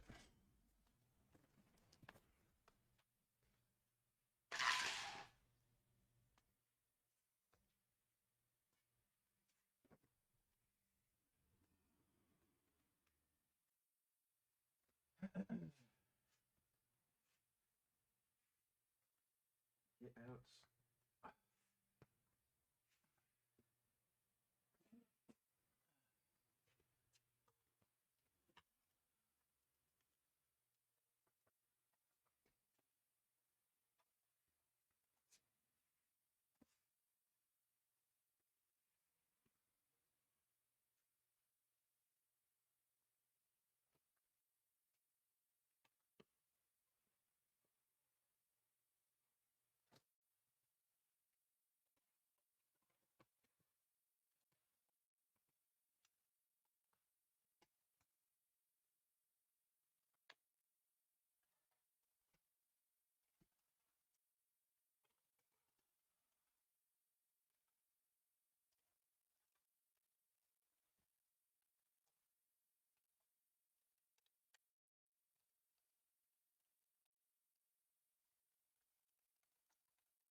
Fucking shit. How the fuck do wires just get so tangled on their own?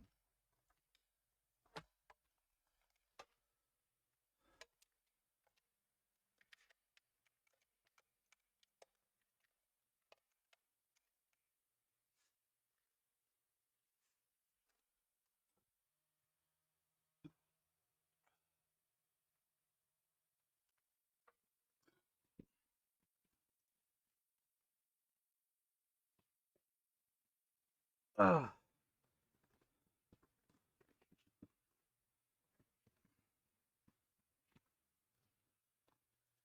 Ugh.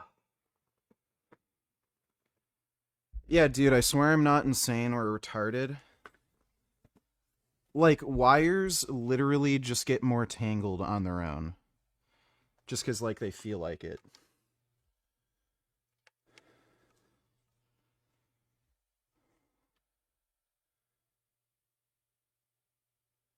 The fuck is this thing doing? Why isn't this turning on? What the fuck?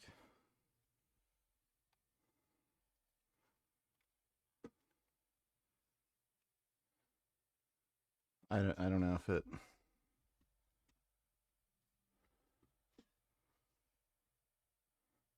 I have no idea if it has something to do with firmware not being installed. No device found. How the fuck is no device found? Why isn't this turning on? I plugged it in.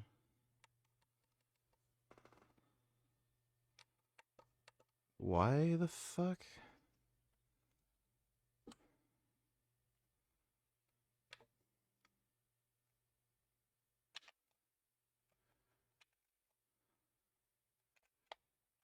Dude.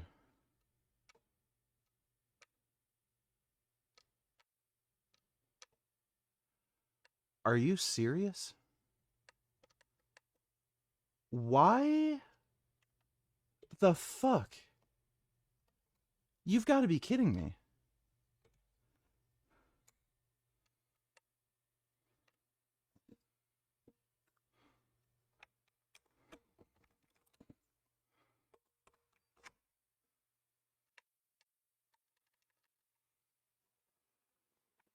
Okay.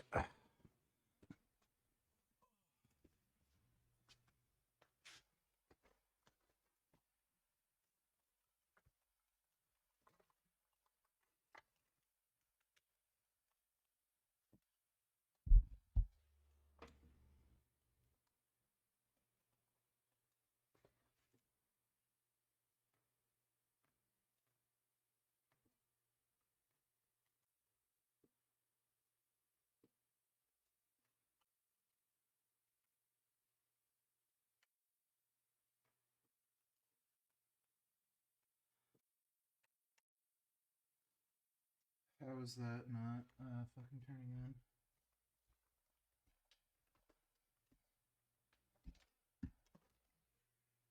Oh.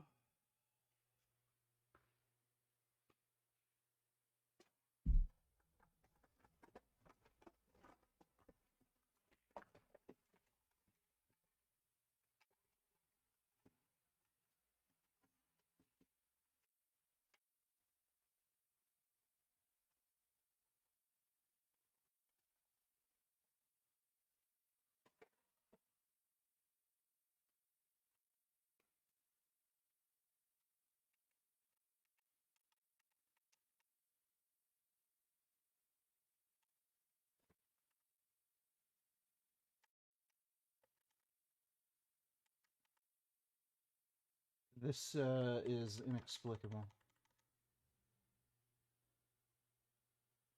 What in the fuck? Are you serious? That's the power. It was turning on fine yesterday. And it's just not turning on anymore. The wheel lights up. But it's not... Let me try it the other way.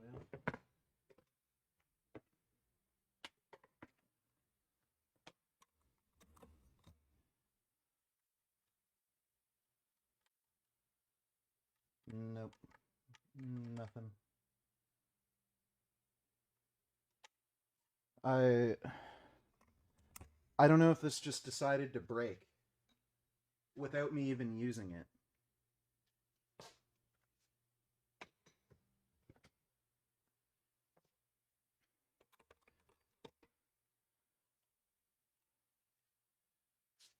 There's no other fucking problem. There couldn't be. It's plugged into power.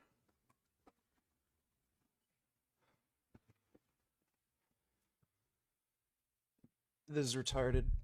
It's plugged into the fucking power. It's the base just isn't turning on.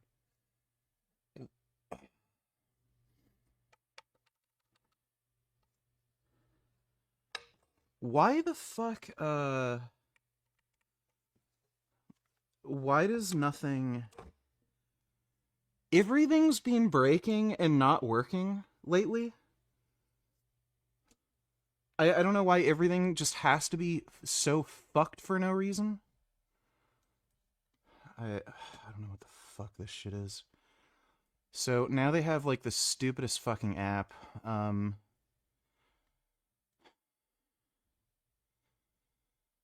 Plugged in correctly, base turned on.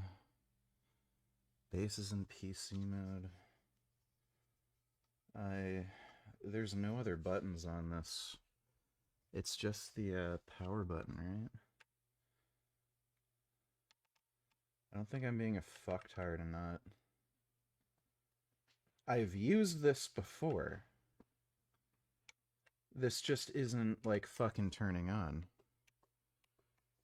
I don't know why there seems to be some power coming to the fucking wheelbase.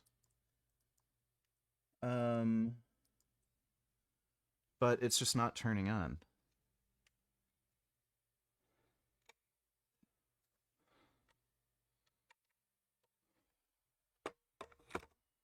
Oh good, and Gummy wants to help.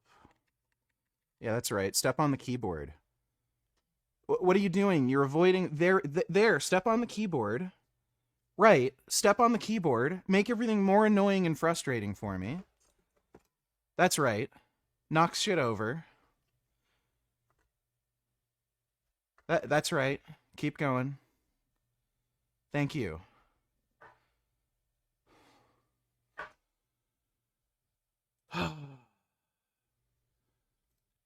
This couldn't possibly have something to do with the firmware getting uninstalled. Because the wheelbase would still turn on. I don't know what the fuck this shit is.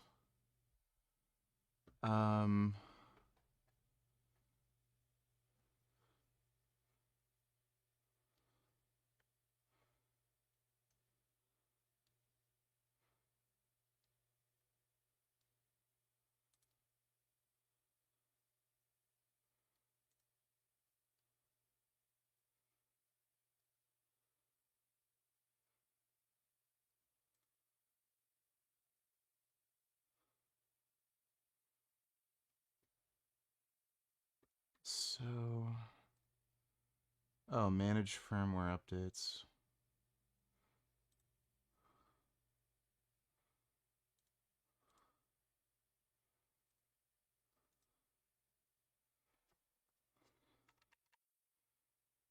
I've... For no reason.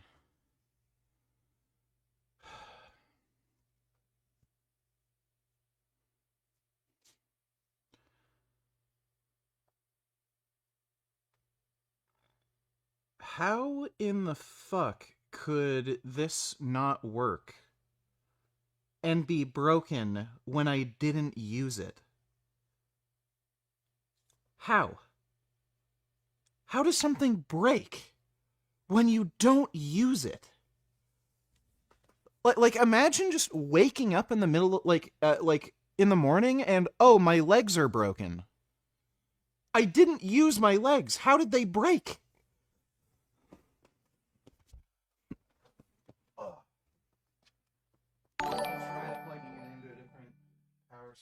VG, what are your best tips to increase vascularity?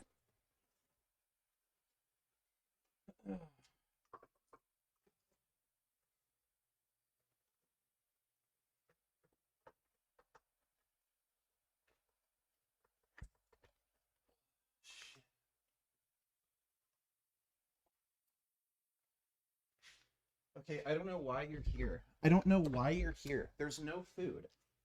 Get out.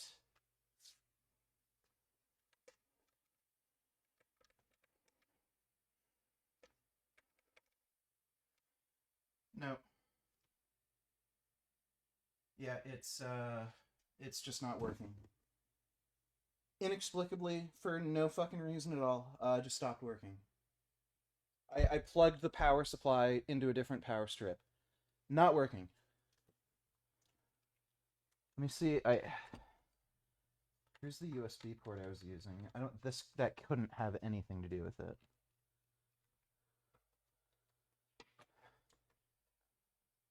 What in the fuck, dude? Yeah, of course not.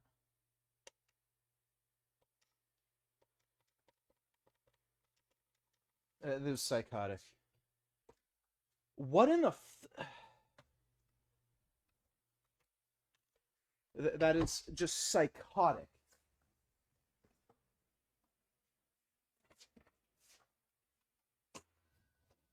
Are you fucking serious?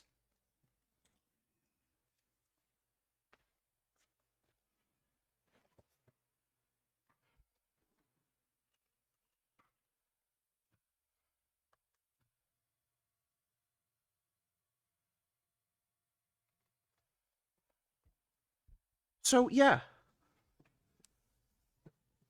It just doesn't work anymore. Oh well. Great. Terrific.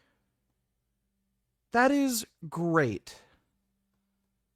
Just great. I love it when things just don't work. Inexplicably, for absolutely no reason. Tips for increasing vascularity. Lose body fat. And I guess take steroids if you want. Thanks for the donation, dude. Some years back, the electricity legend photonic induction popped a 5,000 amp fuse. As far as I know, this is still the biggest fuse that's been popped on video. Well, I'm going to try popping a 6,000 amp fuse. This monster weighs something like 45 pounds, and it's the biggest fuse that I could find online. Now, it's not often that I can beat photonic induction at anything, so I felt like this was a good use of my batteries. I say batteries because I'll be using my bank of 400 car batteries to pop this fuse, instead of capacitors like photonic induction used. I can pull continuous currents of over 150,000 amps from this bank, so I think they'll be enough to pop the fuse. You'll be seeing a full video about these batteries on my main channel very soon. This monster has silver-plated copper contacts, and has an impressive 200,000 amp interruption rating. That's one heck of a fuse. I'm going to start with smaller fuses to get a better... Gummy, what the fuck are you doing? I have no fucking idea what he's fucking doing. idea of what to expect from the big one. In most other scenarios, a 500 amp fuse would seem pretty huge, but in this context, it's pretty tiny. What happens when I zap it with the batteries? Alright, here we go.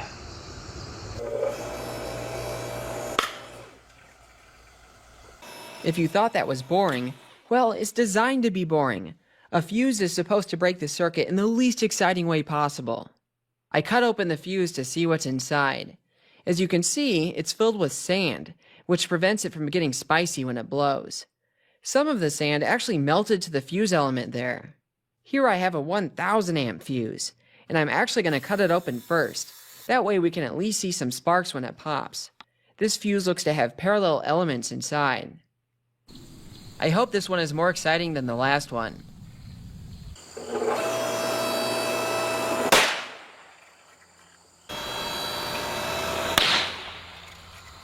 Nothing to write home about, but that vivid green flash was pretty neat. I can see the burn through there was a lot more complete compared to the last one. That's probably just because I got rid of all the sand inside. I refilled the fuse with indium metal to see if anything cooler would happen when it zapped.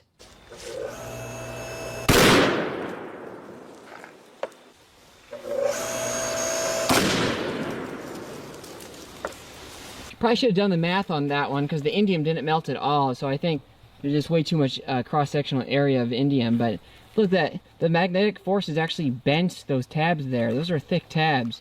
So that's pretty silly. The slow-mo shows that the extreme currents may have magnetically ejected the fuse before the indium could melt. Regardless, I doubled up the cable feeding the fuse for the next shot to play it safe.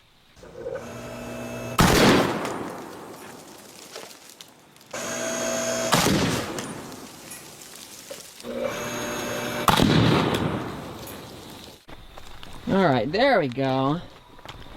Yeah, I don't think there is a drop of indium left in that fuse. That just completely exploded. That's really, really funny. Oh, and there's a bolt there that I did not put that there. That just, of course, got magnetically sucked in, as everything does. And let's go take a look at the current. 120, 130, 130,000 amps. Not bad. The slow-mo on this one turned out awesome, even though the clamps barely held up for the shot. Most of the indium was ejected as it liquefied, mainly via magnetic forces at first, and then when the fuse finally popped, it made an impressive explosion. Alright, now it's time to pop the 6,000 amp fuse. Now, of course, being a 6,000 amp fuse means that it's meant to conduct 6,000 amps without popping. So something like this car battery here, I mean, it could short this car battery all day and it's not going to pop. I mean, it's going to kill the car battery first. So, this is where the 400 car batteries come in. So how much current does it take to pop this thing? Well, that depends on the duration of the impulse. My 6,000 amp fuse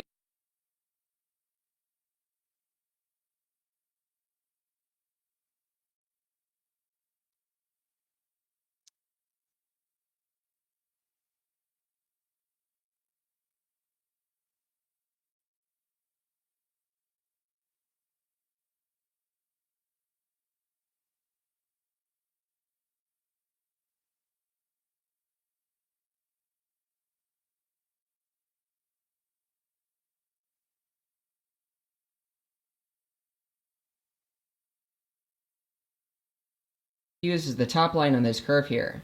So based on this, at 10,000 amps, the fuse will last about 17 minutes before popping. If you go up to 20,000 amps, it'll last about a little less than a minute. But of course, I'm most interested in this end of the curve. At 100,000 amps, it'll only last 10 milliseconds. Now of course, the actual peak current that this gets to before it pops is going to depend on how my switch wants to behave. But regardless, this shouldn't be very hard for my batteries. In the interest of making more sparks, I opened it up and emptied out all the sand inside. This does change its fusing characteristics, but I would argue that due to the nature of the continuous extreme DC currents I'll be feeding it, the fuse will now take an even higher impulse before breaking the circuit. The reason being is that without the sand, it's going to make some angry plasma. That's hilarious. It's just a bunch of smaller fuses in parallel. It's like that all the way down, isn't it? Fuselets all the way down.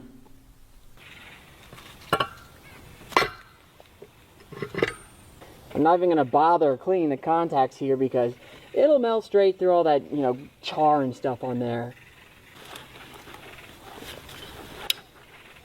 Alright, there it is. All the cameras going. Here we go. Let's pop it. Let's see. Alright. I think I'm ready for this. I think I'm ready. Let me get my slow-mo camera set up here. All the cameras good? Think so? Alrighty, here we go.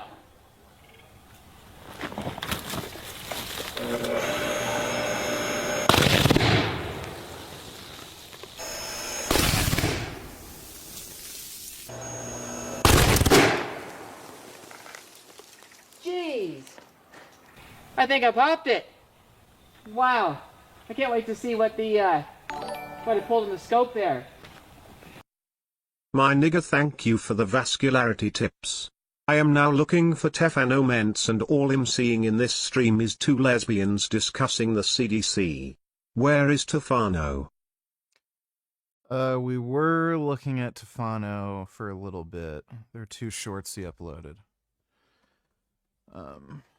Yeah, I don't know where in the stream, but it's somewhere. Thanks for the donation, dumbass. Oh yeah, big pulse there. Oh, what happened? What? It's not dead. No way. It melted the contact block. It didn't blow up the fuse. That's crazy. What? It didn't pop it. What? Look at that. It melted the block first, and it ripped up that C-clamp. That's insane. I'll just have to resituate that, because yeah, the fuse is completely intact. Wow. Show that the fuse itself was completely untouched by this. The close-ups show that the fuse itself was completely untouched by this. The sparks were simply from the contacts below burning up, and causing the C-clamps to give way as a result. Okay, so clamps, let's try. This is silly.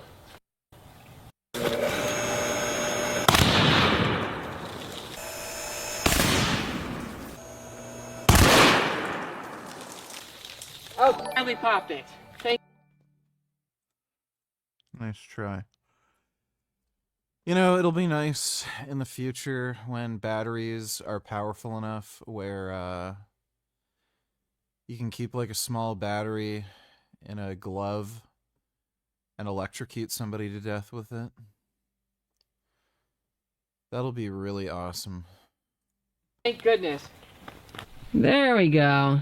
I'm surprised how clean of a burn through that was. It just completely vaporized those pieces in there. Kind of surprised, just considering the voltage I'm dealing with is low. But that definitely did it. That was a full pop. The switch had a few hiccups there, but once it finally closed, the fuse pulled 150,000 amps.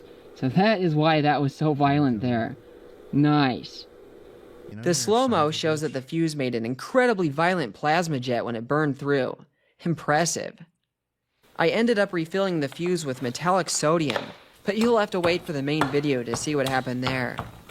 Well, I hope you enjoyed this little teaser. Instead of buying me these batteries, submit them.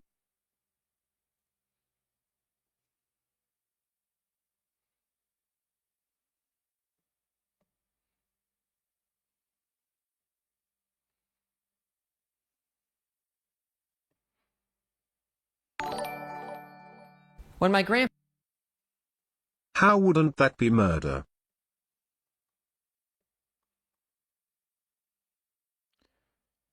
How wouldn't what be murder?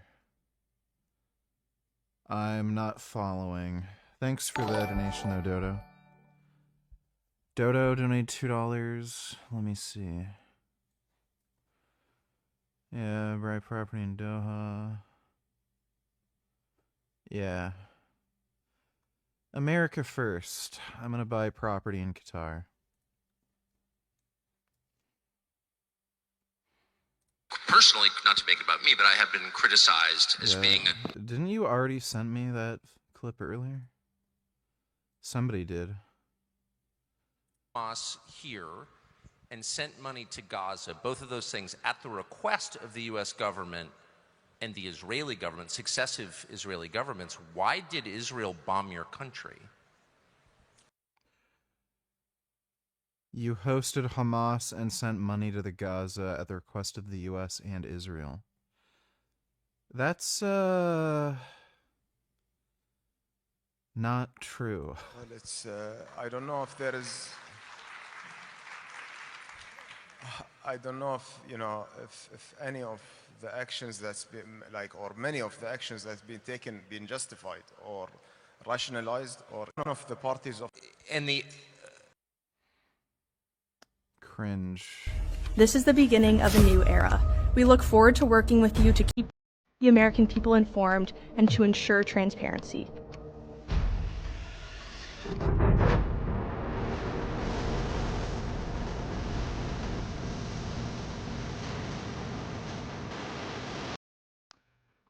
That's nice and cringe.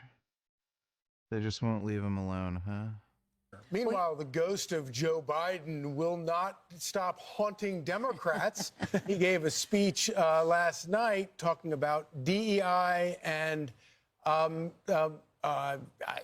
don't know what it was. Folks, a lot has gotten lost in all the noise with terms like DEI and being weaponized and people's basic identity turned into political football. Donald Trump and the MAGA Republicans are trying to distort and derail our fight for equality. They're trying to turn it into something scary, something sinister. We just have to get up. As long as we keep the faith. Where's the gaff? Summon hope and get back up and remember who in the hell we are. We're the United States of America. The United States of America. Okay, first of all. Right. I love Tesla. Yeah. People are fucking scumbags. Thanks for the donation, Dodo. The killing of someone with a battery. Yeah, that would be murder. Thanks for the donation, Dodo. Dodo donates $2. Are there any weight plates you recommend off the top of your head I can order in USA? Weight plates are weight plates, generally.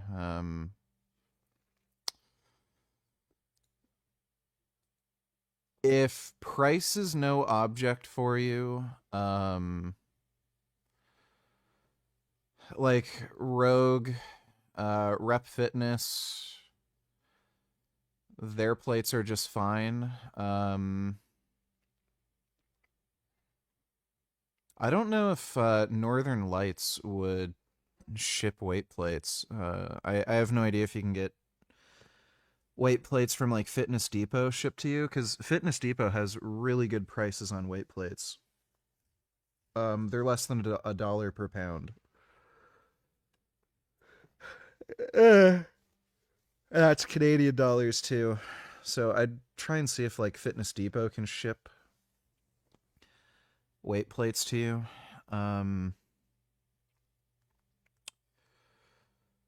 What else is there?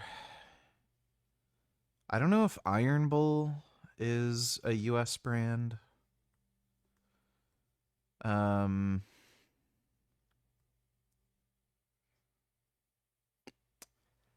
think what's it called?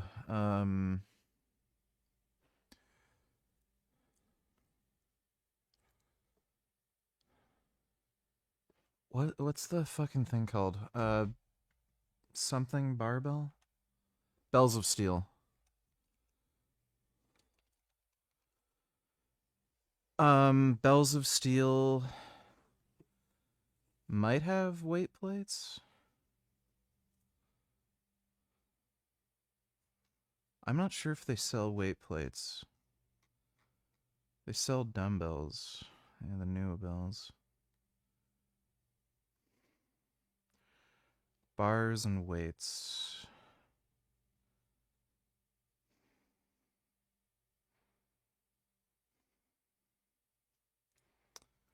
Iron and steel plates. So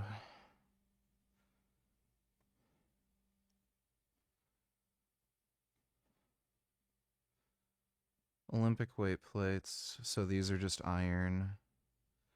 They have machined iron plates. They're more expensive, so these are cast.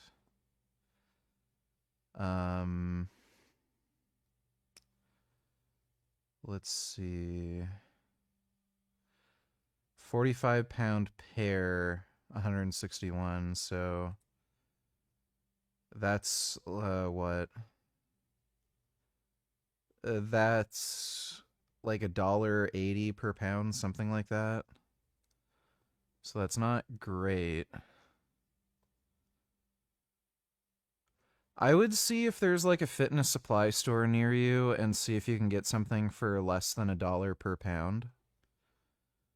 Because that would be ideal. Because I can find that like from Fitness Depot.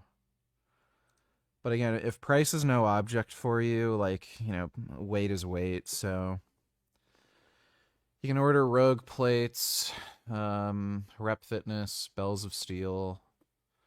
There's a lot of different ones. Thanks for the donation though, Dodo. Hope that helps. Then why would you say it will be awesome to kill someone with a battery then? 'Cause there's some people I don't want to be alive. Thanks for the donation, Dodo. You know, like Kim Jong-un.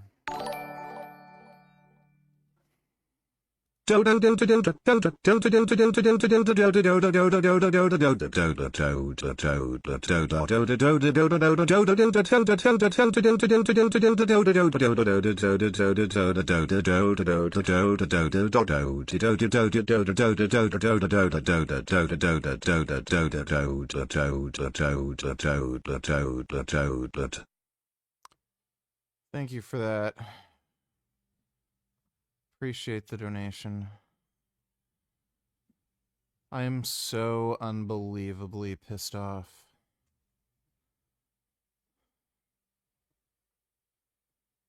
Oh boy. I can really feel the rage. Oh my god.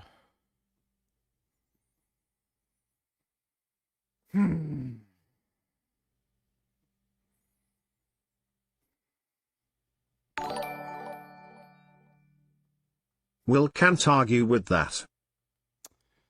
Yeah, true. Thanks for the donation, Dodo. When my grandpa passed away, I inherited a lot of his interesting old junk, like terrifying old pesticides, ammonia-themed trinkets, and this stash of old fireworks. Now, some of these old fireworks are pretty interesting because they were made long before any laws were put into place that protect us from having too much fun. For example, these firecrackers are probably way bigger than what's allowed now. I'm sure these are filled with all sorts of restricted chemicals. And even these silver sparklers are banned today. However, there's one firework in here that really earned its ban, and it's these guys. Notice how these don't have fuses. That's intentional. Now, how do you use a firework that doesn't have a fuse? Well, the idea behind these things is that you don't need a fuse, as long as you make it out of chemicals that are extremely shock sensitive. It's basically one of these things. At Dodo whose will? I don't know who... Thanks for the donation, one. Except it has about 10,000 times more active ingredient in it. Sounds like fun, right? Let's test some of these out. Now, honestly, it kind of sketches me out to even throw something like this. But I mean, it has sat around for like 80 years, so it probably isn't that sensitive, hopefully. All right, here goes nothing. Did he miss the tree? All right, sport ball was never my thing, okay? Ah.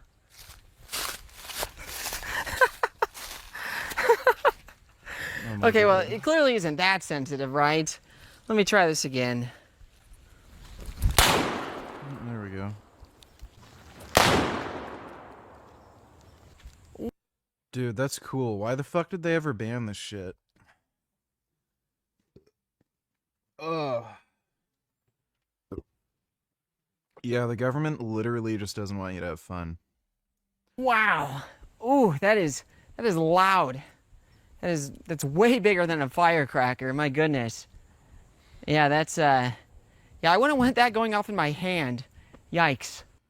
Dude, I would have thrown this at my teachers. My grandpa told me that when he was a kid, he and his friends would pool together money to buy these things in bulk via a mail order. And I want to say they would pool together something like $1.40 to buy a whole crate of these things. And then once they would arrive, they would line their pockets with them and then ride their bicycles around throwing them at stuff. Which, gosh, it sounds like such good innocent fun, you know? It really is a shame that they took these from us.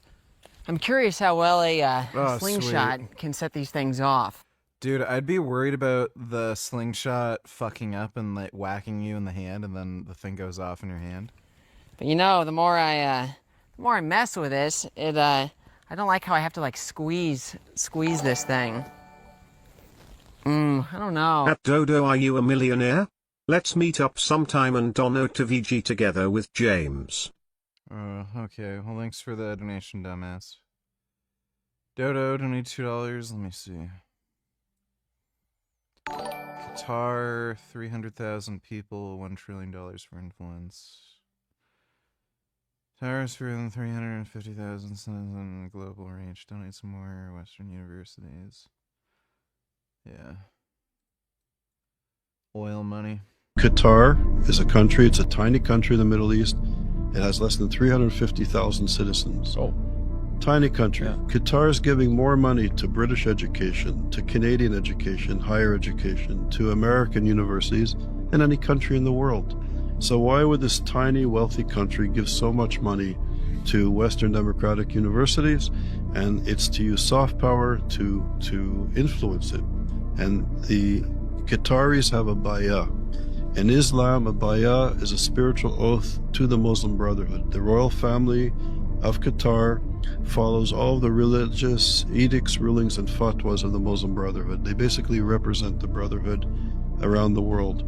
And we estimate that the Qataris are using up to $1 trillion in assets, $1 trillion, to use as soft power to buy favor in universities, in our media, in our political leaders, to further their goals and their agenda. Yep.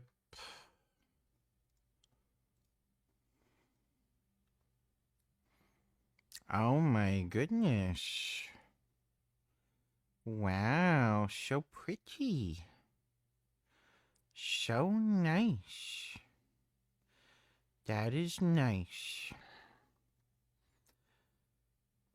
Highly recommend you watch this right now. I did not know how screwed France is, nor did you. I know you think you knew, but you didn't. Let me see. Paris, the city of lights, generates more wealth per capita than nearly any other European city. Its luxury goods sector alone, dominated by brands such as LVMH. Let me guess. Muslims are ruining everything, and they're creating a two-tier society where everyone's broke and everything's too expensive. Hermes, and Chanel export 75 billion euros in products annually. Yet, step outside the périphérique, the ring road that circles Paris, and you enter a different country altogether. In places like Lyon, Valenciennes, and Saint-Étienne, unemployment sits above 15%. Infrastructure is crumbling, and public services have hollowed out. This isn't by accident. France's public debt has tripled over the past 20 Yeah, isn't the same thing happening with the UK, where if you step outside London, it's just complete third world country shithole? 25 years, reaching 3.4 trillion euros. Interest payments alone now exceed the entire budget for universities and research institutions. Meanwhile, since 2017, the country has gone through described the Jews. No, he didn't. Thanks for the donation, too. prime ministers, none of whom have delivered lasting reforms. Real wages have stagnated while living costs have climbed sharply. The pension system, once a pillar of the French social model, now consumes 14% of the entire economy, which is more than education, defense, and transportation combined. Housing affordability has deteriorated, and youth unemployment sits at 18%, among the highest in the developed world. At heart, France's problem is simple: persistent overspending. For over 51 consecutive years, the state has run budget deficits, always spending more than it collects in taxes. Now, the bill is coming due. When you think about it, it's ironic. France once helped design the Eurozone's fiscal rules, yet now it stands as the biggest threat to breaking them.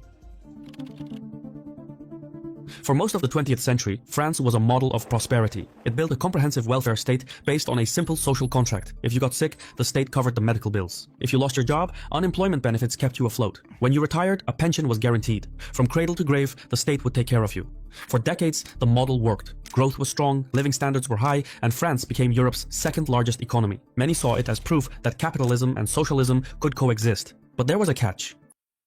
Yeah, dude, none of these systems are gonna ever be sustainable because as soon as population growth stops, or there's some sort of economic catastrophe, it'll never fucking work.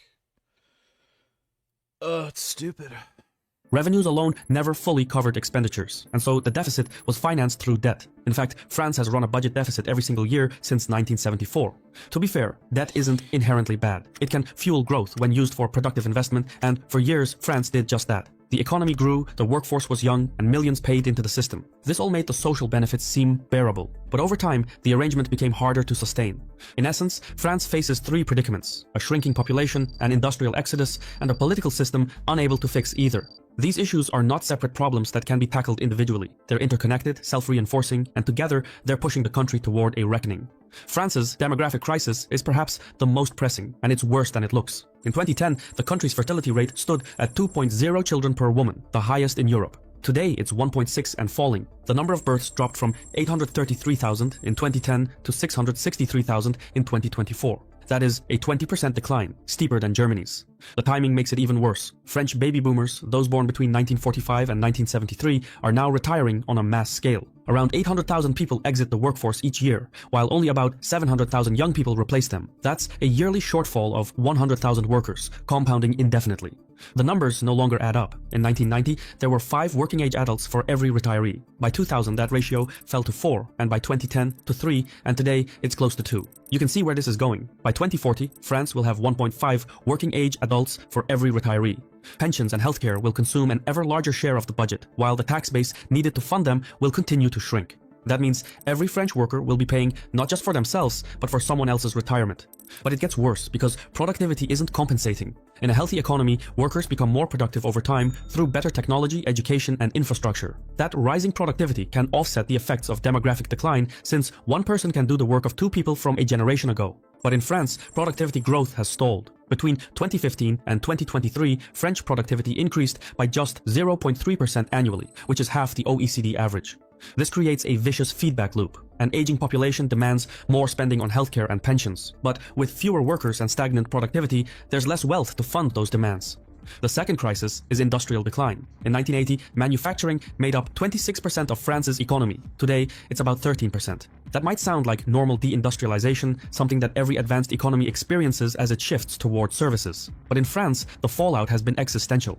Here's the thing, manufacturing jobs tend to cluster and multiply. One factory job supports 3 or 4 additional positions in logistics, maintenance, retail, and services. So, when factories close in places like Lyon or Lille, entire ecosystems collapse. Property values fall, young people leave, tax revenues plummet, and the remaining population ages and becomes more dependent on welfare. France experienced this firsthand. When the euro was introduced in 1999, it lost 900,000 manufacturing jobs within a decade. Global competition played a role.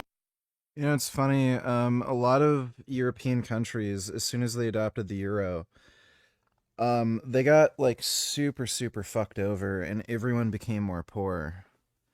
The UK actually had the right idea, just keeping their own currency, because adopting the euro seems to have fucked over a lot of countries in the European Union.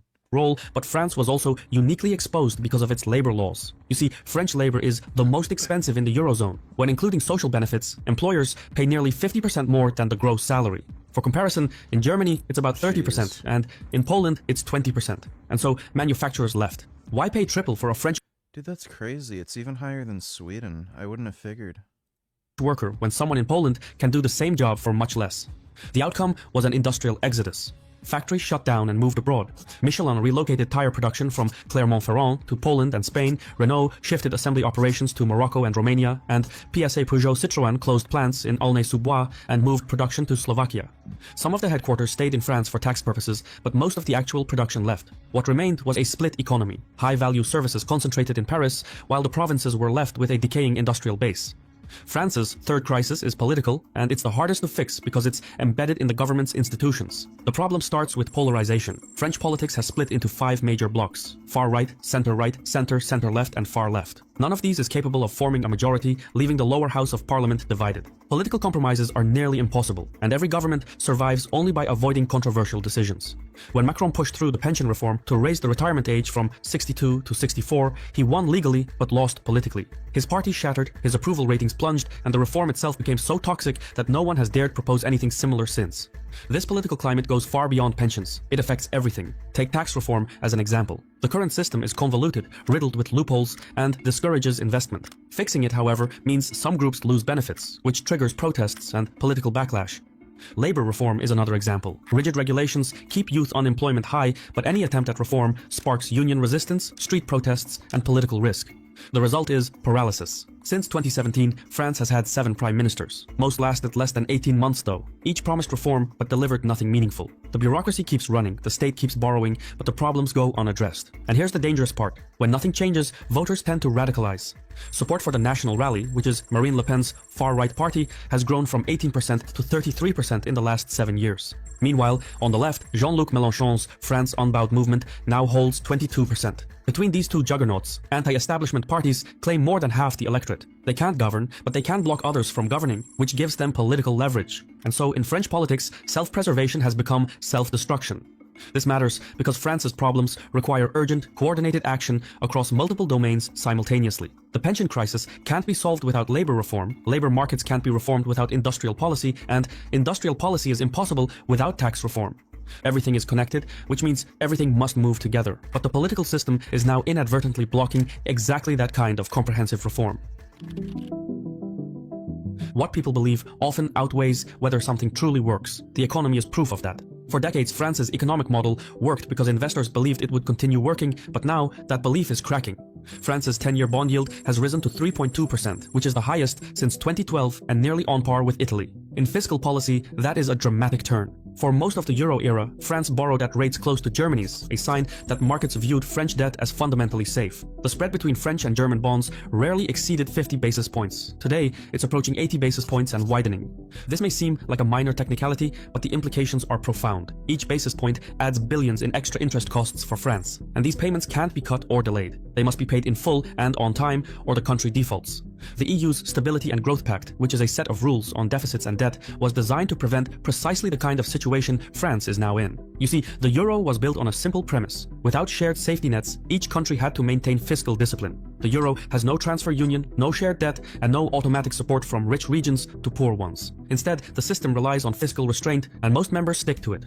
France, however, has broken these rules since they were established. The official limits say governments should keep deficits below 3% and debt below 60% of GDP, but France is running deficits of 6% and debt to GDP of 113%. Whenever Brussels brings this up, the French nod politely and do nothing. Ultimately, the slow-motion collapse of France runs counter to historical norms. It has nuclear energy, strong infrastructure, skilled people, global influence, and a UN Security Council seat. Yet it drifts toward irrelevance because it refuses to make hard political decisions. The numbers are unforgiving. At this pace, France's debt will top 125% of GDP by 2030. Interest payments will surpass 100 billion euros, while pensions will require around 50 billion euros in annual bailouts. This is not sustainable in any shape or form. Something has to give. Either lawmakers bite the bullet and push through the reforms, or markets impose austerity through rising borrowing costs. If nothing else, the European Central Bank breaks its own rules and finances French deficits indefinitely. Whatever happens, Paris itself will remain wealthy, its luxury brands will thrive, and tourists will keep visiting the Eiffel Tower. The rest of the country, Paris is a shithole. Fuck Paris. However, will rot slowly. The France that once shaped Europe and challenged global powers will become sterile. Within a generation, France may become the very Britain it once mocked, old, poor, and toothless. There is, of course, a solution to demographic decline, and it's technological. What France needs is a productivity multiplier. Robotics provides exactly that. Machines that work continuously, don't retire, and can offset the loss of human workers. A single humanoid robot operating 20 hours a day, 350 days a year, will deliver 4 times the output of a human worker.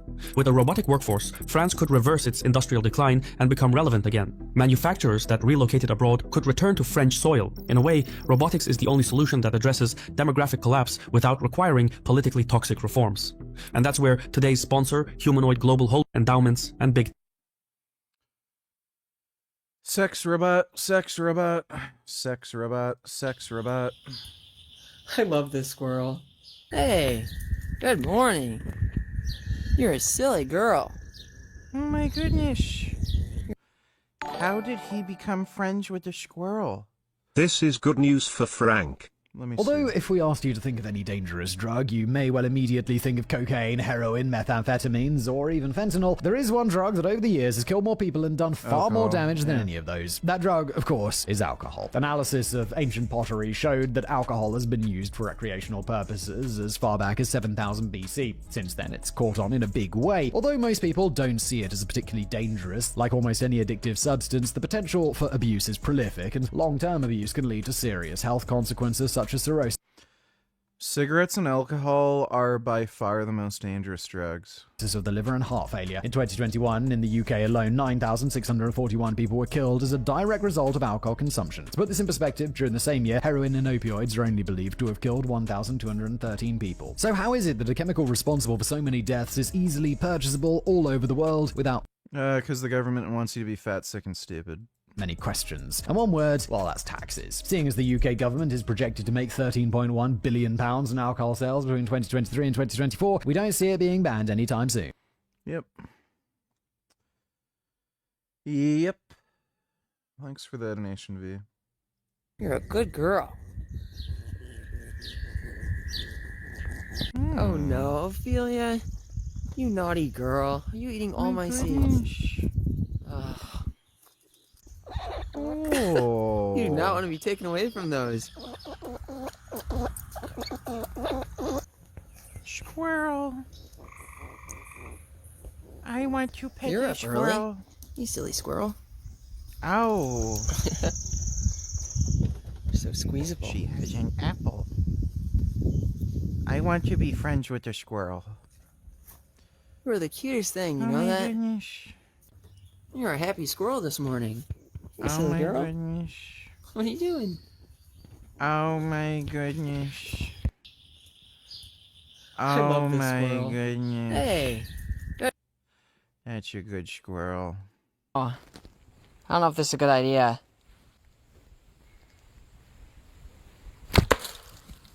Oh, that was like a dud hit. Interesting. Probably something to do with these things being ancient and absorbing water, but interesting. Yeah, that was nothing like the first one. I really hope that dud was a fluke because I really wanted this slingshot thing to work out. So now I'm going to try this again.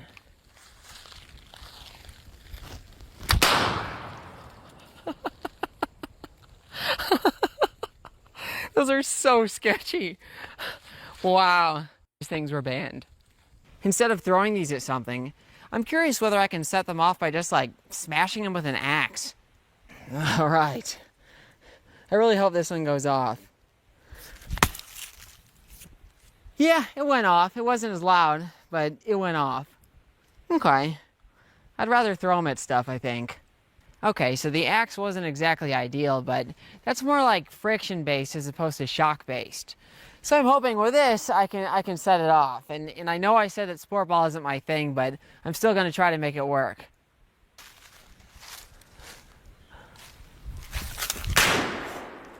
Jeez. It's pretty cool. I don't know why YouTube keeps cucking me with the video quality. That was fun. That was very fun, actually. Now, every time I play with fire in the forest, I get all these comments saying that I'm going to burn the forest down. So I have to clarify that. Now, this isn't California where, everything just lights in fire by looking at it wrong. No, this is Illinois, and the ground is quite wet. And in fact, it actually rained just a few hours ago. So no, this forest is not going to catch on fire anytime soon. And honestly, I doubt these things are even much of a fire hazard to begin with. In fact, let's put that idea to test and see how much of a fire hazard they really are. All right, just going to sprinkle a little bit of this on here. Not much, just enough to prove a point. Now, the miniature version of these things, which are these snap pops here, are seemingly unable to start a fire. Yeah. Now, I want to say it's impossible, but I know the Backyard Scientist has a good video on just like trying to get those things to start a fire, and he can't get it to happen. Now, these are obviously substantially bigger, but I still don't think that they'll actually be able to ignite that. But there's only one way to find out. All right, place your bets. Is it going to ignite? Here goes nothing. Nope. Now, again, I don't want to assert that it's impossible, but if it doesn't ignite that, it's certainly not going to ignite wet leaves in a forest. The actual name for this kind of firework is called a torpedo, and they were actually one of the most popular types of fireworks back in the day. Now, the funny thing is that the ones I have here are actually really tame, because some torpedoes were made way bigger than these. Now, one terrifying fact about these things is that many of them were just filled with arsenic in the form of realgar or ass. So that means that the real risk of these things wasn't like blowing your fingers off, although that was a risk. The real risk was being exposed to just like huge amounts of arsenic via the smoke. So yeah, that's really sketchy. Now I should mention that torpedoes bigger than Snap Pops are still made. It's just that ones of this size were banned in 1966, and now they're limited to 50 milligrams of active ingredient, which is just how firecrackers are treated now. Now at this point in the video, I'd love to scale one of these up into something just terrifying, like make a huge version of one of them. And you know what? This would be extremely easy for me. However, I don't think I'm actually allowed to show you that. So instead, let me break out my other kind of banned firework, the silver sparkler. All right, let's find out why these silver sparklers earn their ban. Is it gonna light? Oh, geez, those are bright. Maybe it has something to do with those trailing sparks. No, I don't actually know exactly what got these things banned, but I think it has something to do with how they're fueled by titanium. But wow, this is a lot more fun than a sparkler you could buy nowadays, that's for sure. But yeah, it does drop a lot of hot sparks. Huh. Yeah, that's interesting. I know these used to be popular at weddings. Yeah, I probably shouldn't breathe that. Who knows what they put in these things. Now I'm going to compare this silver sparkler to one of the modern sparklers. Now the first difference is that this old sparkler is it's way bigger. It has a longer stick, it has way more composition, and it probably burns a lot longer. So let's see if I can ignite these here. These are hard to ignite. That is kind of odd. Oh my gosh, and they're very bright. Okay, so this is the this one right here. This is the iron one, and then this is the old silver sparkler. So yeah, the old ones are clearly a lot more fun, and they're substantially brighter. That's crazy.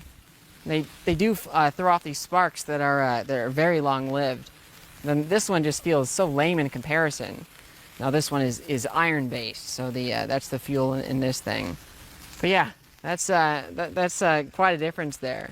Oh, and wow, the iron one lasted longer. That's shocking. Even though it's there's so much more composition on the titanium one. Interesting. Before I end this video, enjoy these clips from 2009 of testing these with my cousin. We got Mega Snap Ups. 7 years old, literally. Yep. You ready? Alright, I'll go first. Oh, nice. Nice. Now I'm going to look like it. Alright? Yeah. Oh, I missed. Yeah, How did I miss? How did I freaking miss that? Yeah! Yes! That worked. Now I'm gonna try again. Alright, try. Alright. Well, that's about all I have for you today. So until the next time, stay safe. This video... Is it safe? No.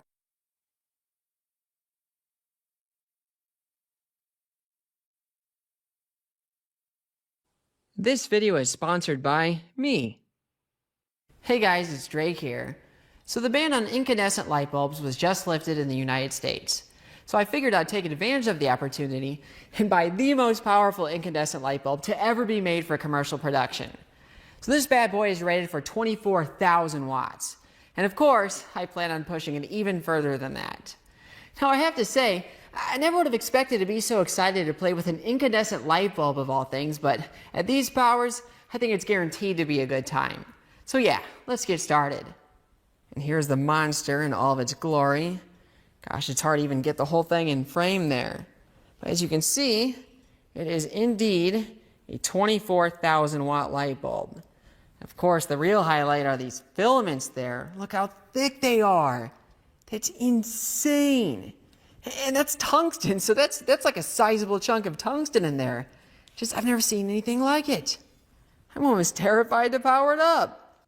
Now, I really need to give you a sense of scale and just how thick that filament is. A size difference. These bulb pins fit into a G38 socket like I've mounted right here. But there's one problem. This bulb takes 100 amps, and this thing's only rated for 40. But I looked all over the internet, and I could not find a socket that was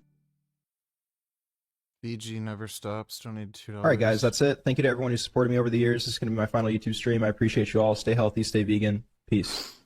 No. I can't believe it's over. I'm gonna miss you. All right, guys, that's... Yeah. I think Aaron sent that to me yesterday. Thanks for the donation, VG never stops. Was actually rated for the full current. So I guess I'm just gonna have to yellow it and hope it doesn't explode. All right, let's chuck her in there. Oh, jeez. Is it even gonna fit? Are you serious? Oh my gosh, it like barely wants to go in. I want to break this. Oh yeah, there it goes. Oh, it's really tight. Sounds like me when I'm doing something else. Wow, okay. I guess you don't want any wiggle room when you have all this current going through it. Want to keep that contact resistance down. But geez, it's really, really biting on that. Yep, okay, there it is. Wow. Yep, that's quite a socket there. You know, when I impulse bought this silly thing, I just kind of expected to slap 240 volts across it and call it a day. Because how hard can it be to drive an incandescent light bulb, right? Then I remembered that light bulbs do a funny thing where their starting current is a lot higher than their operating current. And that's just because as the filament gets hot, its resistance grows and then it draws less current. Now, for a reasonably sized light bulb, that's not that big of a deal. But for a light bulb like this, it's basically a dead short.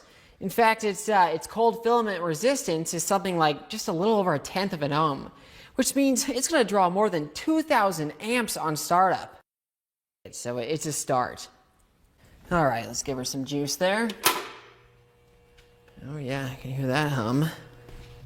All right, let's slowly ramp it up here. Oh no, look at this. I'm barely turning it, it's already pulling 50 amps. It's not even glowing either. Oh, they're just barely starting to glow, and it's pulling. Okay, now the current's dropping, but still 30 amps. Barely any voltage on that, and it's just barely glowing. So I guess we'll crank it a little bit higher. Give her back to 50. Oh my gosh. I can already start feeling the heat there. It's... Oh my gosh. What are these used for? Look at this. It's my meter, or my Variac is not rated for this kind of current, but I'm barely driving this thing. Holy shit. So now I'm at 5,000 watts, and it's, and oh my gosh, I feel so much heat from that. Look at that. It just pegged out. This thing's gonna melt. Oh no. Oh, that's making so much light. Oh my gosh. Oh, this thing's gonna explode. What is that? About 6,500 watts. It's so warm too. Oh my gosh. This thing's gonna melt. I gotta kill it. Dude, what are these light bulbs used for? Wow. So now the power's off, and that's just the residual heat in the filament. That's so bright. That is insane. I'm clearly gonna have to do something else for driving this thing to full power, though. But wow. I threw together this little dimmer circuit here. It's nothing fancy, just a little chopper circuit based on a couple SCRs. Now, I know this thing can handle the bulb when it's at full power. It's just the startup where things could get a bit spicy. So I guess I'll just have this ammeter here to measure the current and a transformer with a through it. Yeah. All right, moment of truth. Ramping this thing up. I know if I hit this too quickly, it's just going to explode. So I got to take it real slow. Oh, jeez, this is horrifying. Just waiting until there's the smallest bit. Oh, there it goes. Wow, I can hear it too. React to this, VG. Nearly half of men are considering giving up on love entirely, with 44% saying they were unwilling to undertake the compromise or self-improvement relationships require. A quarter of men, bleakly. Compromise? The self-improvement relationships require? What? No, I think men don't want to deal with fucking annoying bullshit.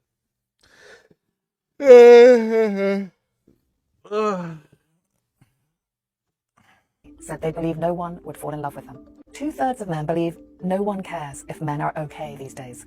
No surprise that 15% of young men have interacted with an AI girlfriend. Men spent more time online than women. Apparently more women are using those AI chatbot relationship things. And found it more satisfying. Meanwhile, almost a quarter of young men said they actively sought out violent pornography showing strangulation or similar. The question is, why? And they're surprised no. Dude, what the fuck? You know, women watch that too? Like, oh my god, that's just so fucking retarded. You know, men play Call of Duty? They all want to shoot each other. Like, it's so stupid. I don't know why the fuck. Like, yeah, sometimes I watch girls get pissed on. Does that mean I'm gonna go around pissing on women? Like, just fucking retarded. Yeah, I'm gonna commit a mass pissing. Nobody wants to share that sad, pathetic, awful existence with them. That's amazing. But I'm just glad that the two things are clicking for them and like connecting, because really this is exactly what it comes down to. This chick is just a rage baiter. I don't give two fucking shits what she has to say. Is she still doing this crap? Like, it's not even working. She hasn't even really gotten much of an audience. I think she's just too annoying for people to even hate watch her. She's just a massive rage baiter. Thanks for the donation, Dodo. Get a little bit more. Oh. It is still not glowing yet. That is just insane. I've never put this amount of current through something without it glowing. Okay, there it goes. Just starting to turn red. There's 40 amps. It's so scary cranking this thing up. Now we're at 50. So this is about where I got with my Variac. Oh, it's getting bright. I'm just waiting for this thing to violently explode. Oh my gosh, look how much light that is. And there it is, 70 amps. It's pulling 70 amps. Look how much light there is. This is just ridiculous. It's so hot all the way back here even. Look at this. But the power, this isn't even half power. It's more than half current. It's not half power. Oh my gosh, this is insane. And we're up to, oh my gosh, it's it's so bright. Wow. Oh shoot, what happened? Did I kill it? Oh, of course. It's because I'm on I tripped the breaker. Well, this is annoying. This is getting more complicated than I wanted it to. And I'm gonna turn it off. Jeez. Now, just because now the circuit's not chopping anything, so it just passes the current straight through, and now it's quiet. But wow, that's just wild.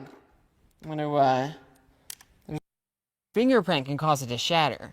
So this means if I want to do any stupid experiments with it, I'm gonna have to build an enclosure around it. I came up with this beautiful fixture here that should allow for some experimentation. So I have an aluminum reflector here. I have this mesh on top and bottom to keep the bugs out, as well as this pane of borosilicate glass to prevent stuff from splashing against the bulb. Making it worse, I realized that even with the covering, the bugs that were landing on the outside were still being cooked and seemed to be the source of the smoke. I ended up sidelining this project for several months to work on other things.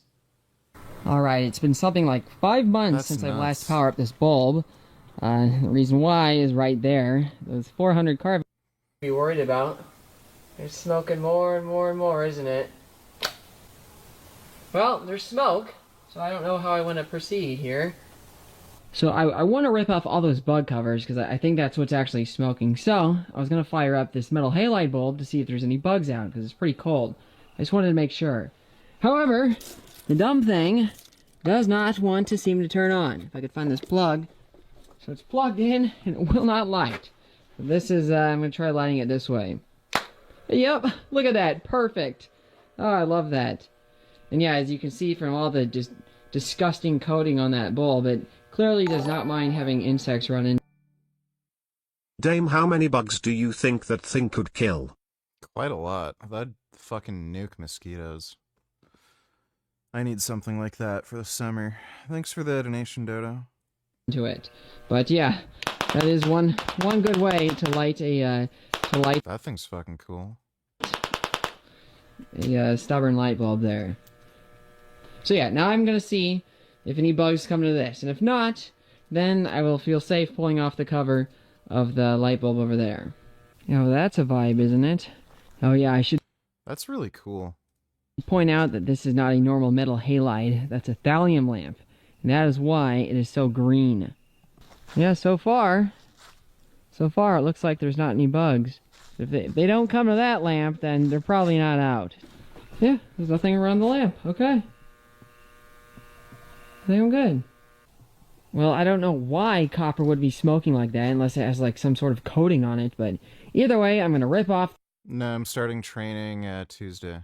this like bug protector and see if this stupid lamp keeps smoking. I don't see smoke yet. No, there's smoke again. Why is there smoke? What is smoking? What is smoking in there? That is so stupid. This is infuriating. It's just billowing out smoke. Stupid. I'm realizing now that it might actually just be the galvanization on the steel, just the zinc plating that's burning off. I am annoyed yet. So funny story, I remember a time when I was 14 going through the checkout line at Walmart with airsoft BBs and a gallon of hydrochloric acid. Well, I put my stuff on the counter and the cashier scans the airsoft BBs and she's like, oh, well, you have to be 16 to buy these. Do you have your ID with you? I'm like, no. So she's like, oh, well, I can't sell these to you, and then sets them aside. But then she scans the acid, doesn't say anything, and I pay and walk out the door with a gallon of hydrochloric acid. Yeah. At the Wandering Mason, no, you don't want to fly to it, then you will end up like this poor Insissit.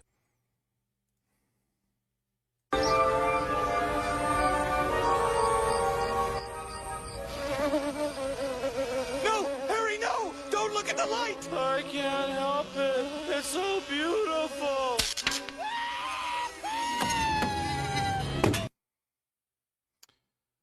Alright. Thanks for the warning. Appreciate the donation, Dodo. You know, it's funny how corporations have to decide what is and isn't too dangerous for children. I guess hydrochloric acid is just A-okay. So I pulled this thing out of the acid bath and it immediately started rusting, so I'm going to say that's probably a good sign that I got rid of all the zinc there. Dodo, donate $2. Here we go again, VG. Have healthy lunches. Fucktards. Oh my god. Thanks for the donation, Dodo. I'm still going to torch it a little bit just to be totally sure it's all gone, though. Well, I really hope this time is the charm, because I'm sick of rebuilding this thing. Alrighty, who's ready for another round of disappointment? Let's light her up, see what happens. No smoke yet? Okay. Why is it smoking? Why is it smoking? What on earth is smoking? What? Going on? I just cannot figure this out. Guess I could remove the reflector and see what happens. Probably didn't get into those tiny little crevices. Slowly but surely, it is winding down. Yeah, I think that's good. I see no more evidence of smoke. If it quits smoking. Alright, no smoke yet. You keep go ahead with the burning experiments after the smoke diminished. Okay. Aside, I do want to try. Oh my gosh, I do want to try a piece of paper. Oh my goodness gracious. I can't see anything. Where is that? Oh. Oh yeah, there it goes. Dodo, donate $2, freaking moron. Yeah, they're stupid. Also. You would prefer the human race to... I guess we can check that out. Thanks for the donation, Dodo. Maninch are really dumb VG. They fly to the vertical light when it will kill them. It's no wonder they're not sentient.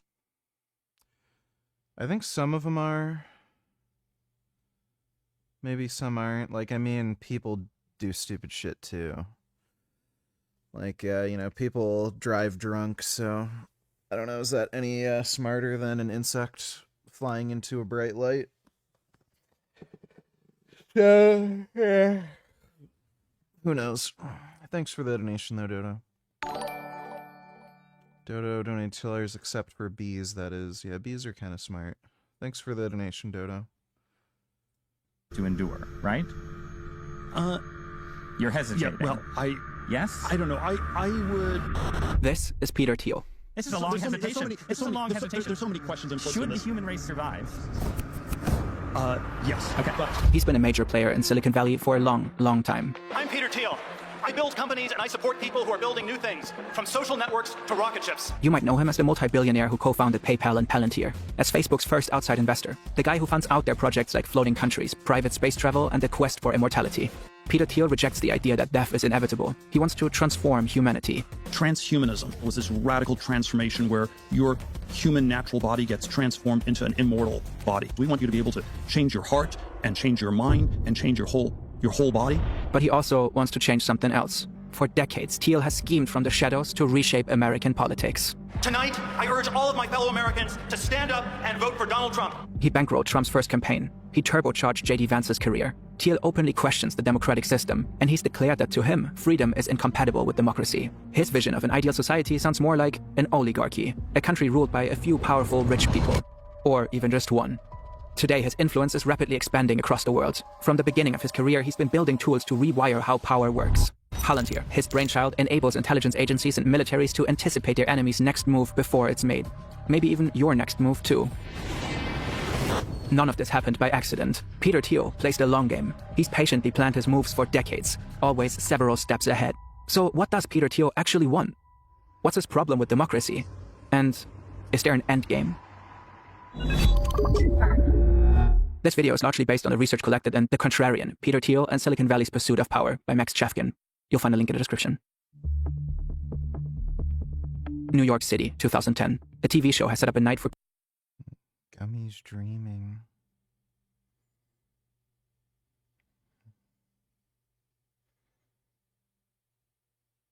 I don't know what he's doing in his dream, but he's jittering a bit.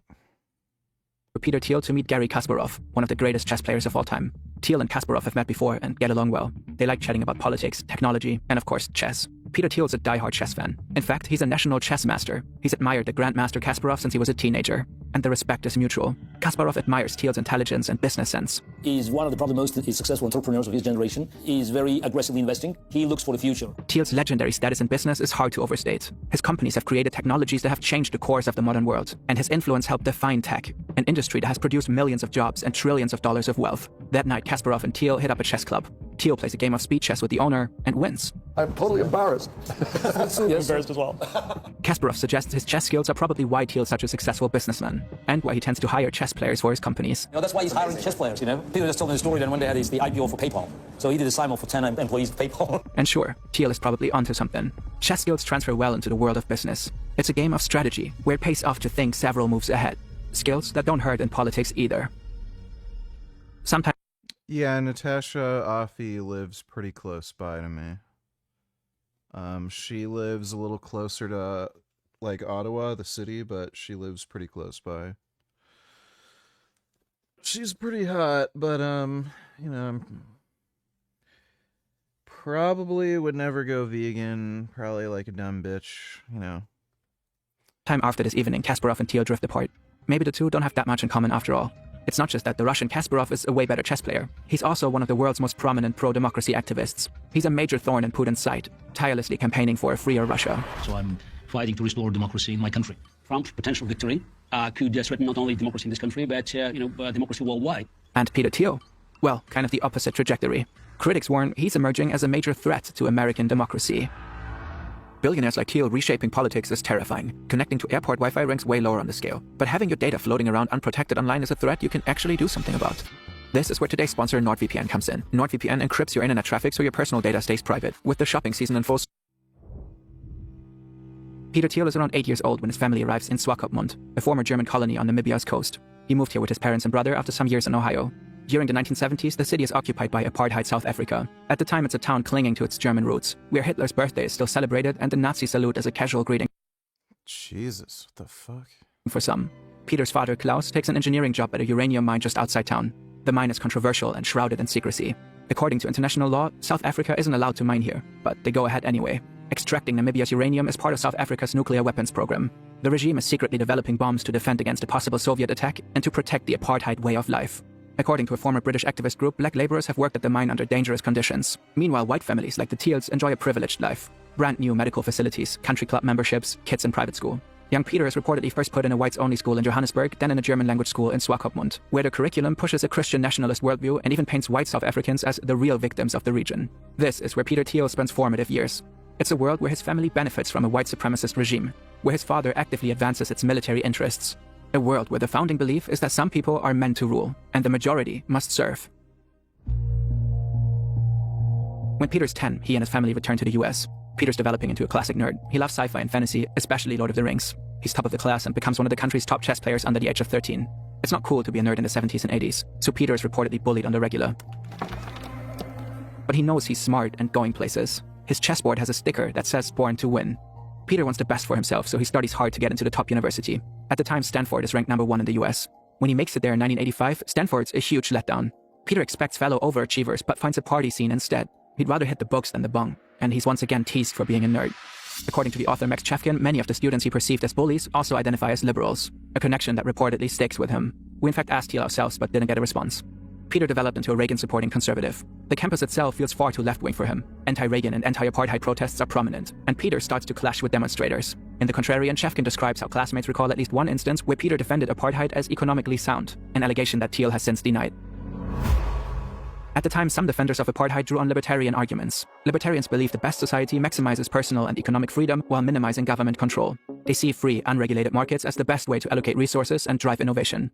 More radical libertarians value property rights and free markets above basically anything else. Critics say this leaves little room for values like social justice, which are cast as secondary or even incompatible with the libertarian definition of freedom. From that perspective, apartheid could be rationalized. South Africa's systematic denial of civil rights was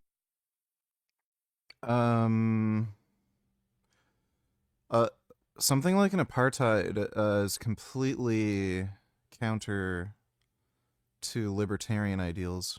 Simply the price to pay for its higher level of wealth than neighboring countries. By Peter's sophomore year, he's known on campus as a hardcore libertarian. And though the 80s sees students increasingly advocate for race and gender equality, Stanford is not an entirely liberal institution. It has a fair share of other conservative and libertarian students and faculty members during Peter's time there. Still, Chefkin describes Peter feeling like he's in the minority, and that the dominant campus culture is hostile to people like him. So he does what he'll keep doing throughout his life. He builds a network of like-minded men, the beginnings of a network that will support him throughout his career, what will later be known as the so-called PayPal Mafia. With 11 other conservative men, Peter launches a campus newspaper. The Stanford Review aims to stir things up. It regularly criticizes campus culture from a conservative perspective, with a famously biting style. Throughout Peter's time at Stanford, a few pieces especially stirred the pot. Chefkin found a few examples in the Stanford archives that he wasn't allowed to reproduce. One columnist claimed that gay men engaged in unnatural sex. Another complained when Stanford considered adding non-white authors to the Western culture course, arguing it signaled the decline of the West. One whole issue was devoted to passionately defending a student accused of statutory rape, who was later found guilty. Peter's not just looking to provoke. He wants money, power, and influence. And as its founding editor-in-chief, the Stanford Review launches him into the public intellectual he's known as today. The paper captures the attention of high-profile conservatives, and a bit later Peter gets a book deal. The Diversity Myth is co-authored with David Sachs, the student who wrote in defense of an accused rapist in the Stanford. Yeah, that's a little worrying. Especially coming from a guy from South Africa. Review. Nowadays, Sachs is also an influential figure on the American right. He currently serves the Trump administration as the White House's AI and crypto czar. The book argues that universities are dangerous breeding grounds for left-wing intellectual conformity, that nowadays real racism barely exists in America, and that diversity initiatives pose a threat to Western culture. Sachs and Thiel have since apologized for some of the more controversial parts of the book, but these are the same anti-woke sentiments that are winning elections today. You know, I ended woke. Totally. Everything woke turns to shit. Our country will be woke no longer. Though Peter has plenty of gripes about Stanford, he stays on and graduates from its law school in 1992. He moves to New York to begin his legal career. Only aiming for the best, his goal is to clerk for the Supreme Court. He's got top grades. Well, apparently Elon's mother's family is all crazy racist. Supposedly his dad just benefited from the apartheid, but apparently his mother, from what I've heard, is a crazy racist, and apparently there's like literal Nazis in her family. So I don't know exactly how bad his dad is, but apparently his mother is worse when it comes to racism. His own influential paper and connections to the right people, but it's not enough. I got interviews with 2 justices. I normally interview 8 people and select 4 as clerks, and I missed it with both, and it felt like it was the absolute end of the world. Peter's not used to setbacks. He plunges into what he later described as a quarter-life crisis and briefly moves back in with his parents. But back on the West Coast, Peter proves he has a knack for turning losses into big wins. It's 1996. The tech industry is booming. Silicon Valley is a place with endless possibilities, loads of investor money, and above all, unclear rules. Peter wants in. Sure, he can't really code, but he can hand that off on someone else. Peter studies up on hedge fund management, raises some capital, and reinvents himself as an investor. At the same time, he continues publishing anti-woke columns. One that claims Indigenous Peoples Day is anti-Western winds up in the Wall Street Journal. By chance, Peter meets the brilliant young cryptographer Max Levchin. Max is obsessed with Palm Pilots, clunky little handheld computers. At the time, they're barely more than a calendar with an internet connection. Not all investors would listen to a 20-something jabber away about Palm Pilots. But Peter's not a typical investor. Max believes Palm Pilots will have way more potential if they can be linked to businesses. If personal devices were linked to a business's infrastructure, a whole new world of users would open up, like connecting an individual directly with a bank. All someone needs to figure out is how to build an encrypted network that can securely link a handheld device with a corporate system. And Max believes he can do it. He is way ahead of his time, and Peter sees the potential immediately. He offers Max a $250,000 investment the very next day. Peter will become known for these big bets on inexperienced founders. Bets that very often pay off. On the surface, PayPal looks just like another convenient way to pay. But in reality, it was built on a radically libertarian vision. Money moving freely, beyond government control. The same vision that would later drive the crypto movement. And just like crypto, that freedom quickly attracts the gray areas of the economy. PayPal's early growth comes from industries most banks avoided, like gambling and NSFW stuff. Good thing Peter's been nurturing his political connections. As Chefkin tells it, Thiel worked to keep his business alive by lobbying Congress to keep online gambling legal and to stop PayPal from being treated as a national bank. We also asked Peter Thiel directly about this, but didn't get a response either. E-commerce is exploding in popularity. There's high demand for a tool that can simplify online transaction. And Max and Peter aren't the only ones working on a solution. PayPal isn't even the only online payment startup in the same building. There's a very similar company on the same floor. It's called X.com, and its founder has a lot in common with Peter. Most notably, Elon Musk is also an enterprising immigrant with roots in South Africa. Like Peter, he also shows little regard for traditional rules of the banking industry. Playing by every rule only slows down growth. But for a while, Ottawa is definitely a bit more conservative than Toronto. I haven't really explored enough of the city to really say, but it seems like Toronto has more minorities than Ottawa. they have no idea what each other's companies are for, until a PayPal employee finds a business plan for X.com in a dumpster. And then it becomes impossible to ignore each other. They become two of the biggest fish in the sea of online payments. PayPal's growing rapidly, but at the same time bleeding funds. Every new user gets a cash bonus, most transactions rack up fees, and servers are expensive. Worse, the anonymity that makes PayPal attractive also opens the door to credit card fraud, and PayPal would have to refund the victim's stolen money. Max Levchin responds by building an anti-fraud system called Igor, software that flags suspicious patterns and blocks scam transactions. All the while, user anonymity is still preserved. Igor successfully curbs fraud by half of what it was. The FBI takes interest in the technology and starts using the software to catch money launderers. Still, PayPal isn't profitable. Peter thinks he knows the answer. It has to become a monopoly. Eliminate competitors, dominate the market, and set the rules. As Peter often puts it, competition is for losers. Competition is for losers. Competition is for losers. This strategy will come to define Peter Thiel's success. He'll outline it in the business best-selling book 0 to 1, and it will become a guiding principle in the tech industry. What I think everybody who is a founder or entrepreneur should aim to do is build a monopoly.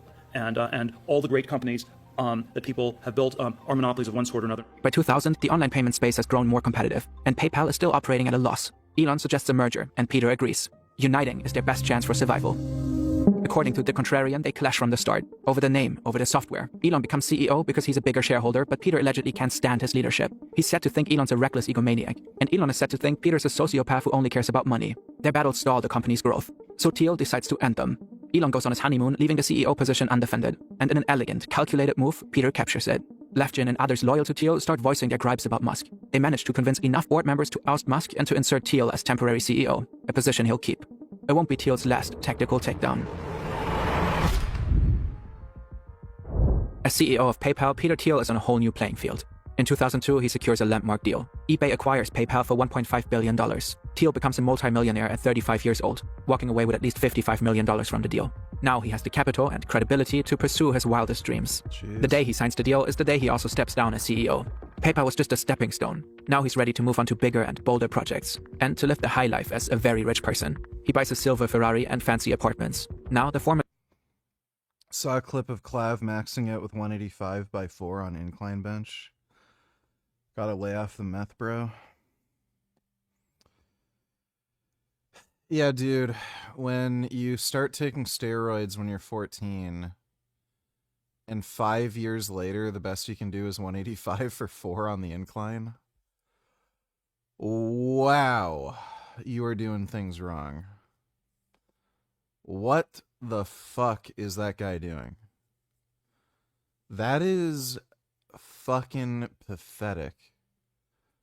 Like, genuinely, horrifically awful pathetic.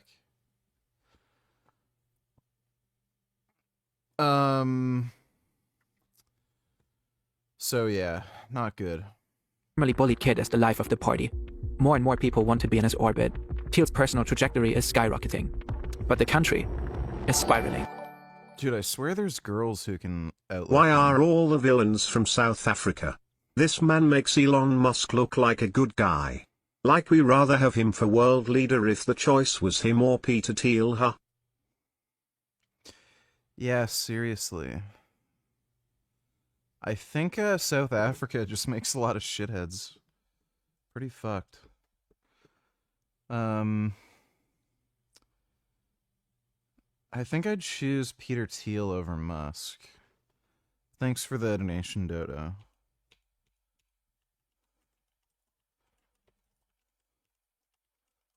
Let me see if I can find a clip of Natasha Offey incline benching. Seems like she's done flat press. She has the 60s. I don't know if she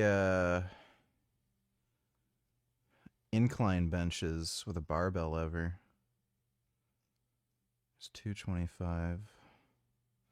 Dude, her ass is just fucking insane. Oh. That's a butt I'd like to sniff.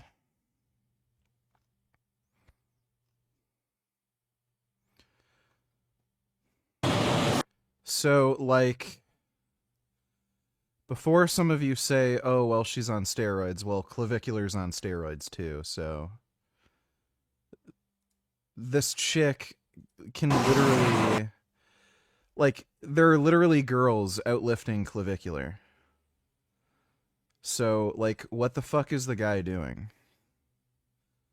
I know he's just 19 and shit, but, like... Again, it is a full-grown adult, basically. And, he's been on steroids for 5 years. So, there's fucking girls who aren't doing that much steroids who are fucking outlifting him. Like, it's... Like, bro, Clav, yeah, he may want to lay off the meth and maybe just do more steroids. I don't know what the guy's fucking thinking. Like, that's fucking embarrassing, dude. I don't know.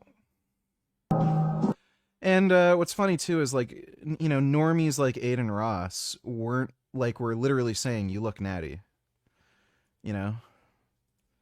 So, like, when people are telling you that, you look natty, when the guy's trying to look enhanced... And he's doing 185 for 4 on the incline. Like, why... Like, I don't know why the guy isn't just hitting the gym harder and maybe laying off the meth a little bit. I think I've seen her do 275 for 3 or something on bench. She's pretty fucking strong. 70 pounds for 8 on the incline. With dumbbells. She's strong. I don't know why, but I find it really sexy when women can bench a lot. It's kind of funny when I was doing, when I was working as a trainer for hockey teams, there were girls' hockey teams that would come in, and the girls with the biggest tits would be able to bench the most weight. And that would, like, it was such an obvious pattern, I don't know why. The girls with the biggest titties could always bench more.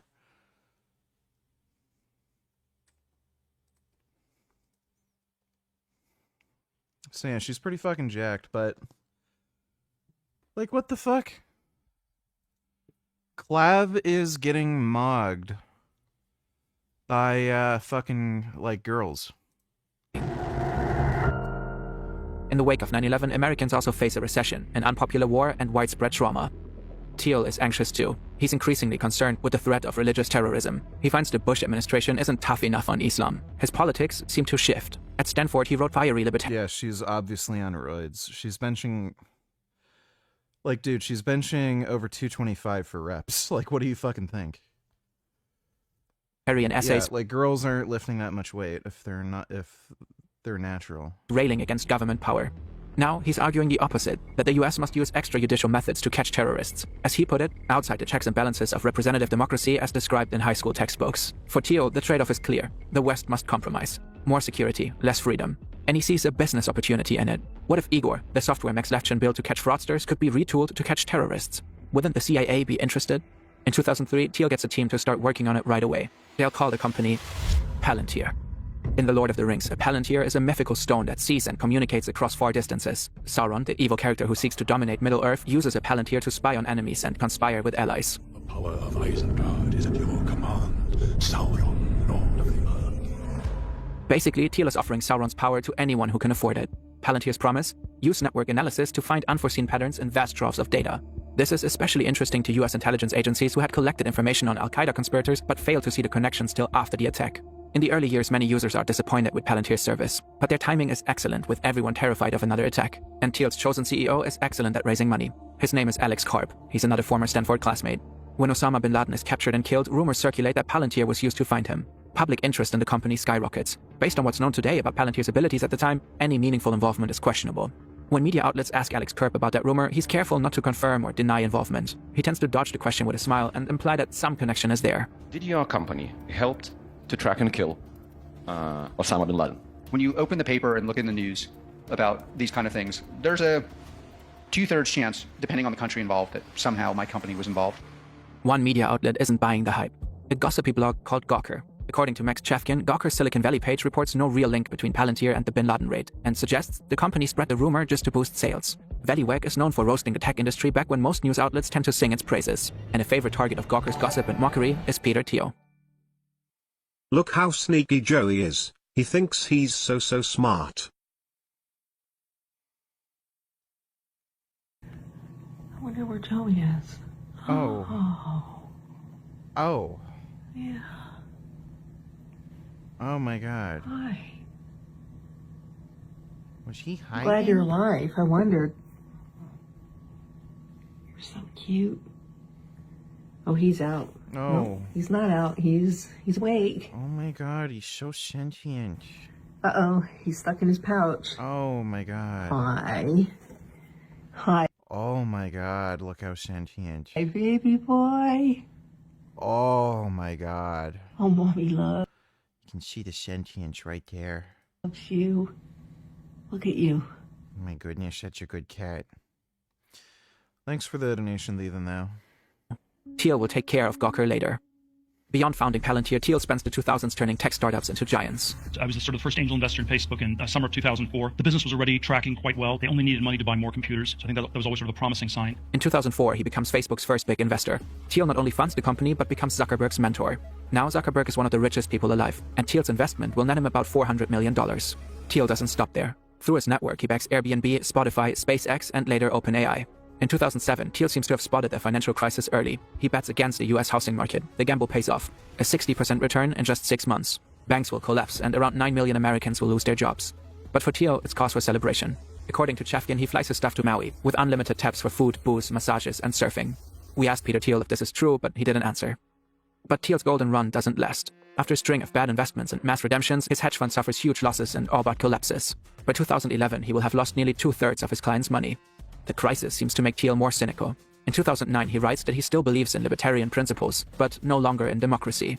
"I no longer believe that freedom and democracy are compatible," he declares. He argues that America has been in decline since the 1920s, when women gained the right to vote and when the Great Depression created mass unemployment. In his view, women Dude, this guy seems like an absolute fucking menace. and poor people are especially hostile to libertarian policies. Their ability to vote stands in the way of his ideal society. The essay makes waves. Gawker Media calls him a loopy libertarian, ridiculing him for wishing women couldn't vote. Thiel later clarifies it's not that he wants to take one class of voters' rights away. The problem is that Americans in general won't vote for libertarian policies. So, better to do away with democracy altogether? Meanwhile, Gawker Media gleefully reports Thiel's investment failures. They claim he exaggerates his net worth and make fun of his hypocrisies. Gawker reported on a lot of important topics other media outlets wouldn't touch till much later, like the crimes of Harvey Weinstein and Jeffrey Epstein. But they also posted a lot of arguably cruel gossip. In 2007, they outed Thiel's sexual orientation with a post titled, "Peter Thiel is totally gay people." Peter Thiel's sexuality was an open secret at the time, but he didn't seem to want it reported. His outing was clearly a violation of privacy. According to The Contrarian, Thiel sees No, I don't care about gymnastics. Gawker's coverage as damaging to his business. And plenty of other people have grudges against the site, so Thiel quietly funds a team of lawyers to take up their cases. The decisive moment comes in 2012, when Gawker publishes a leaked sex tape of the wrestler Hulk Hogan. Hogan sues, and Thiel secretly bankrolls the fight with $10 million. The stage is set for a major courtroom battle. Hulk Hogan, former professional wrestler turned reality star, is taking on media website Gawker. Gawker is hit with just over $140 million in damages and files for bankruptcy in 2016. Gawker Media is no more, and Thiel is proud of his win, calling it the most philanthropic thing he's ever done. In an interview, he compares the journalists behind the company to terrorists. The world learned that it's dangerous to mess with Peter Thiel. Reporters Without Borders called his feat a serious threat on freedom of the press. Critics argue that this set a precedent for wealthy individuals to weaponize the courts and bury media that criticizes them. But Peter Thiel is just getting started. It's often said that two things in life are certain, death and taxes. Well, Peter Thiel disagrees. What others see as inevitabilities, Thiel sees as problems to be solved. He famously funds biotech companies pursuing life extension. His hatred of taxes has him pour resources into anti-tax political actions and also seasteading, man-made island nations free from income tax and governmental regulations. A floating libertarian utopia where he can escape systems he finds oppressive, an idea he has since abandoned. He looks into other exit plans, like a bunker in New Zealand, which he also later drops, and the chance for humanity to reach Mars. This becomes Peter Thiel's pattern, seeking escape. Escape from rules that govern everyone else. But escape on Peter Thiel's scale doesn't come easily. Immortality research and space exploration require massive resources. Changing tax laws requires massive influence. Fortunately for Thiel, his wealth and influence have grown enormously, so he can attempt to reshape politics to enable his search for escape. In 2007, he does something unusual for Silicon Valley entrepreneurs. He starts funding presidential candidates. His first big bet is the libertarian Ron Paul, a long-shot candidate for presidency, but a politician with a passionate base. Like Thiel, Paul is an advocate for extreme free market capitalism. They're also both skeptical of climate change to different degrees. Ron Paul doesn't win the 2008 presidency. Obama does. In 2012, Ron Paul runs again, and this time Thiel is his biggest donor by a long shot. Thiel wasn't really banking on Paul's win. Instead, he was thinking ahead. In an interview with the magazine Slate from 2012, Thiel says he was really campaigning for 2016, building up a strong libertarian base. Thiel seems to want a candidate who will ensure his wealth will be protected, one who will grant more power to the tech industry, and one who shares his view that America is in decline and needs a strong man to become great again. When Trump is revealed as the best candidate to promote... How do you think Tyson Hockley would do if he fought Clav? Think they're both 6'2". Tyson's benching 2 plates for 3 on bench. I guess I'd put more... I'd probably put my money on Tyson, just because, like, it doesn't seem like Clav has any interest whatsoever in athletics, especially, like, fighting. Dodo Donate Tellers, do you think it would be cool going to Stanford? Would you want to go? No. Universities are just gay. They're gay, and they're full of gay retards. Thanks for the donation, though, Dodo.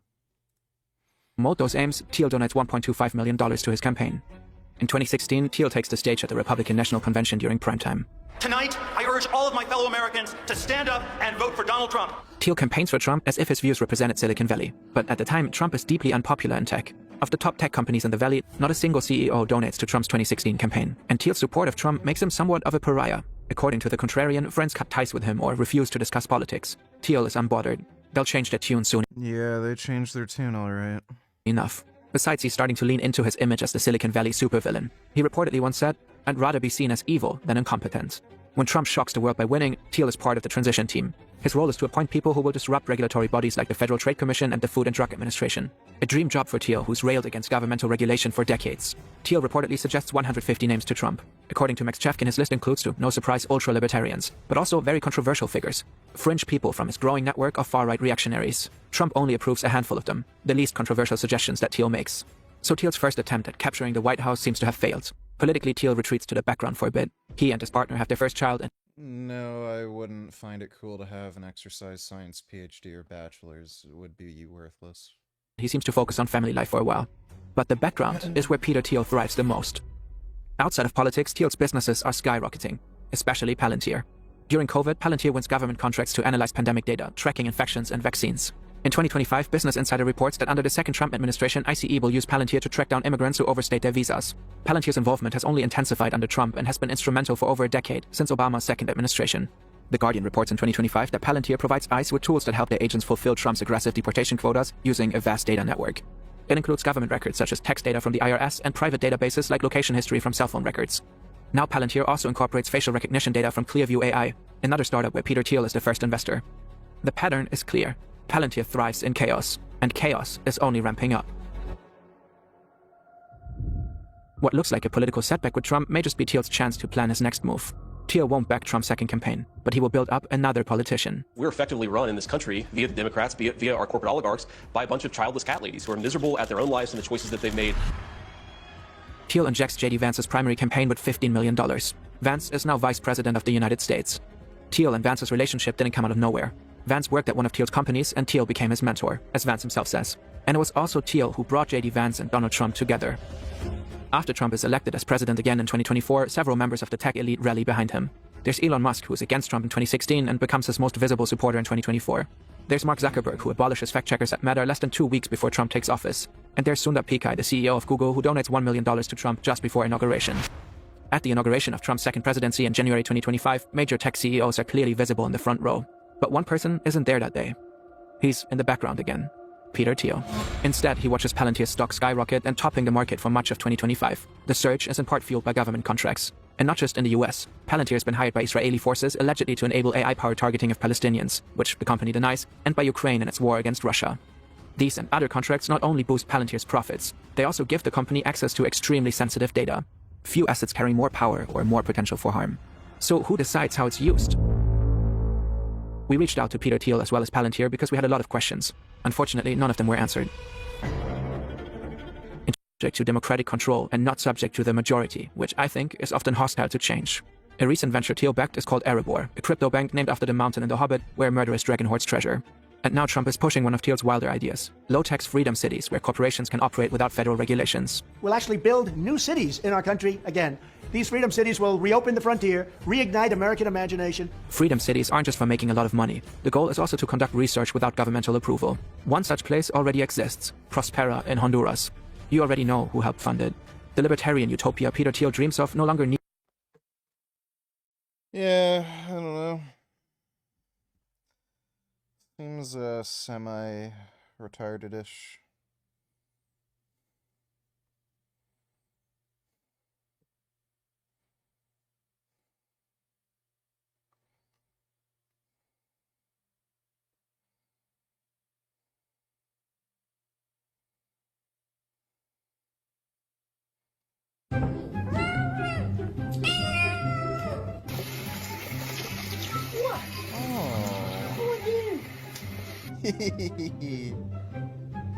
Oh. When your cat is super happy. Oh. Oh. Look at this little kitten. Hey. Oh. Oh my goodness. Hi, everybody. Your cat is more social than you think. He's horny. Right after surgery? Are you kidding? How do you pronounce this? Say what? When your cat is trying to talk to you. Can you give a squeak? Yeah. Oh. Thank you. Can you get your tail out of my bath? I think this cat speaks English. Thank you. Wow. You don't have to knock. You can just come in. Oh my god, those kitties are amazing.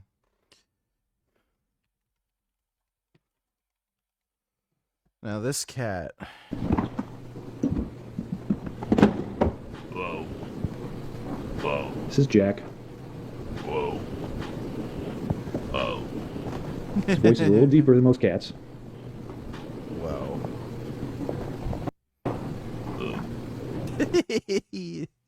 Dude, that cat is just so weird. Hey, buddy.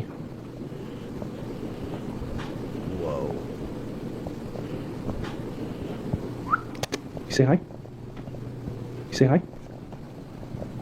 Oh. Good boy. Oh my god. Whoa. One set.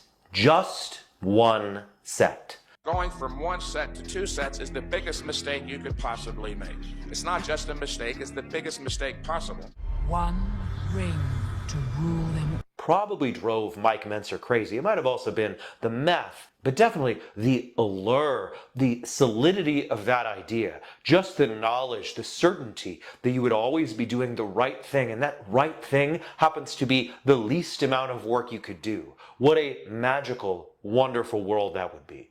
Today, I want to explore that world. I want to explore the world of high-intensity training as advocated by people like Mike Mentzer and Dorian Yates. I want to take their claims seriously. I want to try to understand what they're advocating, why they think that only doing one set to failure is optimal, and then I want to explore some alternatives and give you practical suggestions to make sure you're getting the most out of your training. So let's dive in. Doing one set was the most optimal thing you could do. One set of an exercise to muscular failure would guarantee you would get the most gains with the least amount of fatigue. And on the surface, this idea does have some merit.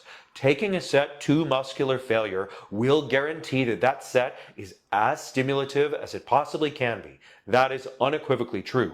And it is the case that some people actually do train too much. Maybe they train so much that they fail to recover, or maybe they train so much that the quality of their training declines. You can't really bash your head against a wall all day. You'll start to pull your punches.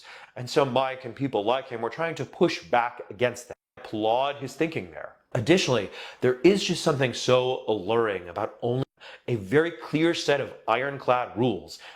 One set to muscular failure per each exercise. This begs the question, how many exercises should we do? Your quads fail? Did your lower back fail? Did your glutes fail? It was probably some combination of factors. And that means that each of those muscle groups is probably receiving a different stimulus. They're not all failing at the same point. And you can't really say that you took all of those muscle groups, really train your rhomboids without involving your trap. Contrary in the sense that failure isn't always consistent. With the core concept that your sets should be of high quality, the rest can largely be discarded. Let's dive in a bit here and really think about what's going on here and what Mike is trying to argue. Mike is saying that doing one iteration of a task is the most optimal number of iterations of that given task. If you take a step back and just try to think that through, does that actually make sense? Is that consistent? Or sprinting, if they were, how then are these athletes continuing to get bigger and stronger? It just, in fact, the most optimal amount of volume for them to perform. And I bet for those people, their volume needs will also change over time. I'm not saying that they need to do an... Oh, jeez. Yeah. I don't know if you can see that, but it's definitely on fire. Yeah, not... Yeah, what else could I burn here? You know, I think one of these laser welding helmets is my best bet to actually see what's going on up here. Although it is still absurdly bright, but now I can at least see what I'm doing with this thing. Yeah. Oh, that's fun. Thinking it's smoking, but it's not exactly, it's not on fire yet. It's probably gonna melt. Me. No! No! Look at that! Oh, wow. That is bonkers. It melted the sheet metal? Well, that is a slight issue, I would say. Holy fuck. I don't know what I'm going to do to fix this. Maybe I'll space the bulb differently in there so that way this the back of the new reflector. Dude, what the fuck was this light bulb used for?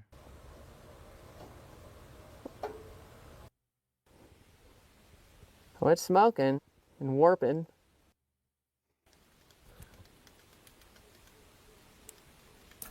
Ah, it gets marshmallow might be a bit. It lacks the smoky flavor of a campfire, but it's still nice, like homogeneously heated. Compared to a laser, it's better than a laser. You know, it feels like standing next to like 20 campfires. So I don't know if you can see this, but I have a bag of popcorn here. I think that this is going to be a tough game. I think it's going to be, you know, trying to find the middle ground between actually popping it and, of course, lighting it on fire. So I guess I'll try finding that middle ground then. Oh, it's smoking a lot. You know, all the oil is like wanting to drip down, I think. It's just, it's hard to hold my hand there. Look at that. Just wanted to showcase that beauty.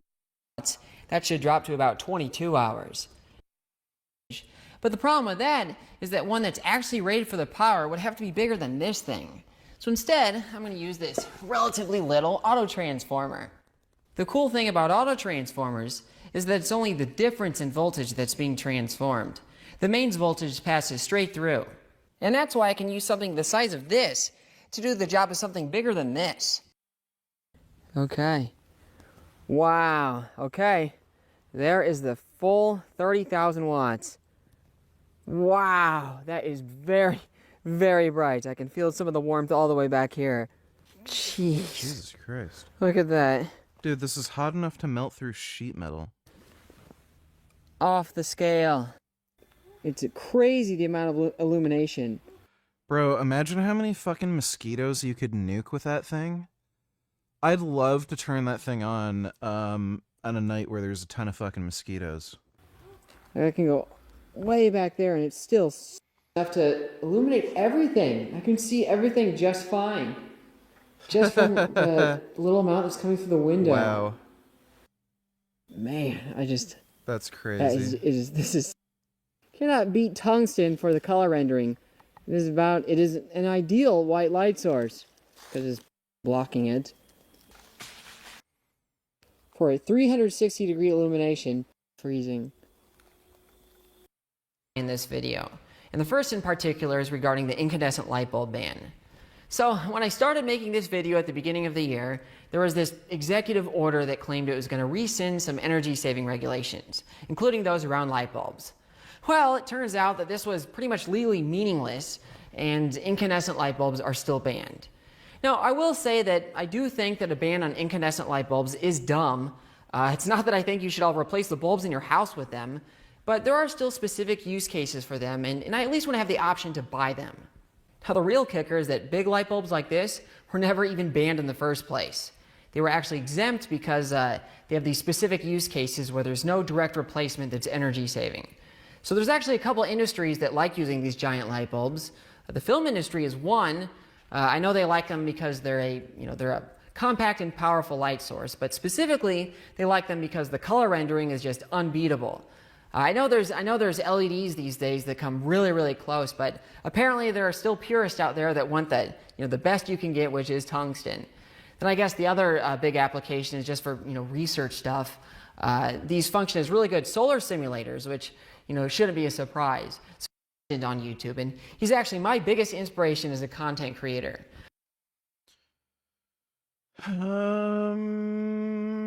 Yes. Muscle Mommy?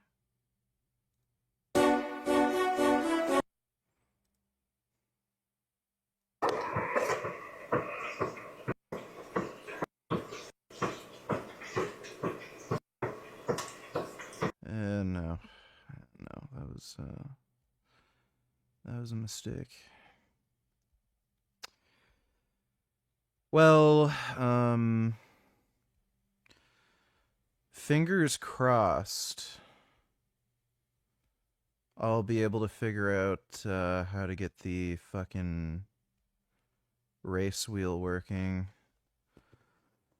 I'm hoping it's not just straight up broken, because I don't know how. It's fairly new. I bought that pretty recently. And it's it was working yesterday. Like, it would turn on just fine, and we just didn't use it because we had to reinstall the firmware and everything. So, yeah, just some whack shit. But I'm gonna go to bed. It's late. I'm tired. It's late, I'm tired, it's late, I'm tired, it's late, I'm tired. Oh, look, a retard. So, I'll see you all tomorrow.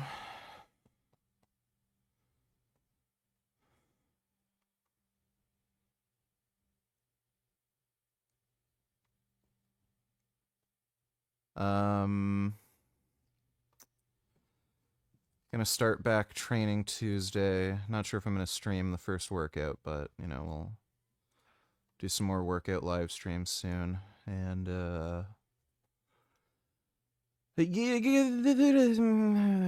thing. So, thanks again, everybody. I'll see you all tomorrow. Nighty night and sweet dreams. I'm gonna inject my growth hormone so I get big and strong like Mike O'Hearn. But nighty night.